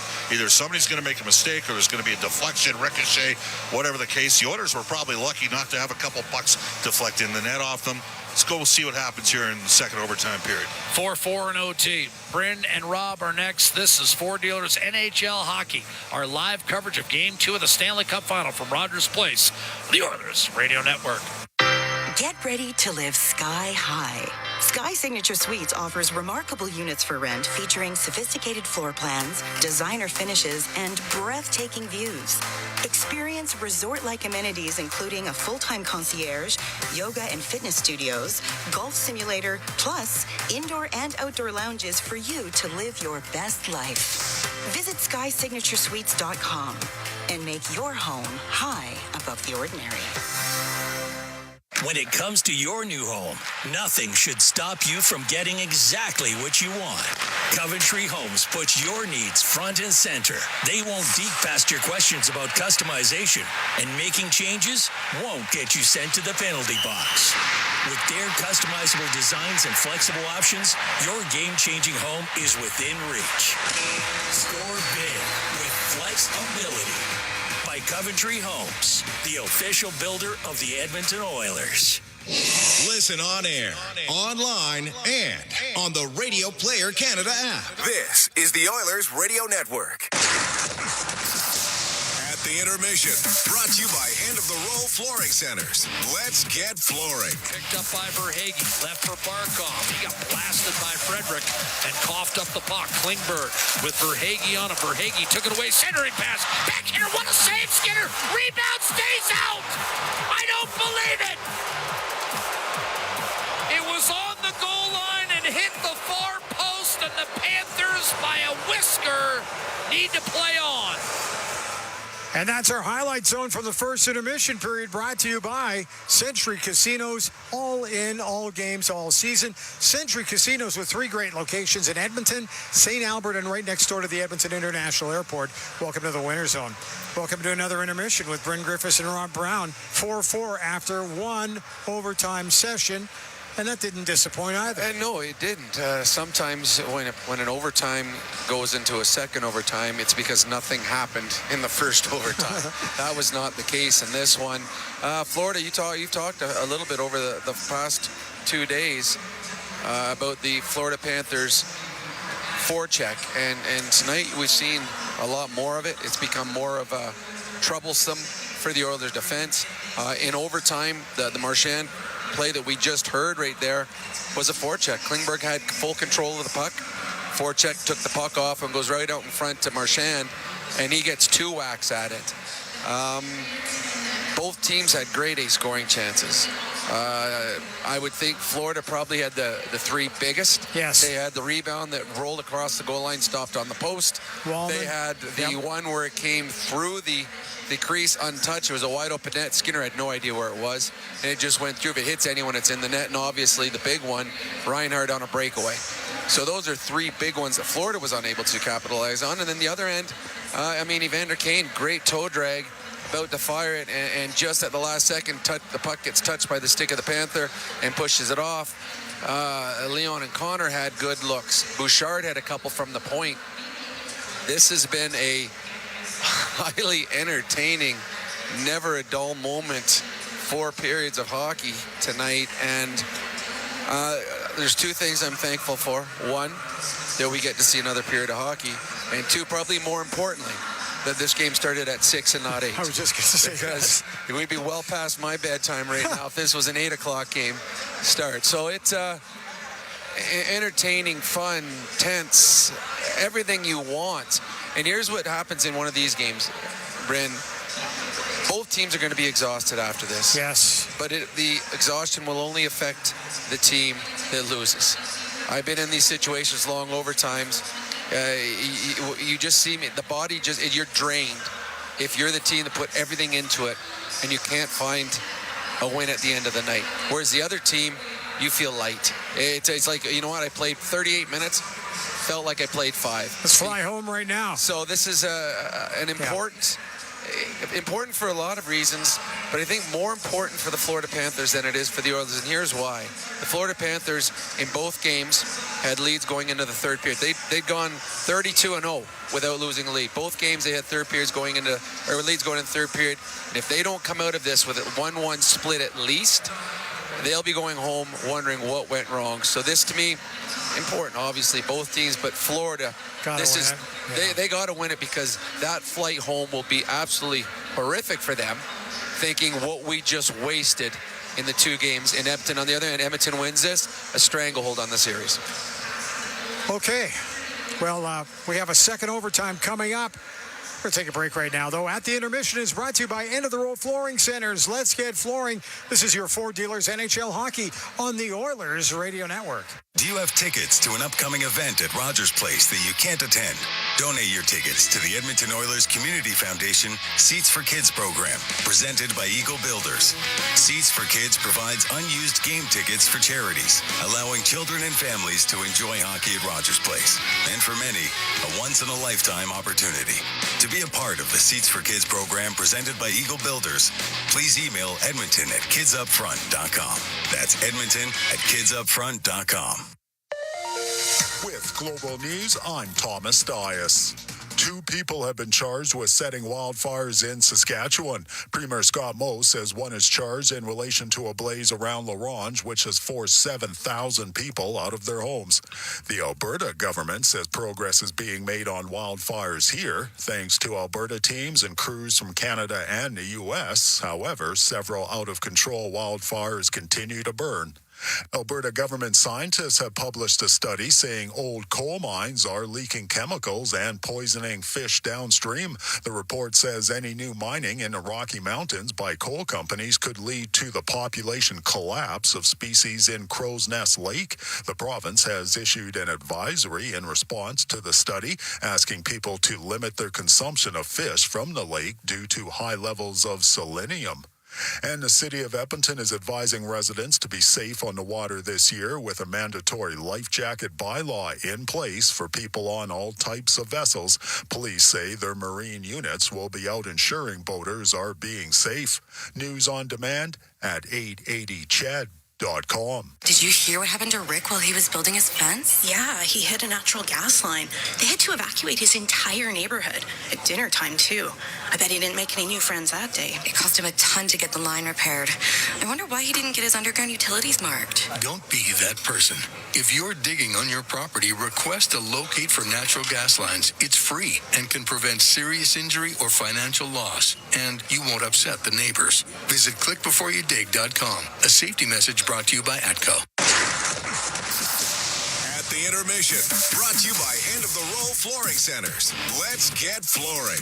Bryn Griffiths back at Rogers Place. We're settling in, getting ready for a second overtime. We are tied at 4 in Game 2 of the Stanley Cup Final. Let's take a look at the out-of-town scoreboard, brought to you by Pizza 73, the official pizza of the Edmonton Oilers. We got a little football slop over now as the CFL season has started.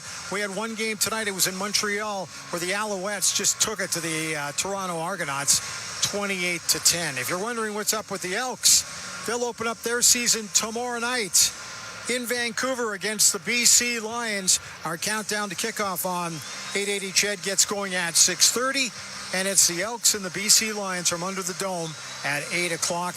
Morley Scott, Dave Campbell, the entire crew, they'll be ready to go on 880 Ched tomorrow night, the Elks and the Lions. Reason why we've gone to overtime, Corey Perry scored at 19:42 of the third period. The assist going to Jake Wallman and Connor McDavid. That's how close this was. That's how close this game is. It's been a tremendous hockey game. First period was anybody's hockey matchup. Second period was pretty much all Florida. And then the Oilers came on, as they've done so often in the postseason. They come on to tie it up in the dying seconds just to send it to an extra period. We've gone through one overtime. We're about ready to go through a second one. Guys are getting ready to call the action. We're going to give them a little extra time to talk about it and set the table. So we're going to bail right now. But we can tell you one thing. We're going into period number 5. This is going to be a lot of fun. 4-4, the Panthers and the Oilers. Game 2 of the Stanley Cup Final. At the Intermission is brought to you by the End of the Row Flooring Centers. Let's get flooring. As I said, overtime 2 on the way. This is your Ford Dealers NHL Hockey on the Oilers Radio Network. Proudly headquartered in oil country, Capital Power is delivering reliable and affordable power today while building clean power systems for tomorrow, creating the balanced energy solutions communities across Alberta and North America can depend on. Visit capitalpower.com to learn how they are powering change by changing power. Be part of their energy and join Capital Power as we all cheer on our Edmonton Oilers on their quest to win it all. Over the last decade, the world of work has changed dramatically. It's a change that can cause a disconnect between a company and its employees. But a partnership with Aon can help by making decisions that create a more flexible, engaged, and resilient workforce. Aon's experience and expertise, global understanding, and advanced analytics ensure that every client is better informed and better advised so that they can make better decisions. Whatever the next decade brings, Aon is in the business of better decisions. Chemco is more than just a trusted local name. Chemco has been building industry across Canada for more than 60 years. From engineering through to commissioning, construction, maintenance, and beyond, Chemco's multidiscipline approach stands firmly on the belief that Chemco cares. It's not just what they do, it's how they do it. Visit Chemco.com and discover how they can support your project today. Chemco, proud fans of the Edmonton Oilers, serving and supporting communities across Canada for over 60 years. All games, all season. You're listening to the Oilers Radio Network. 4-4, and we march on to a second overtime. The Edmonton Oilers in the Stanley Cup final, of course, have won their last 2 overtime games. Fernando Pisani, Game 5 at Raleigh, North Carolina back in 2006, and Leon Draisaitl on Wednesday night. Those are your last 2 Edmonton overtime winners. 87 is the 3rd overtime win for the Oilers in a Stanley Cup final against Philadelphia. Yari Curry. And Yari Curry owns an Oiler record that many people would think would belong to Wayne Gretzky. Most multi-goal games in the history of the Stanley Cup playoffs. Curry with 18. Leon Draisaitl had his 11th on Wednesday night. Well, and if he scores here in overtime, he'll break an NHL record, and he'd make it 2 in a row and give the Oilers a 2-0 lead in a series that shifts to Florida next Monday and Thursday. We'll have the games right here for you on the Oilers Radio Network. The Panthers are looking to add a 5th game and erase one of those if necessary parentheses. If they win, then the series is tied at a game apiece, and Florida has taken home ice advantage. Yari Curry, as you know, had 3 hat-tricks in one series in the highest scoring playoff series in NHL history. Chicago 85. Yeah, it was wild. So McDavid, Draisaitl, and Corey Perry, who tied this game with 18 seconds left in regulation, will begin the second overtime. Ekholm and Bouchard defensively. The Barkov line out for Florida and a face-off win for Connor McDavid. Ripped in deep by Evan Bouchard, and we're underway. This is double overtime in Game 2 of the Stanley Cup Final. Oilers won Game 1 in OT on Wednesday night. Lead pass for Hagee. Did he get a touch on it? No. And just every error magnified when you get to this stage where 2 teams are playing on the margins. Florida led 3-1 in Game 1, couldn't hold it. Led 3-2 for nearly half the second period and almost all the third, and couldn't hold it. Draisaitl lining up against Barkov, face-off right of Sergei Bobrovsky. Draisaitl is 19-14 in this game. Barkov's 21-18. And Barkov wins this face-off. Aaron Ekblad, as Bob mentioned, 32 minutes through 4 periods, up to Sam Reinhart. This is basically period 5. Sudden death, overtime hockey in the Stanley Cup Final. You got to have a pulse to enjoy this one. Here's McDavid, pickpocket, and a breakout pass for Leon Draisaitl, looking for victory, and a poke check by Forsling will force him to the corner. A wrap-up, Ekblad got the horse collar on McDavid. You'd almost have to assassinate someone to get a call at this point, or flip the puck over the glass, which Nosek did on Wednesday night, and that led to the Draisaitl OT winner, or he might still be playing. Here's Kulak, up the gut, one-touched on, played by Mikkola up the left-hand side. Trying to barrel through his Lou Osterinen. His centering pass canceled out. Mikkola, that escaped the line, and a drive from the point will be whistled for an offside, and a face-off on the dot immediately outside the Edmonton Blue. 4-4 in OT.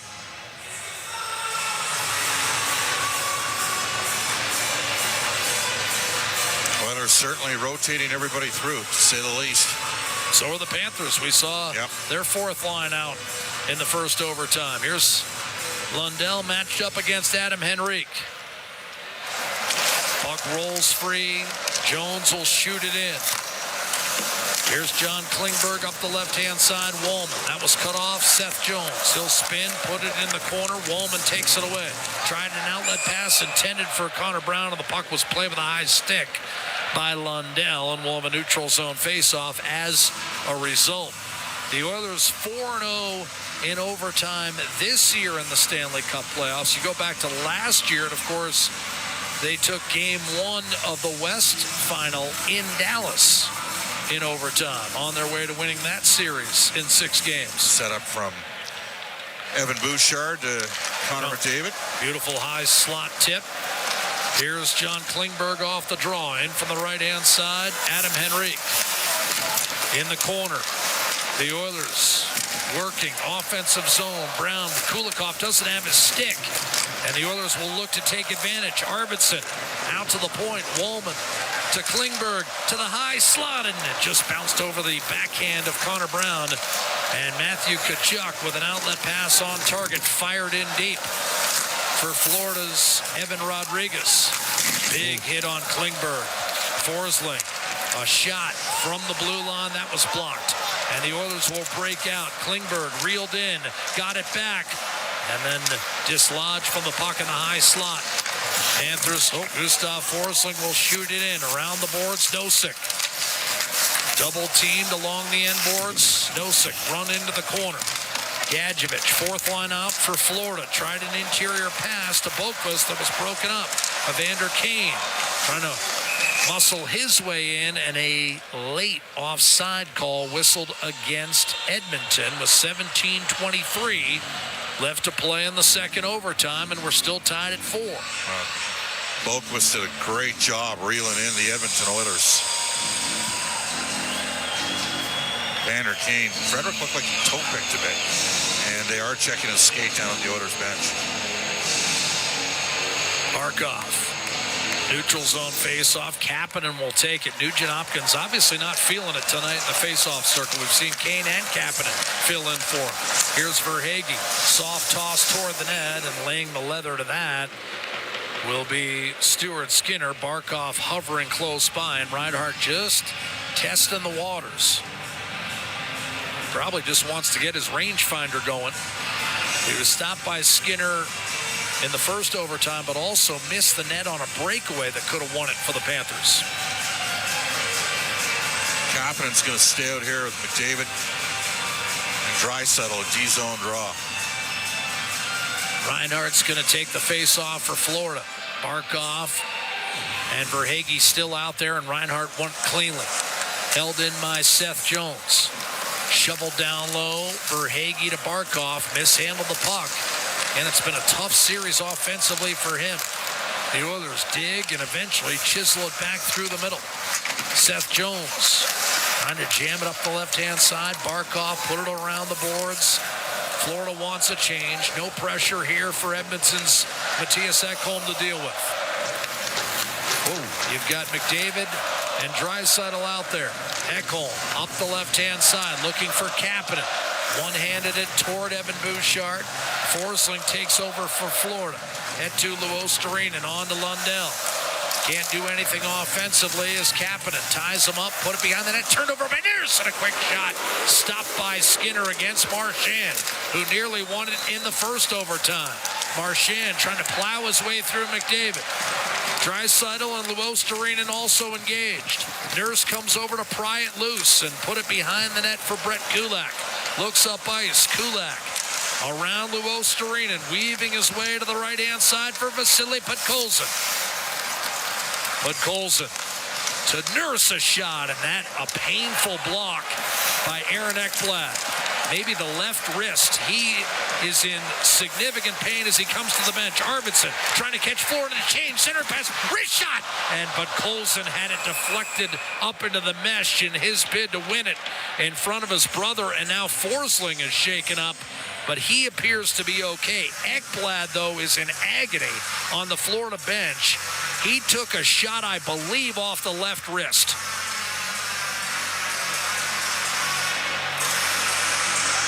He is not leaving the bench just yet, but obviously this would be massively significant. Well, again, the deeper you go into the playoffs, it becomes about attrition as much as anything. I mean, the Oilers don't have a guy that scored 54 Zach Hyman last year. Face off and flipped up the left-hand side by Kulikov, and that'll be an icing call against the Panthers, and we'll do it again. Ekblad, as far as I can tell, Bob, is going to try to grind this out. Yeah, he's still on the bench. Evan Rodriguez.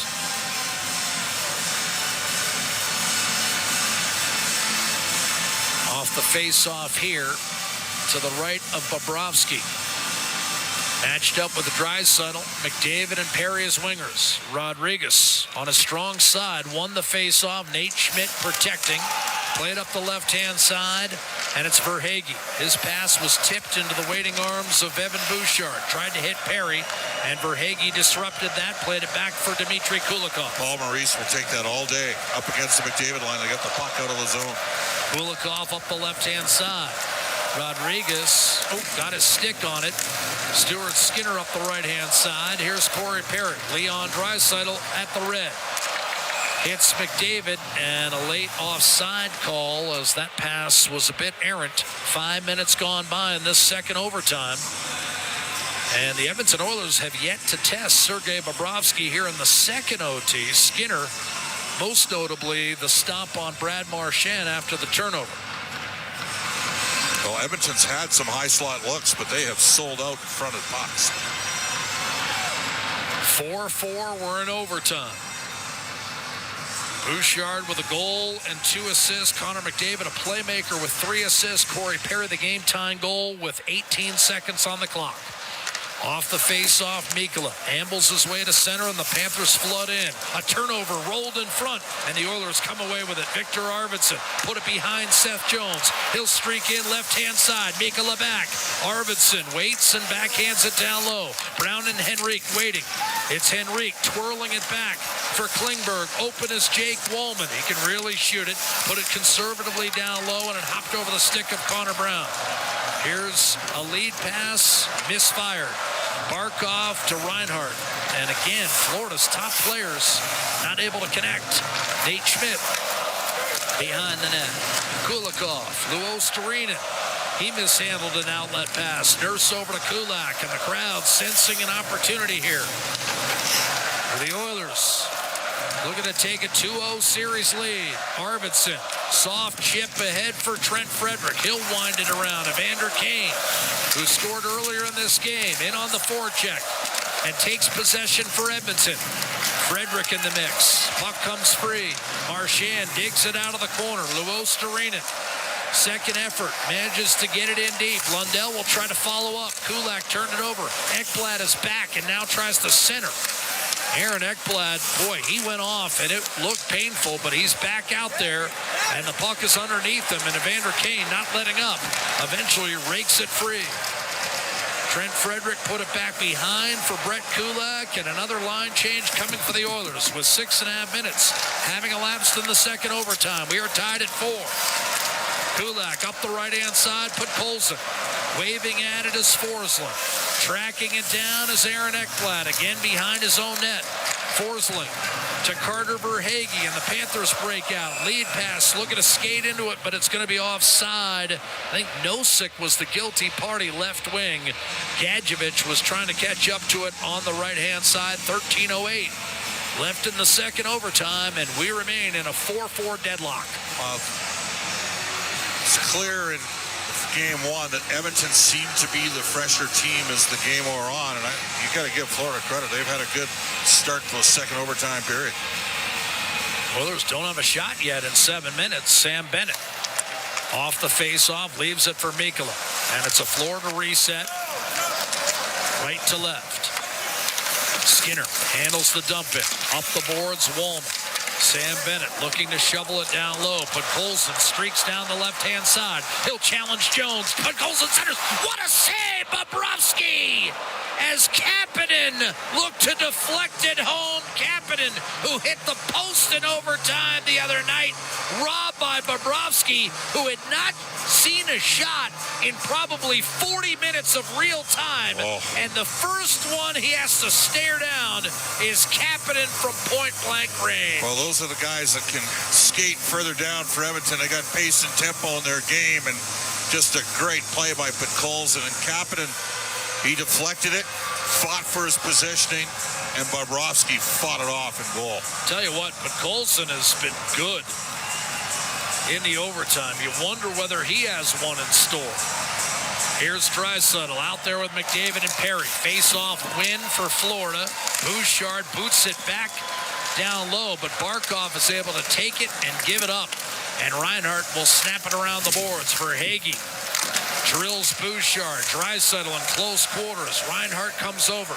Looking to dig that puck free as Ekblad. He does. Wallman is there. Ekblad keeps it in a second time. Verhaeghe fires a cross-seam pass that's going to be picked up and cleared by Corey Perry, who again had the late-game heroics, scoring on a rebound with 17.8 on the clock to force overtime. Now Perry looking for the game winner. Gives it up for Leon Draisaitl. Shadowed by Forsling. One-timer at home, and he missed the net high glove. And now here come the Panthers. Lundell to Marchand. A breakaway. Marchand denied. Score! It slithers through the legs of Skinner, who made the initial save, and Marchand able to poke it home. And it's Florida who survives. 5-4 in double overtime. Well, Brad Marchand has always speculated for offensive opportunities. He's got great gamesmanship and knows how to read the play. That's why he's, going to be a Hall of Fame player. And unfortunately, the Oilers got a bit of it on the backtrack from Ekholm. So he raced back across to converge.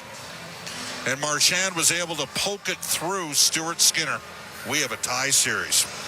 And in doing so, he scores his 5th career overtime winner. Brad Marchand, his second of the game, comes at 8:05 of double overtime and wins it for Florida. Skinner had it, and I think this time it did go off his skate as he struggled to freeze it, Bob. And it ends up going through the wickets and into the back of the net. You almost wonder whether or not Ekholm was backtracking there. Did he change the angle? It was Draisaitl. Draisaitl. And Skinner went for the poke check and had it initially, and Marchand just forced it through. And the Florida Panthers have evened the series 5-4 in double overtime. And that is, for me, a bigger win for Florida because of the nature of the Edmonton comeback. And the sense of, had the Panthers gone home 0-2, Bob, they'd feel they played 2 pretty good games and had nothing to show for it. I think from an Oilers standpoint, it's 1-1. You've won on the road throughout this latest stretch. You've won 6 of 7. You've been almost as good on the road as you have been at home. What are your takeaways from Game 2? Well, it's interesting because Florida's 4-3, but just you got to give credit where credit's due. Was that Lundell again with the he triggered Marchand with a pair of breakaways tonight. Yep. Shorthanded in the second, that appeared to be the game winner, and then the actual game winner. And Skinner just had that briefly in his skates. Yeah, and because he was off balance, and I agree with you, the Draisaitl disruption, I think, seemed to pay off a little bit. For Marchand. Because Skinner read that all the way. Jack, the Oilers have got to have better second periods. That's great. At the end of the day here, they had a real good first period in game number 1. We're down 2-1 because of the sequence on the calls. The goalie challenge, they lost the challenge. Boom, power play goal for Florida. They're up 2-1, but Edmonton had a good first period. Florida dominated the second period. The Oilers were lucky to trade off goals in that period. Bad goal against from Sergei Bobrovsky on Arvidsson, and then the Oilers forced the tie and got the overtime winner on the power play from Leon Draisaitl. And this was a game where, what did we talk about during the break? We said, what line scares you in this game? Well, it's Lundell and Marchand. That's what's scaring me right now because they're the hot line. Yep. They've been the best line in the entire league in the playoffs. They won the game for Florida tonight.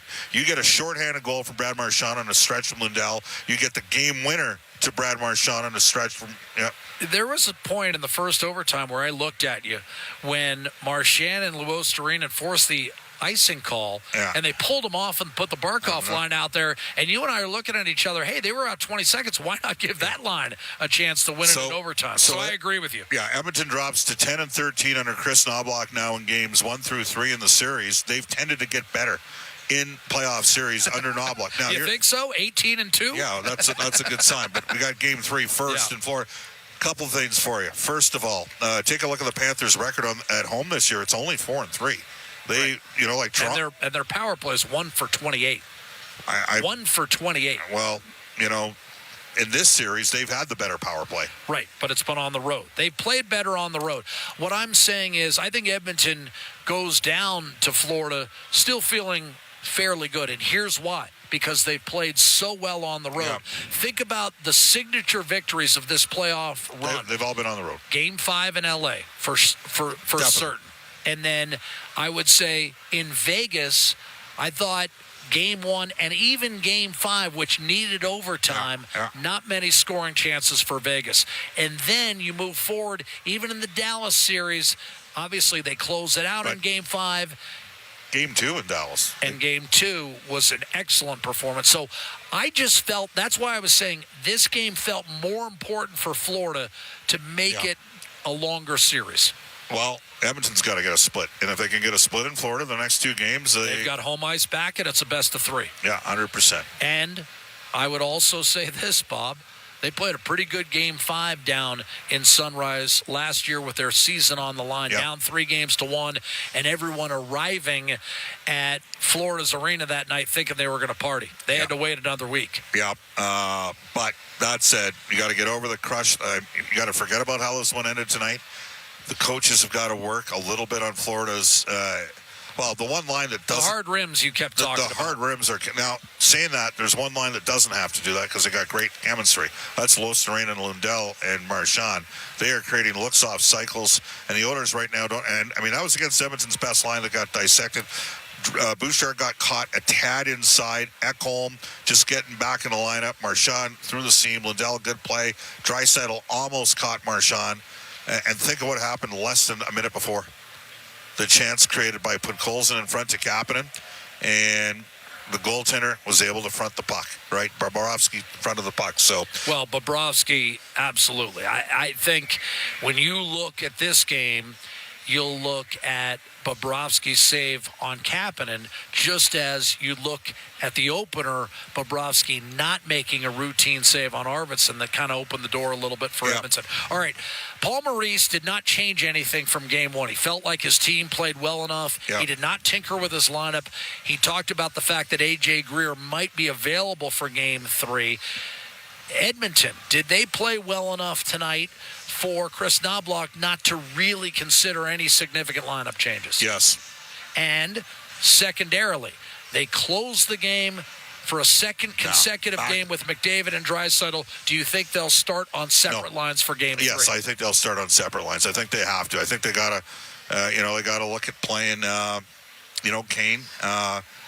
I'd actually consider playing Kane with McDavid and Perry. I guess the concern there is what about Kapanen? Kapanen's got to stay with Draisaitl on that with him. Draisaitl, Kapanen can skate. Do you put Nugent now? Do you put Nugent Hopkins as your third line center? Move Henrique to left wing. Have Henrique take the draws. Move Podkolzin up. Well, Podkolzin was certainly good tonight. He was good tonight. And as you suggest, I think, Bob, what you're saying to me is a lot of guys are candidates to move up, which tells me if you're not going to make any changes in personnel, why wouldn't you run it back with the 4 lines you started both games 1 and 2 with? That's what, to me, you're talking about. And again, they're both overtime games, but the Oilers have had 46 shots on net in each of the first 2 games. These have been 2 fantastic hockey games. It's crappy Edmonton loss, but you can't argue with. And I have to say, Bob, I won't mind if this series goes 7. The way this hockey is right now, you may never see hockey this good again for the next 5 to 10 years. You may, but you may not. That's how good it's been. A fantastic opening 2, and now we move to Sunrise for games 3 and 4. And what we do know is there will be a Game 5 next Saturday right here at Rogers Place. So that's in 8 days. Game 5 now becomes necessary as a result of Florida's win tonight. Looking at the final numbers tonight, the Oilers, for a second straight game in the Stanley Cup Final, 46 shots on net. Bobrovsky, once again, he's got identical numbers, 42 saves on 46 shots. It wasn't enough in Game 1. It is enough tonight. He's now 13-6 in this playoff run. And Stuart Skinner sees his 5-game winning streak come to an end. He stopped 37 of 42. Brad Marchand with a pair of goals for Florida, shorthanded goal in the second, and the overtime winner at 8:05 to win it for the Florida Panthers, who withstand a heartbreaking last-minute goal by Corey Perry, who tied it with 17.8 on the clock. And the Panthers able to withstand that disappointment and eventually get the winner in overtime. Once again, it was Brad Marchand with his 5th. He now has 5 career OT winners, as does Verhaeghe and Perry. And Florida has even this series at a game apiece. And with a potential 5 games left in this series, 3 of them now would be played on Florida's home ice, as the Panthers have seized home ice advantage from the Edmonton Oilers. Game 1 to the Oil, 4-3 in overtime. Game 2 to the Panthers, 5-4 in OT. We'll talk to you Monday night from Sunrise, Florida, when the Oilers and the Panthers duel in Game 3 of what has been a fabulous Stanley Cup Final, only 2 games in. For Bob Stauffer and Bryn Griffiths and Rob Brown, I'm Jack Michaels saying good night from Rogers Place. The final score, Florida 5, Edmonton 4 in double overtime. Ladies and gentlemen, the pleasure was all ours. The Rogers Postgame Show starts right now. Exclusive live interviews, expert analysis, and game highlights. This is the Rogers Postgame Show. Once again, here's Bob Stauffer on the Oilers Radio Network. Perry trying to bust inside the circle. The puck is finally dropped. It rolls loose. McDavid kept it alive. Bouchard under pressure. Got it through Mikkola. Down low in the corner. Panthers can't clear. Wallman shot. Save. Bobrovsky. Rebound. Score! Corey Perry has tied the game. 18 seconds to go. And we are tied. There you go. That is the highlight zone for Century Casino. All in, all games, all season. Century Casinos, 3 great locations. Edmonton, St. Albert, next to the Edmonton International Airport at Century Mile. Welcome to the winner zone. The Oilers tied it. Corey Perry, 17 seconds left. The fact that that's our highlight zone tells you Florida wins it in double overtime. Brad Marchand's second breakaway of the game. This is the Rogers Postgame Show on the Oilers Radio Network. Get paid to stay with Edmonton's Best Hotels. Book through edmontonsbesthotels.com and receive up to $225 in gas, meal, or cash cards. There's over 52 hotels to choose from. Edmonton's Best Hotels. Get paid to stay. Did you know The Brick is proudly Canadian-owned and operated? We started right here in Canada over 50 years ago. Now, our 5,000 team members are proud to be your neighbor in more than 200 communities across Canada. And we support all Canadians with a growing selection of quality-made Canadian products and manufacturers. Nobody knows more about furnishing Canadian homes at the guaranteed lowest price than us. The Brick, saving you more.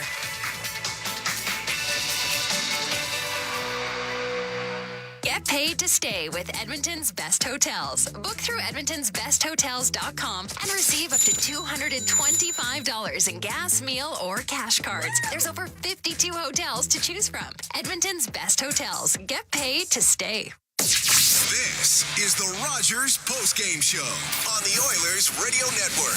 McDavid rolls up top, right at the circle, Draisaitl. Corey Perry, the net front presence. McDavid beats one man, but not the second. Puck slashed away, Draisaitl will hold it in. Meanwhile, a new stick for Nugent Hopkins. McDavid, drag move, one-timer score! Leon Draisaitl! A remarkable deke by McDavid. The table set, and Draisaitl finishes. This first period is insane.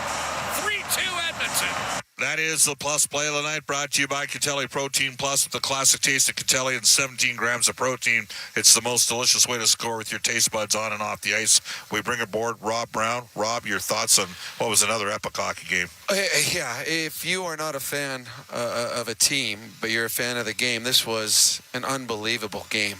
I mean, there was 99 hits. There was 9 goals. There were breakaways scored on. There was breakaways missed. There was one of the prettiest goals you'll ever see, the McDavid to Draisaitl one. it was just fantastic hockey. And these are the games that are heartbreaking when you go into multiple overtimes. The fatigue level for the team that loses, it seems to hit them a little bit more. Now, I know that you and Jack talked about the extra day. I think that is huge. And it just the recovery of the body, but also the recovery of the mental side of it. Because the Oilers were this close away from having a stranglehold on the series. And now it's all even. But in reality, the way this has gone through 2 games, the way that both teams have played and how close they have been, 1-1 shouldn't be a surprise. Yeah. Well, I mean, it was just the Oilers have some things they need to work on. So does Florida. Yeah. Right? Like, at the end of the day, the Oilers got to do a better job on those hard rims, especially the long changes. That said, the Oilers, I thought, were the better team in the first overtime period. Now, Florida had a couple. The breakaway to Reinhart. That's a 50-goal score on a breakaway in overtime. How are they getting, Marchand had 2 breakaways in this game, scored on both of them. Got a little bit lucky on the second one. I think you would concur. Yeah, 100%. But it was the fact that he stayed with it is what is big, and how strong he is. Because he's got Leon Draisaitl's stick all over him. He still is able just to get enough on it to change direction. How do they get the breakaways? The Oilers get just a little too puck watching, a little too over aggressive offensively. The Reinhart one, it was the Oilers had numbers on an odd man break.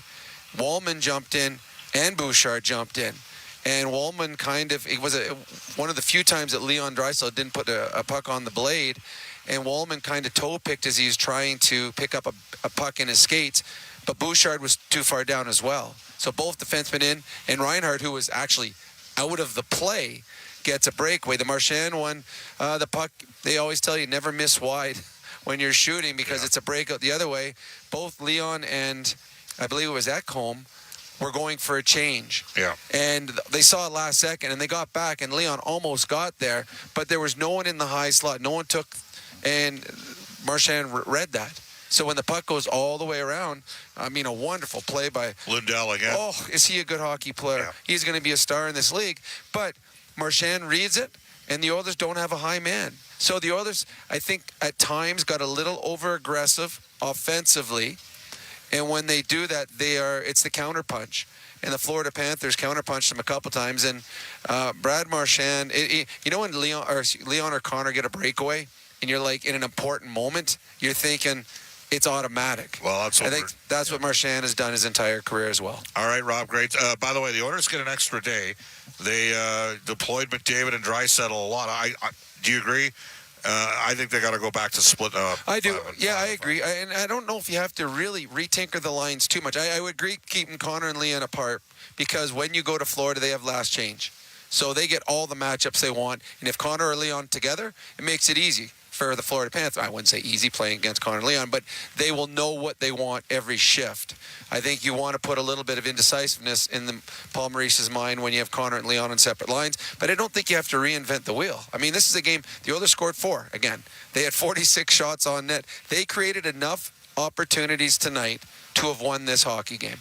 So offensively, they weren't bad. I just think we saw tonight, again, why the Florida Panthers have gone to the finals 3 years in a row. They are good, too. Yeah. They got a championship chin. Great stuff, Rob. Sounds good, Bob. No Alberta Blue Cross Travel Insurance Goal of the Game. Health, dental, travel. We got the coverage you need. Visit ab.bluecross.ca. This is the Rogers Postgame Show on the Oilers Radio Network. Score big with the unmatched purity of Clearwater Vodka, the perfect companion for Oilers fans. Crafted with the pristine waters of Alberta, it's a sip of local excellence. Clearwater Vodka, where the spirit of the game meets true Alberta quality. Must be 18 plus. Please drink responsibly. Rogers is Canada's largest and most reliable 5G network. We're made for Oilers fans. You can stream Leon scoring in Leduc. Watch Tide tie things up in Tofield. Or check out Connor doing Connor things in Kalmar. And even watch Stewart steal the show while you're in Sedalia. Try saying that 3 times fast. Rogers, proud partner and fan of your Edmonton Oilers. Play Alberta has hundreds of casino games right at your fingertips. Join thousands discovering why Fortune Coin is one of Alberta's most popular games. Fill your reels with golden coins. Multiply your prizes up to 6 times and turn good spins into legendary ones. Land the Fortune Coin symbol to win cash. Trigger the jackpot. Launch the free spins bonus and watch as the dragon takes over your screen. New players get 100 free spins only on playalberta.ca. Claim your offer today. If you gamble, use your game sense. Score big with the unmatched purity of Clearwater Vodka, the perfect companion for Oilers fans. Crafted with the pristine waters of Alberta, it's a sip of local excellence. Clearwater Vodka, where the spirit of the game meets true Alberta quality. Must be 18 plus. Please drink responsibly. You're tuned in to the Rogers Postgame Show on the official voice of the Edmonton Oilers, 880 CHED, and on the Oilers Radio Network. The out-of-town scoreboard beats the 73. Last week, a week ago, we were in Dallas, and the Oilers closed out the Stars 6-3. Today, the Stars fired their head coach, Pete DeBoer, despite the fact that he took them to 3 conference finals in the last 3 years. Here at Rogers Place, the Oilers tied the game with 18 seconds left. Corey Perry's 8th of the playoffs. We went into double overtime. Brad Marchand's second breakaway goal of the game, second setup on Anton Lundell. Look, he scored shorthanded, and he scored the game winner. He doesn't get that opportunity in the shorty. The Oilers might have won this a different way. Instead, they take the loss. We're tied 1-1. Maybe that's the way it really should be, based on how close these two teams are. This is the Rogers Postgame Show on the Oilers Radio Network. Hey, Paul Brandt here. Big skies, rugged landscapes. Now that's Alberta in a nutshell. And if you're looking for an SUV that can keep up with this place, check out the Ford Bronco. Built for those who crave adventure, with serious off-road capability and style to spare. Whether you're hitting the mountain trails or exploring the back roads, it's the perfect ride for those who want to experience everything this province has to offer. The Ford Bronco. Adventure awaits at your Alberta Ford dealer. And tell them PB sent you. Did you know the RCMP polices over 99% of Alberta's landscape? From the oil sands to the Rockies to the prairies, the RCMP has a province covered.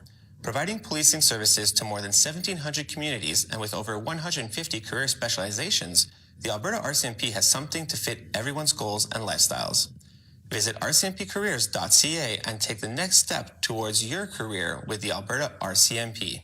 A message from the Government of Canada.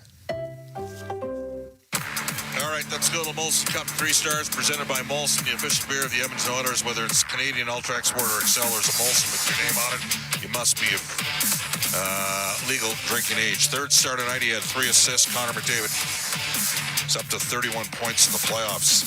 Second star tonight, he had a goal and 2 assists. Evan Bouchard, he's up to 21 points, leads all defensemen. He's going to do it for the 3rd consecutive year. First star tonight, who else? Brad Marchand, shorthanded goal, which put Florida up 4-3 for much of the game. Edmonton got a game tire from Corey Perry, then Brad Marchand again in overtime. Oilers lose 5-4. Hell of a hockey game, second straight beauty. Unfortunately, the Oilers didn't get the result they were looking for. The Rogers Postgame Show is heard following each of our NHL broadcasts. Return to action Monday night. Edmonton takes on Florida Game 3 down at Sunrise. For my play-by-play partners, Jack Michaels, Cam Moon, Rob Brown, Brent Griffiths, Brendan S. Scott. Studio producers, Eamon Hashem at the helm tonight, Kellen Kennedy, ace engineer, Troy Bowler. This is Bob Stauffer saying so long, everybody, from Rogers Place. We're in one. Series tied 1-1. We're going to Florida. The Rogers Postgame Show is heard following each of our NHL broadcasts. Portions of this exclusive broadcast are brought to you by Ford, official partner of the Edmonton Oilers. Built Ford proud. Molson, official beer of the Edmonton Oilers. Whether it's Canadian, Ultra, Export, or Excel, there's a Molson with your name on it. Must be legal drinking age. And Rogers, proud partner and fan of the Edmonton Oilers. To the net, backhander score! This live play-by-play broadcast is intended for the private entertainment of our audience. Any rebroadcast without the expressed written consent of the Oilers Entertainment Group is strictly prohibited. All games, all season. Exclusively on the Oilers Radio Network. The game is over when the horn sounds. The analysis ends when you say it does. This is Oilers Overtime. Oilers hockey is brought to you by the Butcher Shop at Friesen Brothers. And now, the Heartland Ford Oilers Overtime. Here's Bryn Griffiths and Rob Brown on the official voice of your Edmonton Oilers, 880 Chad. McDavid and Perry trying to bust inside the circle. The puck is finally dropped. It rolls loose. McDavid kept it alive. Bouchard under pressure. Got it through Mikkola, down low in the corner. Panthers can't clear. Wallman shot, save. Bobrovsky, rebound, score! Corey Perry has tied the game. 18 seconds to go, and we are tied. Wow, just another great hockey game. We had a great one on Wednesday, great one tonight. If you don't feel like you've gone through the washing machine, I'd be shocked. Emotionally, you were taking all different levels on Wednesday. You were taking in all different levels again tonight. But tonight, the only difference is the Panthers winning 5-4 in double overtime. Phone lines are open. Let's get your thoughts on it. Maybe you don't have any thoughts at all. If you don't, it's not the end of the world because we've got lots of thoughts coming from both locker rooms, and we'll get to that as well. Our Window Mart Oilers hotline is open at 780-451-8800. Window Mart, your trusted partner when you need to replace your windows and doors. Visit them today at windowmart.ca. Bryn Griffiths and Rob Brown with you. We're broadcasting from Level 8, the Media Center. way up high where it's a little quiet in the building all of a sudden. It's a little Brownie. chilly in here, and it's a little quiet in here. It's, Yeah. Actually, it got quiet right at the end of that hockey game. That was... up until the Marchand breakaway, one of the most entertaining games that we've seen. It's been back-to-back fantastic hockey. But when Marchand scored, it got very quiet. And it was a weird one, too. I don't know about for you, but sitting up here, it was a race. Marchand got it, and Leon was catching. And he was coming, he's coming. And Leon got his stick on top of Marchand. Marchand was able just to use the strength to push it. From my angle, I didn't see the puck go in. And I'm like, I thought Skinner stopped it. And then you see Marchand jump, and I'm like, okay, I still at that point couldn't see it go in. I had to see the replay about 3 times before I saw it, but it became very quiet, and the party atmosphere was sucked out of the building because this Oiler team was so close on so many opportunities to go up 2-0 in this series. As you mentioned on the network wrap-up, it was a really big win for Florida. It would have been a huge win for the Edmonton Oilers, but Florida, the way this thing shook down, giving up the tying goal so late in the third period here, they needed that one. They did, and we talked at the end of the third period, and I said, I think at the end of the third period or overtime, that this game was more important. You know, it's important to both teams, but I think it was more important to the Florida Panthers because if they would have lost 2 games in Edmonton, like that they led going into the third period where they were 32-0 in the playoffs.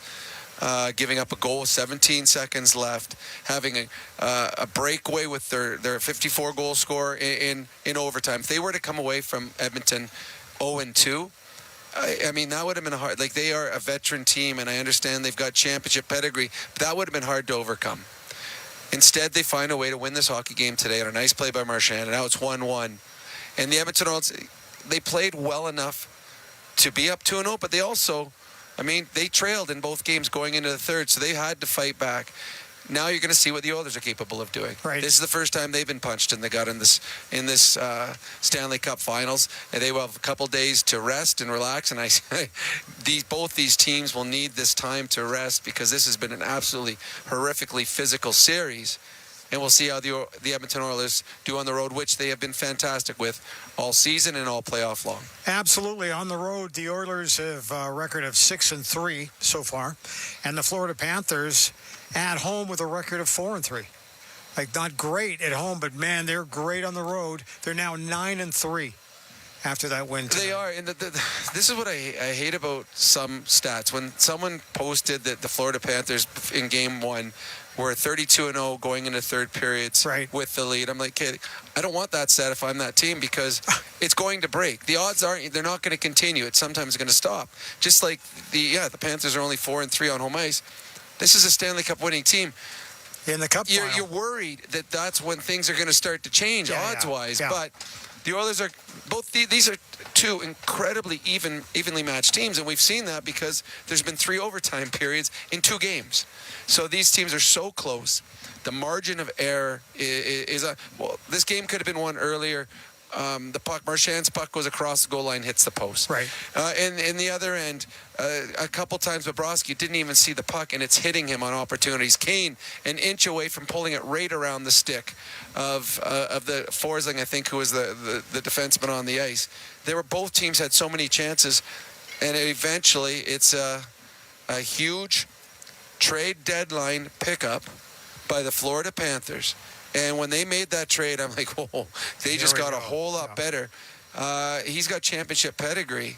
And Brad Marchand and Sam Bennett, but Bennett we know, but Brad Marchand and Bennett, those have been the 2 best Florida Panthers by far in this series.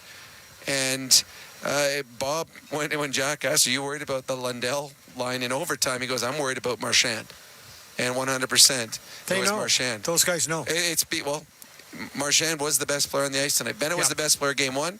Marchand was the best player game 2. We also knew coming into this one, goaltending was going to be a real battle, and it has been a battle. Stuart Skinner was just a little bit better on Wednesday, and the guy at the other end today was just a little bit better, too. It didn't boil down to the goaltenders today. It's the way it worked out for my money anyway. Well, it's so funny that, Bobrovsky gives up 3 in the first period, and you've got flashbacks of the game he got pulled here, and when the Oilers scored 8 in last year's finals, or the other games where they scored 5 on Bobrovsky, but then he completely shut it down, and he was good. He made some big saves. You think of some of the saves he made on Leon in the one-timer. Bobrovsky was excellent, and as Skinner was 1 save better in Game 1, Bobrovsky was 1 save better in Game 2. But again, if you're a fan of hockey, you've just witnessed 2 of the best hockey games you are going to see for a number of years. Well, let's get your thoughts on it. As I mentioned, the phone lines are open right now on the Window Mart Oilers hotline, 780-451-8800. We're going to get down to the locker room coming up in a couple moments, but let's get to the phones for a little bit. See how you're feeling about things. We go long distance to Montreal. Here's Tony. Hey, Tony, welcome. Yeah, hi, how you doing? I hope you can hear me clearly. Can you hear me? Yeah, absolutely, and clearly, I might add. Thank you, Rob and Brent. Nice to take the call from me. I was super disappointed. You can't imagine. We were in a beautiful restaurant, and 99% of the people in that restaurant were cheering for every Oiler good move and every great stop by Skinner. It was just super disappointing. But I just send out this message, Robin. You played in the NHL, and you know what it's like to lose a game in overtime. You played with the great players that you did play with in your career. I think the guys that are pros like McDavid and all of these amazing young athletes on that Edmonton team, they're just going to recover. They're going to get strong. They're going to say, look, we can skate these guys into the ice. We can take them at a higher speed. We can outplay them, we can out-hit them, and we can out-goaltend them. And I think, it's going to be a war, but Edmonton's not going to quit. And that's the best thing I can say is that keep it positive. Don't look for the minuscule mistakes that they made because it was a phenomenal game. And I heard a comment on French radio. They're saying that the game was played at such a high level of skill for these two teams that it's different than regular NHL at any time, whether it was in the NHL playoffs or in the NHL regular season. The skill level in this game was phenomenal. I think if you love hockey and you watch that was masterpiece as far as I was saying. Even though it's a winner and a loser, it's still masterpiece hockey. Tony, there's going to be a lot more games in this series. A lot of people say this is a 6-7 game series, and it wouldn't shock me in the least to see it go that far. I called at the beginning. Thanks, Tony. I called at the beginning. This was going to be a 7-game series, and part of it was selfishness. I wanted to see 7 games.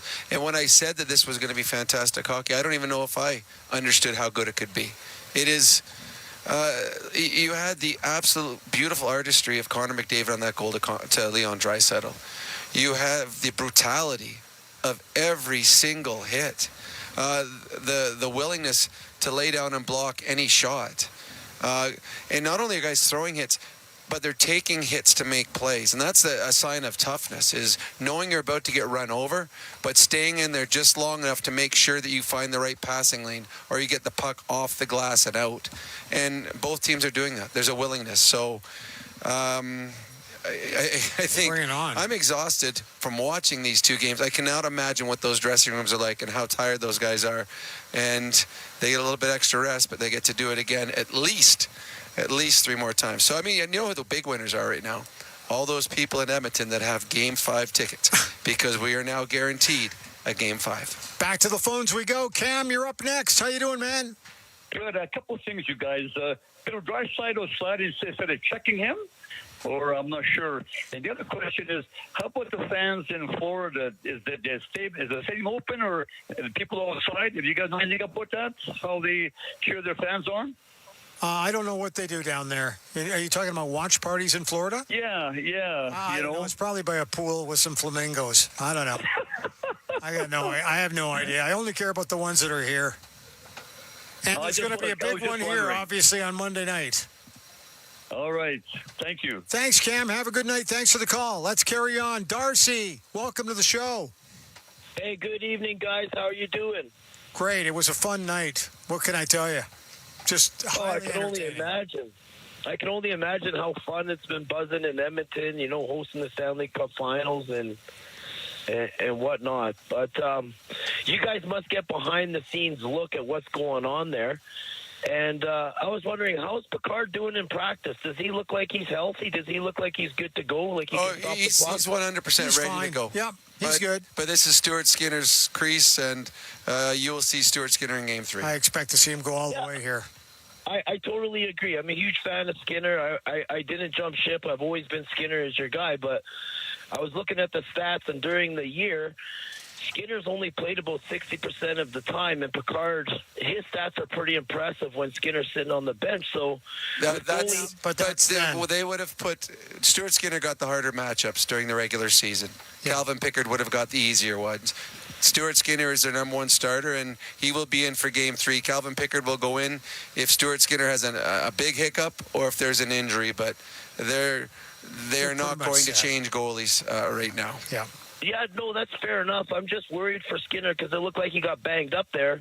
No, he's fine. He'll be okay. He's fine. He's a big boy. Yeah. He'll be good. So how would you guys get Bouchard into the series? Because you're not getting Bouchard in the series unless Skinner gets hurt or he has a couple bad games in a row. He's a fan favorite, and the club loves playing. Listen, you're here to win a Stanley Cup at this point now. Yeah, you stick with your number one guy. I thought you guys said that Bouchard was the number one guy. No. We have not said that at any point during this season.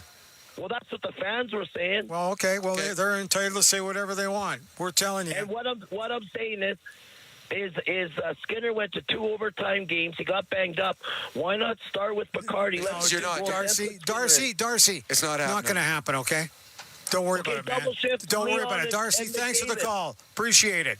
Matthew's up next. Hey, Matthew, how you doing? Hey, how you guys doing? We're good here. A little bit disappointed. Yeah, everybody is. Yeah, you know what? Guess what? There's a great game coming up on Monday night. Absolutely. I thought the team played great. We were a little sloppy. That first period was some of the best hockey I've watched in 20 years. Yep. But one thing I want you guys' thoughts on, from where I was sitting at the arena, the ice looked pretty choppy and pretty cut up. Guys were falling, pucks were bouncing. We had a couple of weird bounces that game. What are your guys' takes? Well, I'll take your word for it. We are about 250,000 feet from the ice. Yeah. So we can't see the ice from up here. But having said that, I said that last game, that there was a number of players that fell down just out of the blue. And again, tonight, you're right. These are the best in the world. And every once in a while, you see a guy toe pick. I have no idea what the ice conditions are like. I don't. But I do believe, like you said, that there were some weird instances where players fell out of the blue. And there were some weird bounces by the puck. But as far as, the Oilers or Edmonton usually has one of the best ice surfaces in the league. Number 2. Yeah. So I take your word for it for when you're down low, because from where looking, I can barely read the word Oilers. So I know one thing: they can't make the building any colder. It's certainly not up here. You got our heaters going up here. Exactly. It's just, we got to remember it's June. right?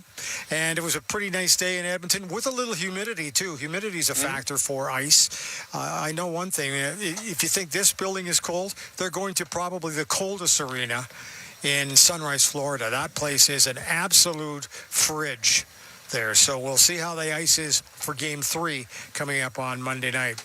All right, let's carry on. Thanks, Matthew. Marco's up next. Hey, Marco, welcome. Hey, thanks for having me, guys. First of all, just a comment. What two absolute wagons of hockey teams. Just insanity. But with that in mind, a question for you. Do you think the NHL is ever going to enforce stronger policing on this accidentally on purpose Sam Bennett goalie injury bonanza? Well, I do believe tonight they made the call based on what happened last game. And it's funny, we had John Shannon on our show beforehand, and he's an insider with league stuff. And I asked him, after the game with the referees, would they sit through it? Would they go through all the stuff that went on? Would they rewatch the game? Would they talk to the referees? And he talked about, yes, they would. The supervisor would be involved. So they would watch the goal that was disallowed. They would rewatch, did Bennett do it intentionally, accidentally, intentionally? Well, the first time tonight that Bennett bumped the goalie, there was a penalty. And there should be. And it's happened. The Oilers do it too. Corey Perry accidentally on purpose falls on goaltenders. Evander Kane took Bobrovsky out quite hard tonight. Teams do it on purpose, accidentally. So I do believe that you should protect your goaltenders because they're they're not paying attention. They're not expecting to get hit. So I do believe you should be looking after your goaltenders. I guess the only comment that I have is this guy seems to be always the guy who actually takes it one step further when it comes to protecting or accidentally on purpose. He's taking goaltenders out of series. And being at the game, I know at the beginning when Stu got hurt, I was watching him and he was laboring on that leg for at least 10 minutes. But then he stabilized. He was good, but definitely had me nervous. Having said that, we watched Calvin Pickard finish a game and then miss 2 weeks afterwards. So it usually, when something happens with an injury like that, you can play through with adrenaline. I mean, we'll know more in a couple of days. I don't think there's anything wrong.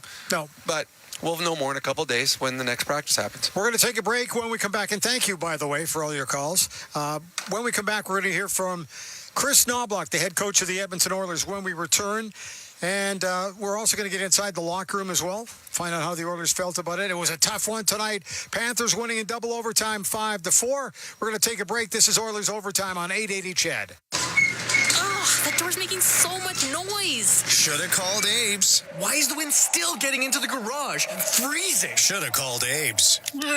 Stupid remote. My garage door won't open. It's time to call Abe's Door Service, Edmonton's garage door repair specialists, featuring the best emergency service in the industry. Available 24/7. Choose repair and maintenance over replacement. Because at Abe's Door Service, service is their specialty. Online at abesdoor.ca. Playoff hockey demands top performance. So does your Lexus. Your Lexus is an investment in reliability, quality, and comfort. And at Lexus South Point, we deliver championship-level service to match. With Lexus Academy trained technicians, complimentary washes, loaner vehicles, available airport valet service, an in-house nail salon, and golf simulator. We keep your Lexus running at its peak, just like your team in the playoffs. Why service anywhere else? Look today at LexusSouthPoint.com or call 780-391-3911. Selling your home? Sentinel Storage has a location near you with secure and affordable storage solutions so you can upsize, downsize, or whatever you need size. Make it easy on yourself. Buy Canadian, store Canadian. Try 4 weeks free at sentinelstorage.ca. Celebrate 50 years of excellence with Jandel Homes, Alberta's premier modular home retailer. Visit our show homes located in Edmonton and Grand Prairie, as well as an award-winning community in Morinville. Come see the difference yourself at our sales and decor centers. Tour a large selection of show homes and start building your dream home with us today. Jandel Homes, celebrating 50 years in business. Visit us online at jandelhomes.com. When life throws you a load, you need a trailer that can take it. Edmonton Trailer is stocked up and ready to help you haul anything from gravel to freight. Whether you're in the oil field, hauling construction materials, logs, or egg goods, Edmonton Trailer has you covered. Find your perfect trailer online at edmontontrailer.com or swing by one of their 3 locations for sales, service, parts, rentals, and financing. When you're in it for the long haul, edmontontrailer.com. Are you waiting for surgery? Have you suffered an injury to your knee, hand, shoulder, back, foot, or ankle? Canby Surgery can help. Go where the pros go. Canby Surgery Center, Vancouver, BC. Fly in and fly out. Experts in orthopedic and sports injuries. Their surgeons are chosen by elite and professional athletes. Visit CambySurgery.com. CAMBIE Surgery.com. You don't have to be a pro to be treated like one. It's game on at City Ford. With an all-star lineup of Ford favorites. Save up to $7,000 on select 2025 Escapes and up to $6,000 on 2025 Bronco Sports. Or finance at 0% for up to 60 months. Plus, save up to $15,000 on select 2025 F-150s. Or finance at 0% for up to 72 months. Spin the wheel and win an iPad, barbecue, Costco card, a smoker, and more. Visit City Ford on the St. Albert Trail. Kitchens are where we get together and make lasting memories. It's time to transform that old, outdated kitchen into something a little more exciting. And DryTech Interiors will help you do it because they are your residential renovation professionals delivering outstanding results no matter the project. They even make the process super easy, managing the design, permits, and construction. Get started on your renovation today and request a quote at DryTechInteriors.com. DryTech Interiors, transforming your space for lasting memories. Live Oilers hockey is brought to you by the Butcher Shop at Friesen Brothers. This is the Heartland Ford Oilers Overtime. Here's Bryn Griffiths on the official voice of your Edmonton Oilers, 880 Chad. Picked up by Verhaeghe, left for Barkov. He got blasted by Frederick and coughed up the puck. Klingberg with Verhaeghe on him. Verhaeghe took it away, centering pass. Back here, what a save, Skinner. Rebound stays out. I don't believe it. It was on the goal line and hit the far post, and the Panthers, by a whisker, need to play on. That's our save of the game tonight, brought to you by Crystal Glass. Call 310-GLASS or visit crystalglass.ca. Who gets credit for that save? Is that Wallman keeping it off the goalpost and kind of keeping it out of there? Or is it, is it the fact that Stuart Skinner barely touched it, and maybe that's a good thing because this game would have been over a little earlier? Well, another thing, too, is Wallman, and this is one of the things that always scares you when you're a player trying to stop a puck from going into the net, is accidentally pushing it as you're right. Because, you're usually off balance. You're trying to do it quickly. There's someone maybe pushing you from behind, and you're trying to pull it around the post. And you saw it took him a couple times to get it. There were a lot of moments that we were sitting at the edge of your seats. Is it? It was end to end. It was, I cannot say enough how good this hockey has been. This is some of the best hockey I've ever seen, and we are only 2 games into a 7-game series. We'll take a look at our Molson Cup 3 stars in a couple moments. We're going to take a couple more calls. Jennifer's waited patiently. Jennifer, how you doing? Hello. Can you hear me okay? We can. Okay. Well, first, Rob, you're my favorite. I've told you that in the Sportsnet Lounge. You're just so good. Thank you. Thank you very much. A quick point just on the fans, and I don't expect you to comment on this, and then I have a hockey question for you. I didn't like that we were chanting Sergei before the national anthem. Like, come on, Edmonton, do better. Like, it just, taunting as a penalty. Like, it just didn't feel right. Like, chant "Let's go Oilers." That's just a comment. Okay. But my question for you is, it feels like Florida comes out and, you got Bennett out there and Kachuk, and they're like just throwing marbles at everybody, and it's hard. Like they're doing everything. And, there's calls. I feel like in the first game, in period 1, that kind of got us off our game a bit, like the calls, and we kind of lost momentum. In the second period, my question for you is, there was a couple times I'm like, we're watching the game with friends, and it's like, I said, they're standing and watching, and boom, the goal comes for Florida. And the mentally, the aspect of being mentally there for all 3 periods, and then of course tonight the overtime. I feel like Florida just kind of sometimes with all the antics knocks them off their game a bit, maybe. I don't know, but I felt like the second period they were a little flatter, maybe. And I just wanted your thoughts on, having played the game, and it just felt like they lost a bit of that that edge that we've seen. Okay, Jennifer, thank you.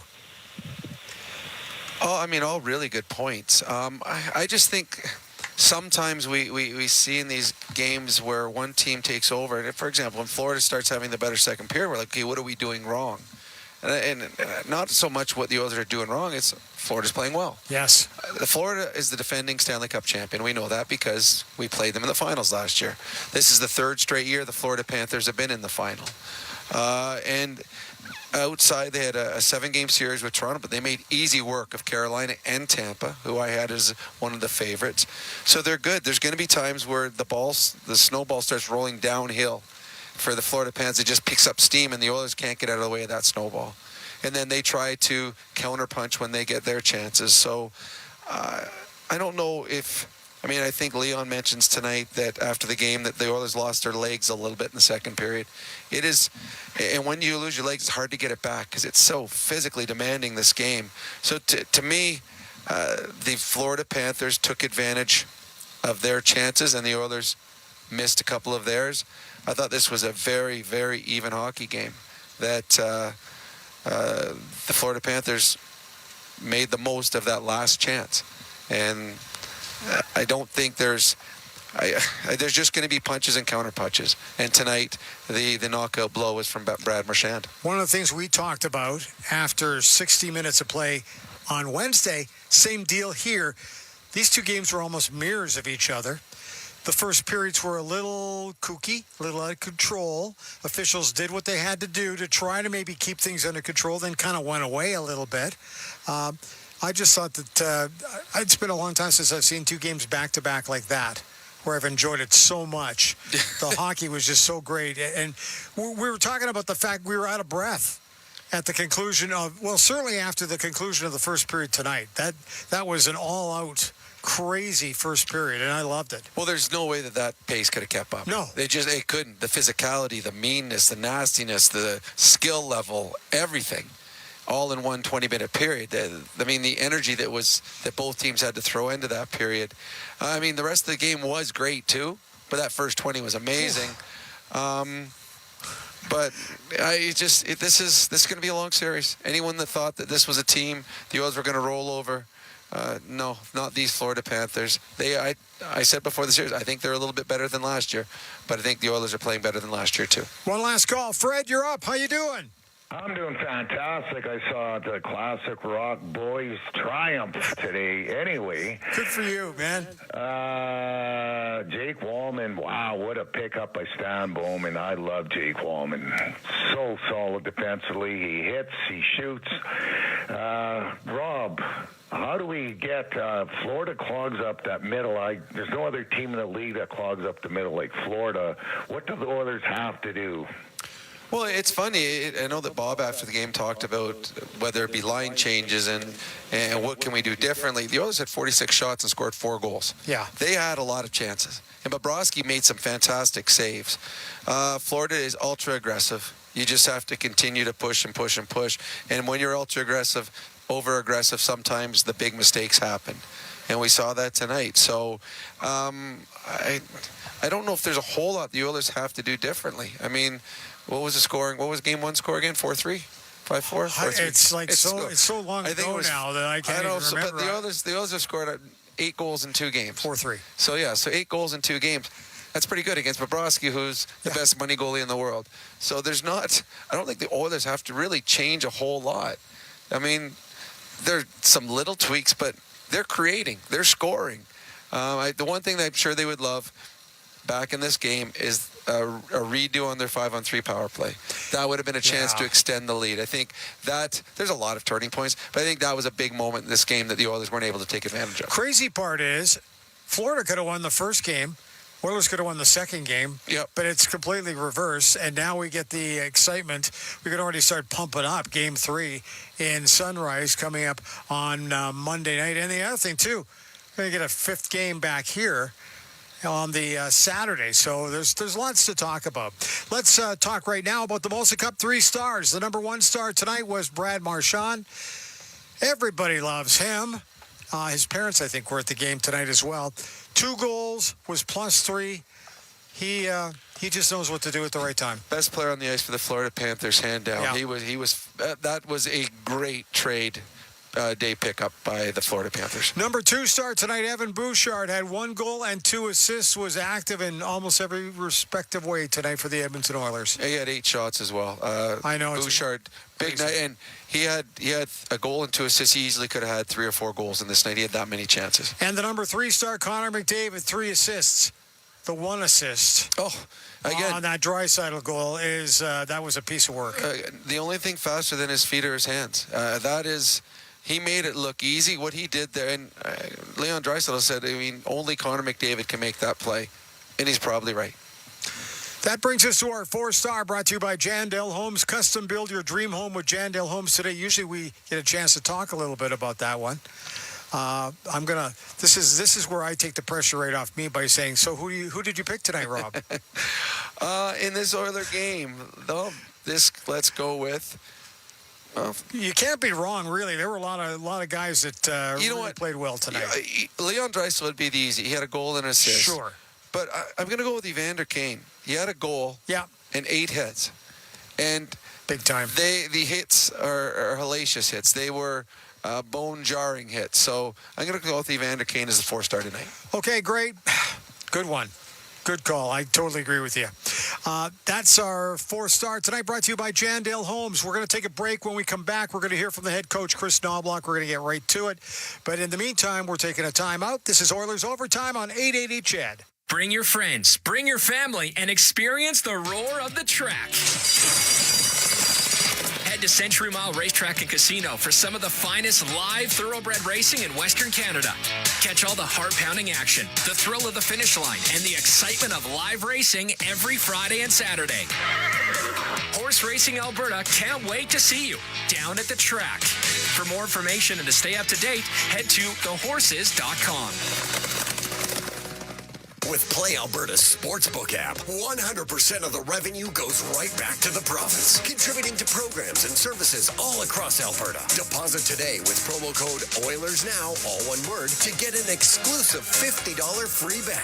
In a world chock full of sportsbooks, choose the one by Albertans for Albertans that actually benefits Albertans. Download the Play Alberta app today and use promo code OilersNow to get your $50 free bet. Must be 18 plus. Please play responsibly.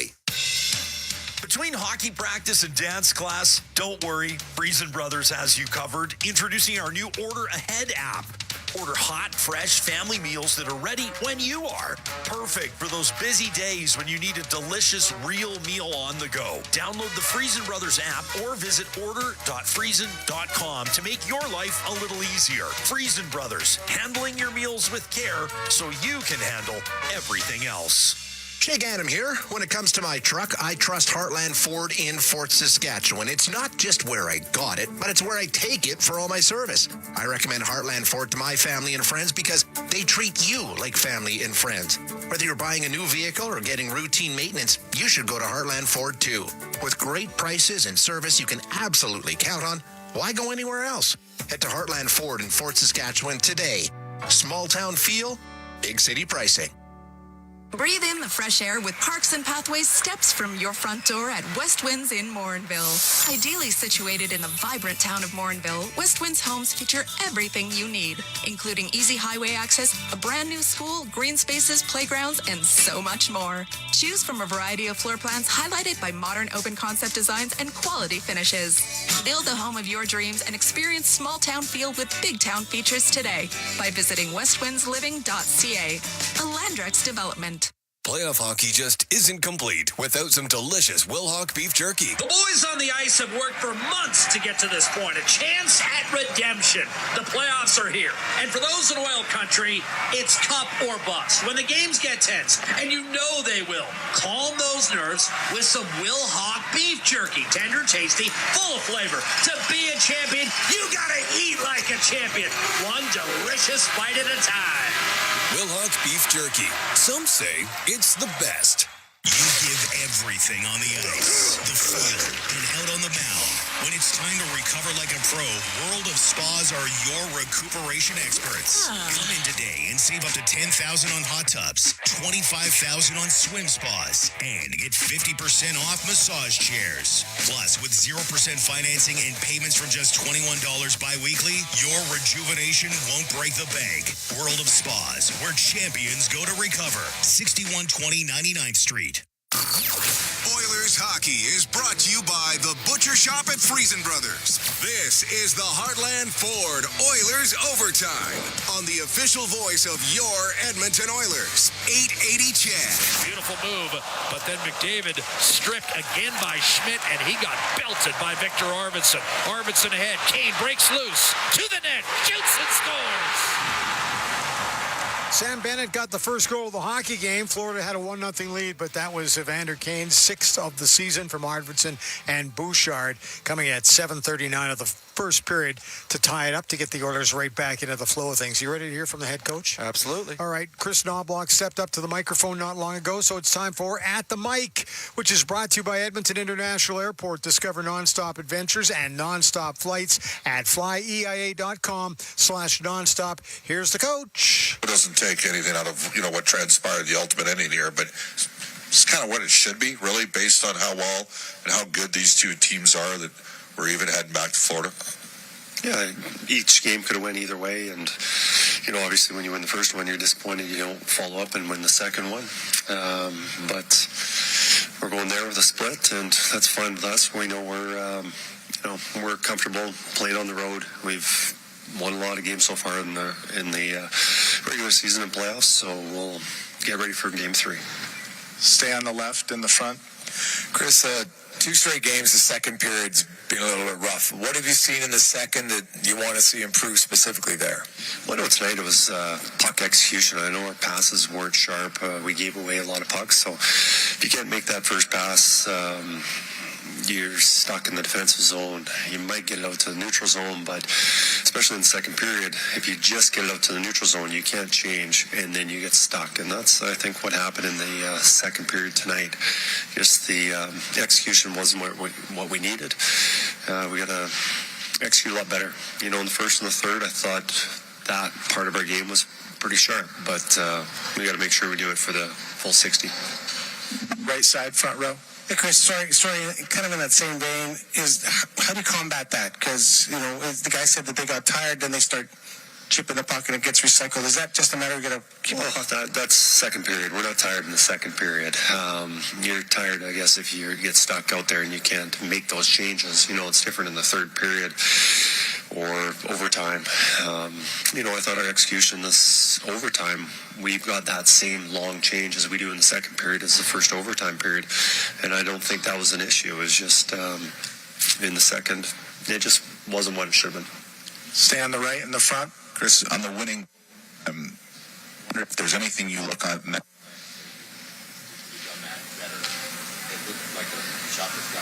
Tough hop and a good read there by Marchand. Yeah, no, those counterattacks often happen. We're on attack. We get a great look. He comes in there, takes slap shots. Hits the net. We're celebrating, and then fortunately it comes around, and it's a difficult read, and everyone's going one direction. Now it's coming back the other way. It's just unfortunate that it worked out that way. Left side, third row. Chris, you've been asked about him all playoffs long and for good reason, but Corey Perry just keeps coming up in big situations, and again tonight to force overtime. Hardly any time left. Yeah, no, he made a lot of good plays, and he capped it off in the end of the third period, about 30 seconds left or whatever it was to score there. But in the third period, he had a lot of opportunities. Partial breakaway, low in front of the net a couple times. Determination, finding a way to find the puck, and then obviously putting it in the net. He's got a skill for that, and that's definitely what we're thinking about when we added him last year in the playoffs, or for last year for the run in the playoffs. He only had 1 goal last year, but we wanted, knowing that in the playoffs it's hard to score, and you need guys around the net and finding ways, and he's as good as anybody finding ways to score. Right side, third row. Chris, just over here. With how close this game was and how close you were to going up 2-0 in the series, how do you and your players not go to bed tonight having thoughts of, what if? Yeah, there's going to be some disappointment, but we've had the mentality, no matter what happens, bad game, close game, overtime, heartbreaking, easy, whatever it is, we put it behind us and we have to get ready for the next one, because in the playoffs, things don't always go your way, and sometimes it works out in your favor, sometimes it doesn't. But I think we've been doing a pretty good job of responding and putting whatever happens, getting focused on the next game. Any more questions for Chris? Okay, there are no more hands. Thanks for that, Coach. And there you have it. So Chris Knobloch addressing the media just a little while ago. Hey, you move on. You move on to Game 3. Well, that's all you can do. Yep. And the Oilers have been through this already, where they gave up a goal late at the end of a hockey game to lose a hockey game, and they responded. So 0.4 seconds. Yeah, so this is, it's disappointing. I'm sure that tonight there'll be a little bit of sleep lost because of knowing where they could have been had things gone in for them. And Knobloch talked about a couple opportunities. But, 3 days from now, they get another opportunity to win their second game of the Stanley Cup Finals. So this loss will be flushed very quickly, and the next focus will be on Game 3. 5-4, Florida winning tonight in double overtime. We'll take a break. The series is tied at 1. It's going to be a long one. We all knew that. We'll take a break and come back with more. This is Oilers Overtime on 880 CHED.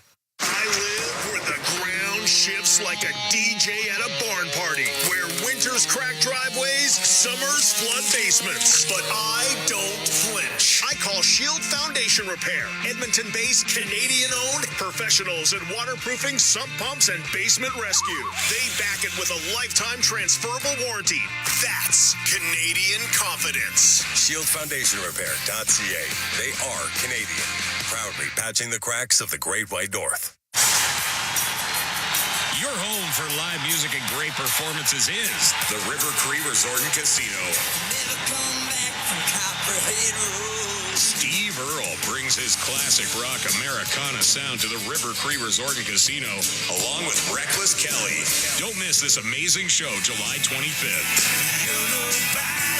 Get your tickets at rivercreeresort.com. River Cree Resort and Casino.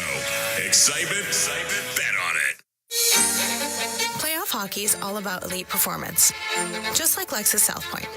You expect luxury and hospitality from Lexus, but at Lexus South Point, we take your experience to the next level. With an in-house nail salon, a golf simulator, and staff who treat you like an MVP, your buying experience will be as outstanding as your new Lexus. Lexus South Point is built for champions, just like you. Why buy from anywhere else? Visit LexusSouthPoint.com or stop by 830 100th Street Southwest. Getting the perfect door for your home, whether it's interior or exterior, is as simple as going to Fancy Doors and Moldings. Their doors are custom made right here in their Edmonton warehouse, helping you get the exact door you want. Plus, Fancy Doors and Moldings' state-of-the-art production facility utilizes the latest in eco-friendly technologies, ensuring you get the top-quality door your home deserves. Come experience Fancy Doors and Moldings at 4421 Roper Road. Online at fancydoors.com. GCL Diesel is far more than just your experts in diesel fuel systems. When it comes to turbochargers and turbocharger repairs, GCL Diesel has you covered. From original equipment suppliers like Garrett, Borg Warner, and Holsat, GCL Diesel powers your Cummins, Cat, GM, and Ford engine with only genuine turbos and fantastic prices. If you've got an engine, they've got your turbo. Visit the turbocharger experts at GCL Diesel in the West End or online at GCLDiesel.com. GCL Diesel, Canada's turbocharger superstore. It's time to upgrade to Claws during the Claws Limited Inventory Sale. Now through June 30th, get 0% financing for 60 months on select Claws Axion tractors or 3.99% financing for 60 months on select Arion tractors. With superior performance, industry-leading support, and unbeatable long-term ROI, it's a deal that's made for more on a tractor that's made for you. Ask your Claws dealer about the Limited Inventory Sale or visit claws.com. That's CLAAS.com. There's There's nothing like playoff energy. You can see it inside the arena and at the outdoor watch parties. It's electric, and keeping that energy can seem impossible. The experts at Sunview Windows and Doors can help you reduce heat loss up to 30%. Keep more of your energy with help from Sunview Windows and Doors. As a small Edmonton-based business, Sunview specializes in renovation, using only products and materials they'd use in their own homes. See the difference with a free estimate at sunview-windows.com.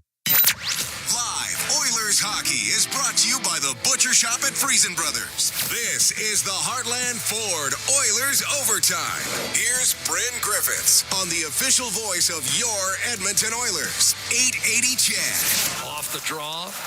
You've got Bouchard off to McDavid. Draisaitl setting a screen for him with Forsling. In over the line. McDavid drop pass. Bouchard loading, firing, and that shot block. Got it back. Score! There you go. This series is tied at 1, going to Game 3 coming up in Sunrise, Florida. You know, one of my favorite things when you go to Sunrise, Florida in that arena is that they have this sign at the one end of the arena. It says sunrise and the temperature. Yeah. Especially when the Oilers go there in January, February, right? Yeah. And so it's like plus 27. Edmonton, minus 4. It's not as big a difference now. No, it's a little closer now. And, of course, we don't have the humidity they have. But one of the things we did have was a great hockey game here tonight. Florida winning it, though, in double overtime, 5-4. Shots on goal in the hockey game favored the Oilers 46-42. A lot of missed shots, too, tonight. Florida leading that department 25-23. And in the hits department, Florida out-hitting the Edmonton Oilers 60-39.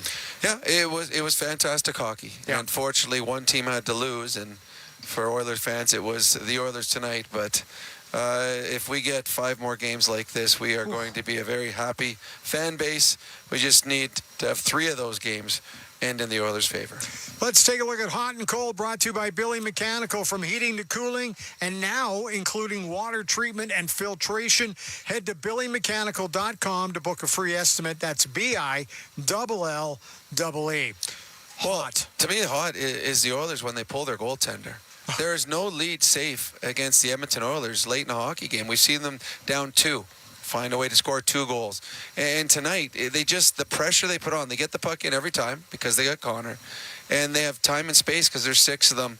To me, it's almost inevitable at some time that the Oilers are going to score when their goalie's pulled, and it continues to be a very, very hot grouping for the Edmonton Oilers because they are able to, tonight, push this game into overtime. If you get a chance to watch the television replay of the Perry goal coming in the dying seconds of that third, Wallman gets the shot away, but watch the effort from Connor McDavid. He just basic man-on-man, battle it out to make sure that puck didn't get out. He managed to get it back to Wallman. It was great fun hockey, great drama. And what more can we say? That's our Hot and Cold, brought to you by Billy Mechanical. Taking a look at the power plays tonight by Conlon Motorsports. They'll help get you out there. Visit one of Conlon Motorsports' 4 locations right here across the province of Alberta, or online at conlonmotorsports.ca for more details. Panthers were 1 for 4 tonight. Oilers were 1 for 6, and that we've talked plenty about that 5 on 3. 5 on 3 they had, and they couldn't connect there, and that could have extended it to a 2-goal lead, and they didn't get it. They didn't get it, and they had looks. They had some good opportunities. Bobrovsky with some big saves on that 5 on 3, but when the Oilers get a 5 on 3, you're thinking automatic. Yeah. And it's probably going to just get it early enough so we can have the 5 on 4 power play to follow. So a missed opportunity for the Oilers on that 5 on 3. Panthers 1 for 4 on the evening. Special teams, they could be a factor the way these 2 teams play. They play well after the whistle. They did in the first period. Seemed to calm down a little bit by the second. I think we talked at the end of the first period. Both coaches would have said, "Okay, enough. Yeah. We do not want to put the other team on a power play." Okay, and let's get to adjustment of the game, brought to you by WD-40 Canada. Spray your way with the new Smart Straw can. It's got a built-in straw, helps with the precision, wide sprays. WD-40, if you don't have a can of that stuff around in the garage all the time, I'd be shocked. It's very, very helpful. You can find out more at WD-40. CatraCountry.ca/smartstraw. An adjustment of the game tonight? Well, tonight, Chris Knobloch made an adjustment on his 6-on-5. Jake Wallman was out there, and you just talked about his shot was the one that got through. Wallman's not one of the normal guys on the 5-on-3, or excuse me, on the 6-on-5. He was tonight, and it was his shot that got through and eventually found the back of the net off the stick of Corey Perry. So to me, the Wallman moving to the 6-on-5 was the adjustment of the game. Before we let you go, I don't even know how to even ask this, but we've got Game 3 coming up on Monday night. 6 o'clock, a little bit after 6 o'clock Edmonton time is when they'll drop the puck. But I don't know how you top these two games. I don't know. I didn't think we could top the game on Wednesday. Well, we did it tonight. I think crazy. I think you're seeing the two best teams, and they're both at their best. What you want out of Edmonton, you want their power play to contribute a little bit more. What you want from the Florida Panthers, if you're a Florida Panther fan, their top players have been quiet. Kachuk, Barkov, Reinhardt, who had a chance to win it in overtime on a breakaway, they've been quiet. So both teams will want to find a little bit more when they get to Florida. But as far as the hockey, you go back in time and find your favorite series ever. And my guess it'll pale in comparison to what we've seen in the first two games of this one.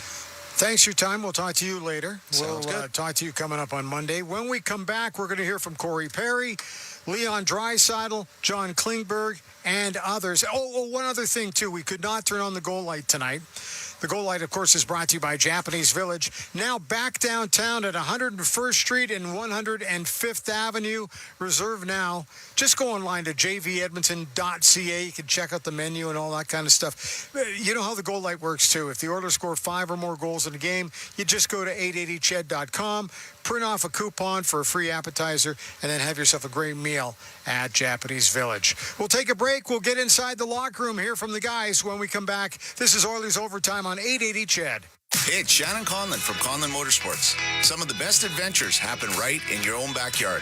Whether you're cruising the city streets on a sunny summer day, tearing up the trails off the grid, or somewhere in between, we've got the bike that fits you. Yamaha, Kawasaki, Aprilia, Moto Guzzi, CF Moto, new or used, we've got it all. We'll get you on the right bike, right now, for the right price. Conlon Motorsports, everything you need here to get out there. Visit conlonmotorsports.ca today. That's conlonmotorsports.ca. The all-new Play Alberta Sportsbook app, where new players get $200 in free bets and all players get so much more. Take advantage of daily specials, personalize your betting with same-game parlays, and get more bang for your buck with odd boosts on every single Oilers game. And with their GameSense tools, you can set your own spending limits, so you'll know when to take a shot and when to take a timeout. Download the Play Alberta Sportsbook app today. Must be 18 plus. Please play responsibly. At Leading Edge Physiotherapy, we believe that life shouldn't hurt. Now, that doesn't mean that we don't know that sometimes it really hurts. I mean, we've seen people at their worst moments in life, when they feel they have nowhere to turn, or at a time when they felt like their problem just wouldn't ever go away. We've also seen people who thought to themselves, it'll just go away on its own, or this is no big deal. I don't want to bother anyone about this. Don't know where to turn to, or think it's no big deal? Either way, we have the technology, techniques, and skills to help you get back to it, whatever your it may be. Life shouldn't hurt. LeadingEdgePhysio.com. If you're debating a construction company for your commercial project, I think you should choose Vantage Builders. As one of Alberta's premier construction companies, they've helped clients all over the province with their commercial, office, and retail projects. They've earned my trust, and I'm sure they'll earn yours. What I like about Vantage the most is that their priority is to get your job done safely, on time, and on budget. Get started on your project today, near or far. Think Vantage Builders. Head to vantagebuilders.ca.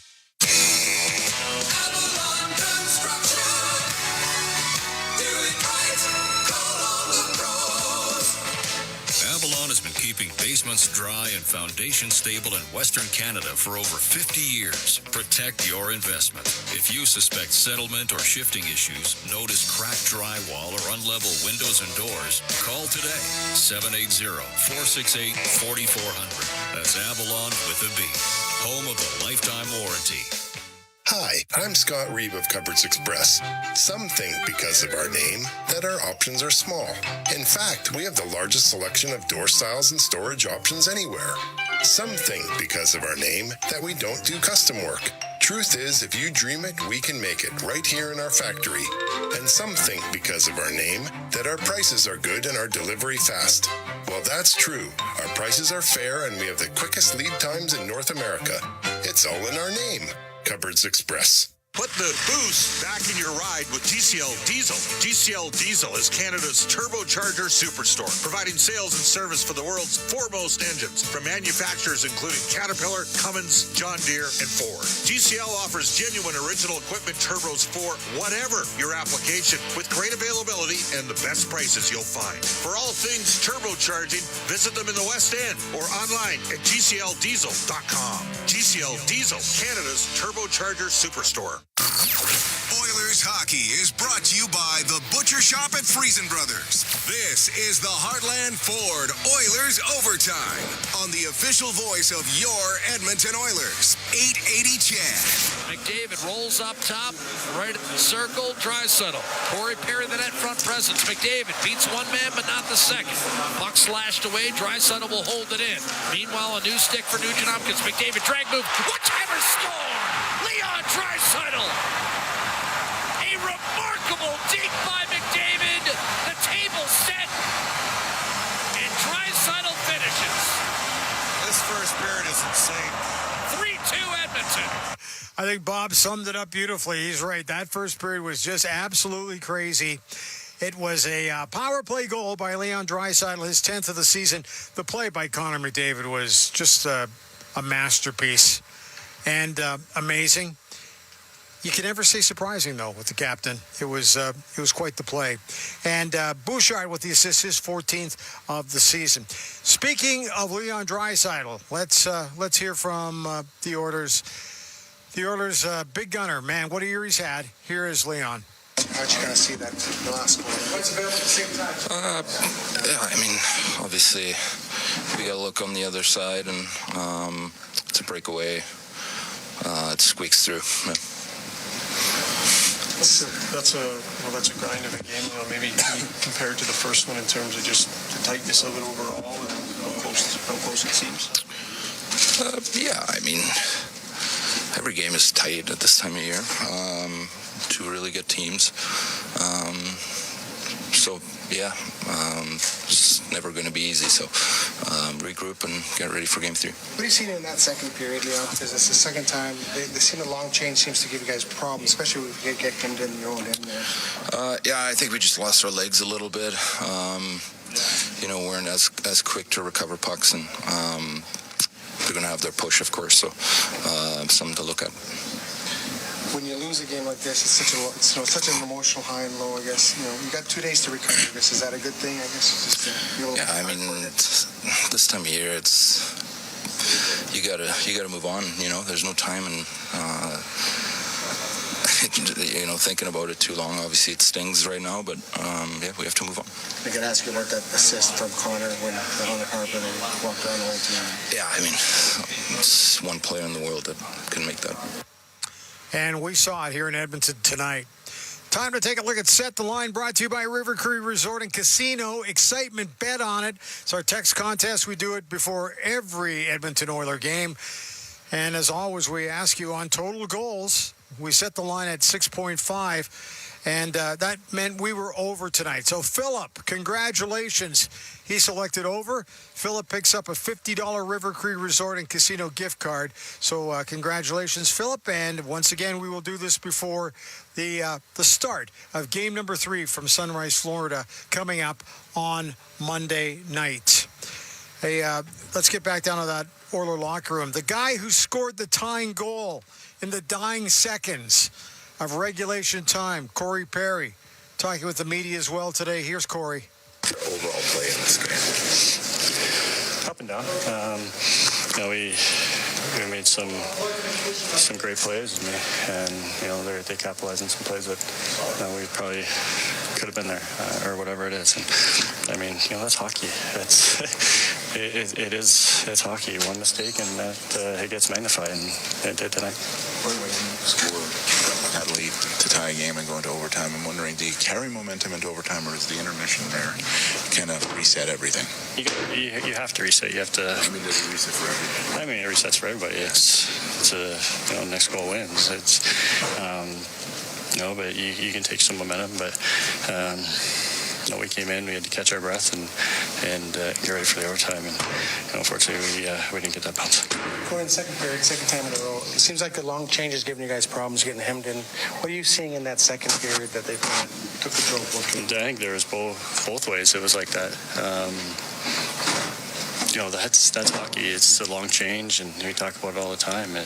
You have them in, you roll the lines over and keep them tired, and that's the way we play, and they found a few shifts where they're going to do that as well. They're a great team, and so it's that's just hockey, one of those things. You guys aren't a chip it off the glass and out team, so is that something? Okay. He says you guys like to keep the puck. Well, yeah, I mean we do, but at the same time you have to read pressure sometimes.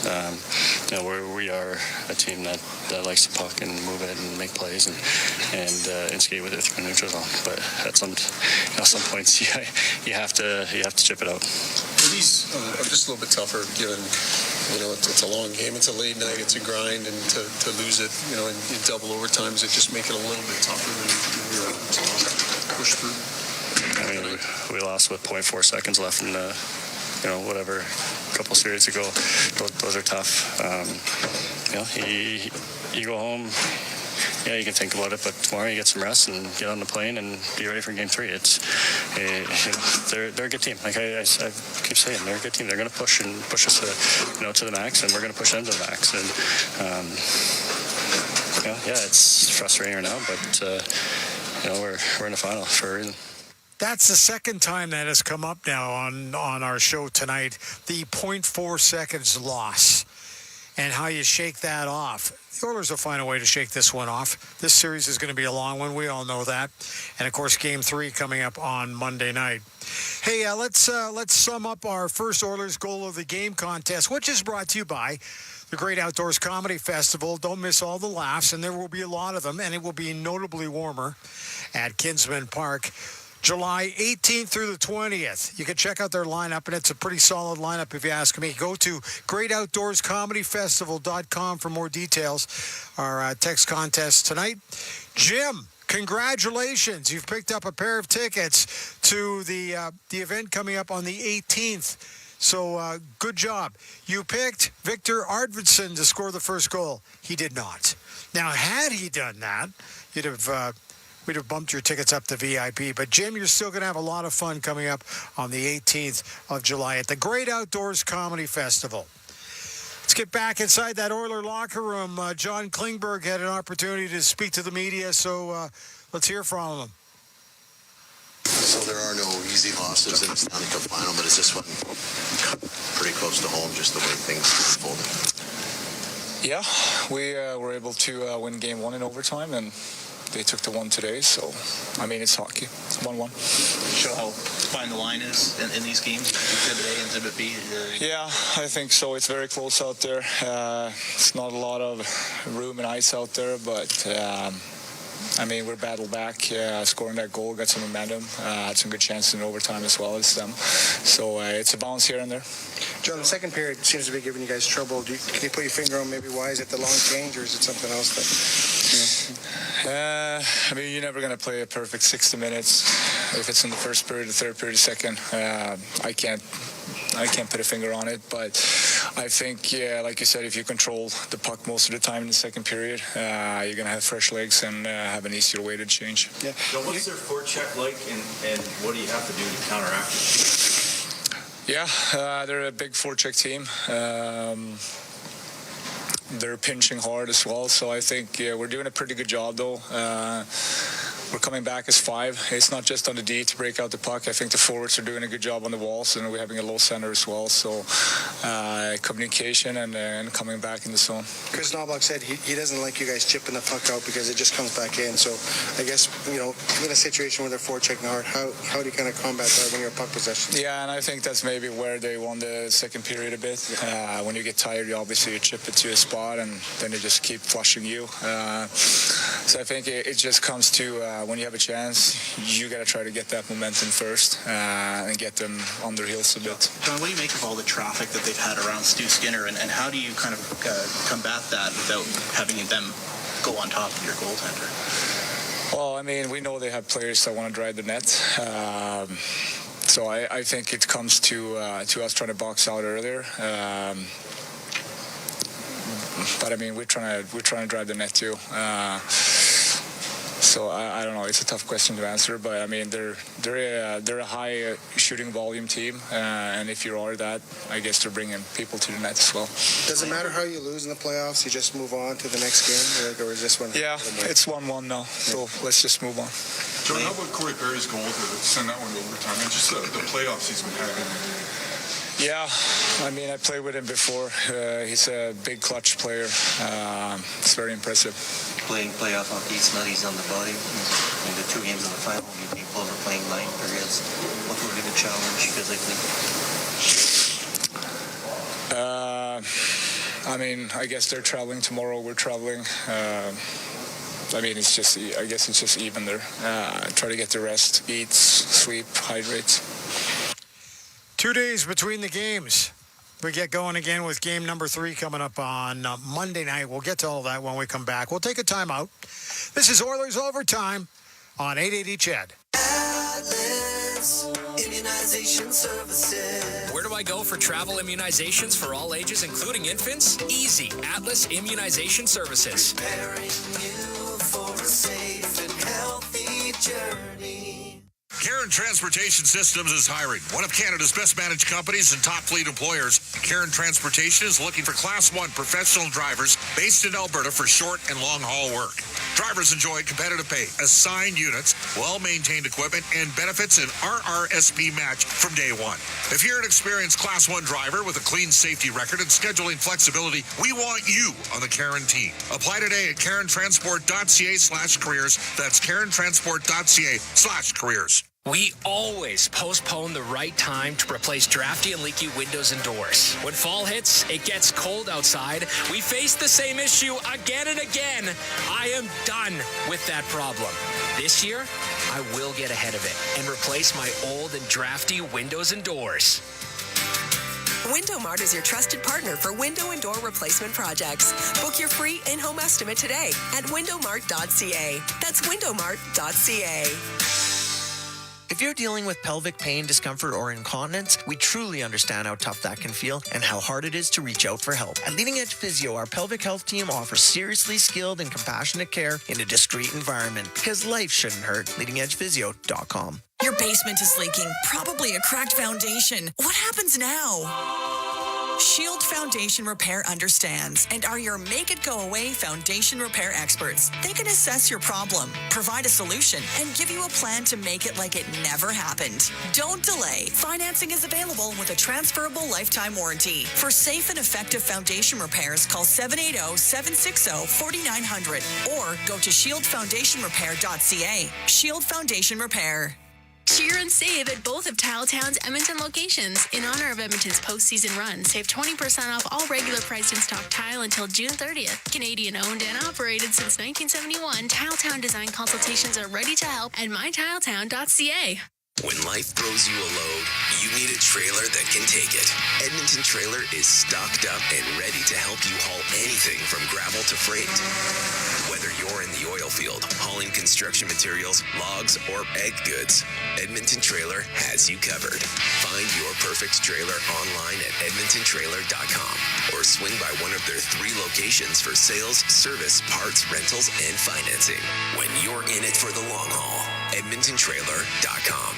There's nothing like playoff energy. You can see it inside the arena and at the outdoor watch parties. It's electric, and keeping that energy can seem impossible. The experts at Sunview Windows and Doors can help you reduce heat loss up to 30%. Keep more of your energy with help from Sunview Windows and Doors. As a small Edmonton-based business, Sunview specializes in renovation, using only products and materials they'd use in their own homes. See the difference with a free estimate at sunview-windows.com. Are you in pain and you've tried every exercise and stretch imaginable, hoping the next one might do the trick? At Leading Edge Physio, we believe healing can move along better and sometimes even faster with evidence-based technology, techniques, and the people who know how and when to apply it. LeadingEdgePhysio.com. Live Oilers hockey is brought to you by the Butcher Shop at Friesen Brothers. This is the Heartland Ford Oilers Overtime.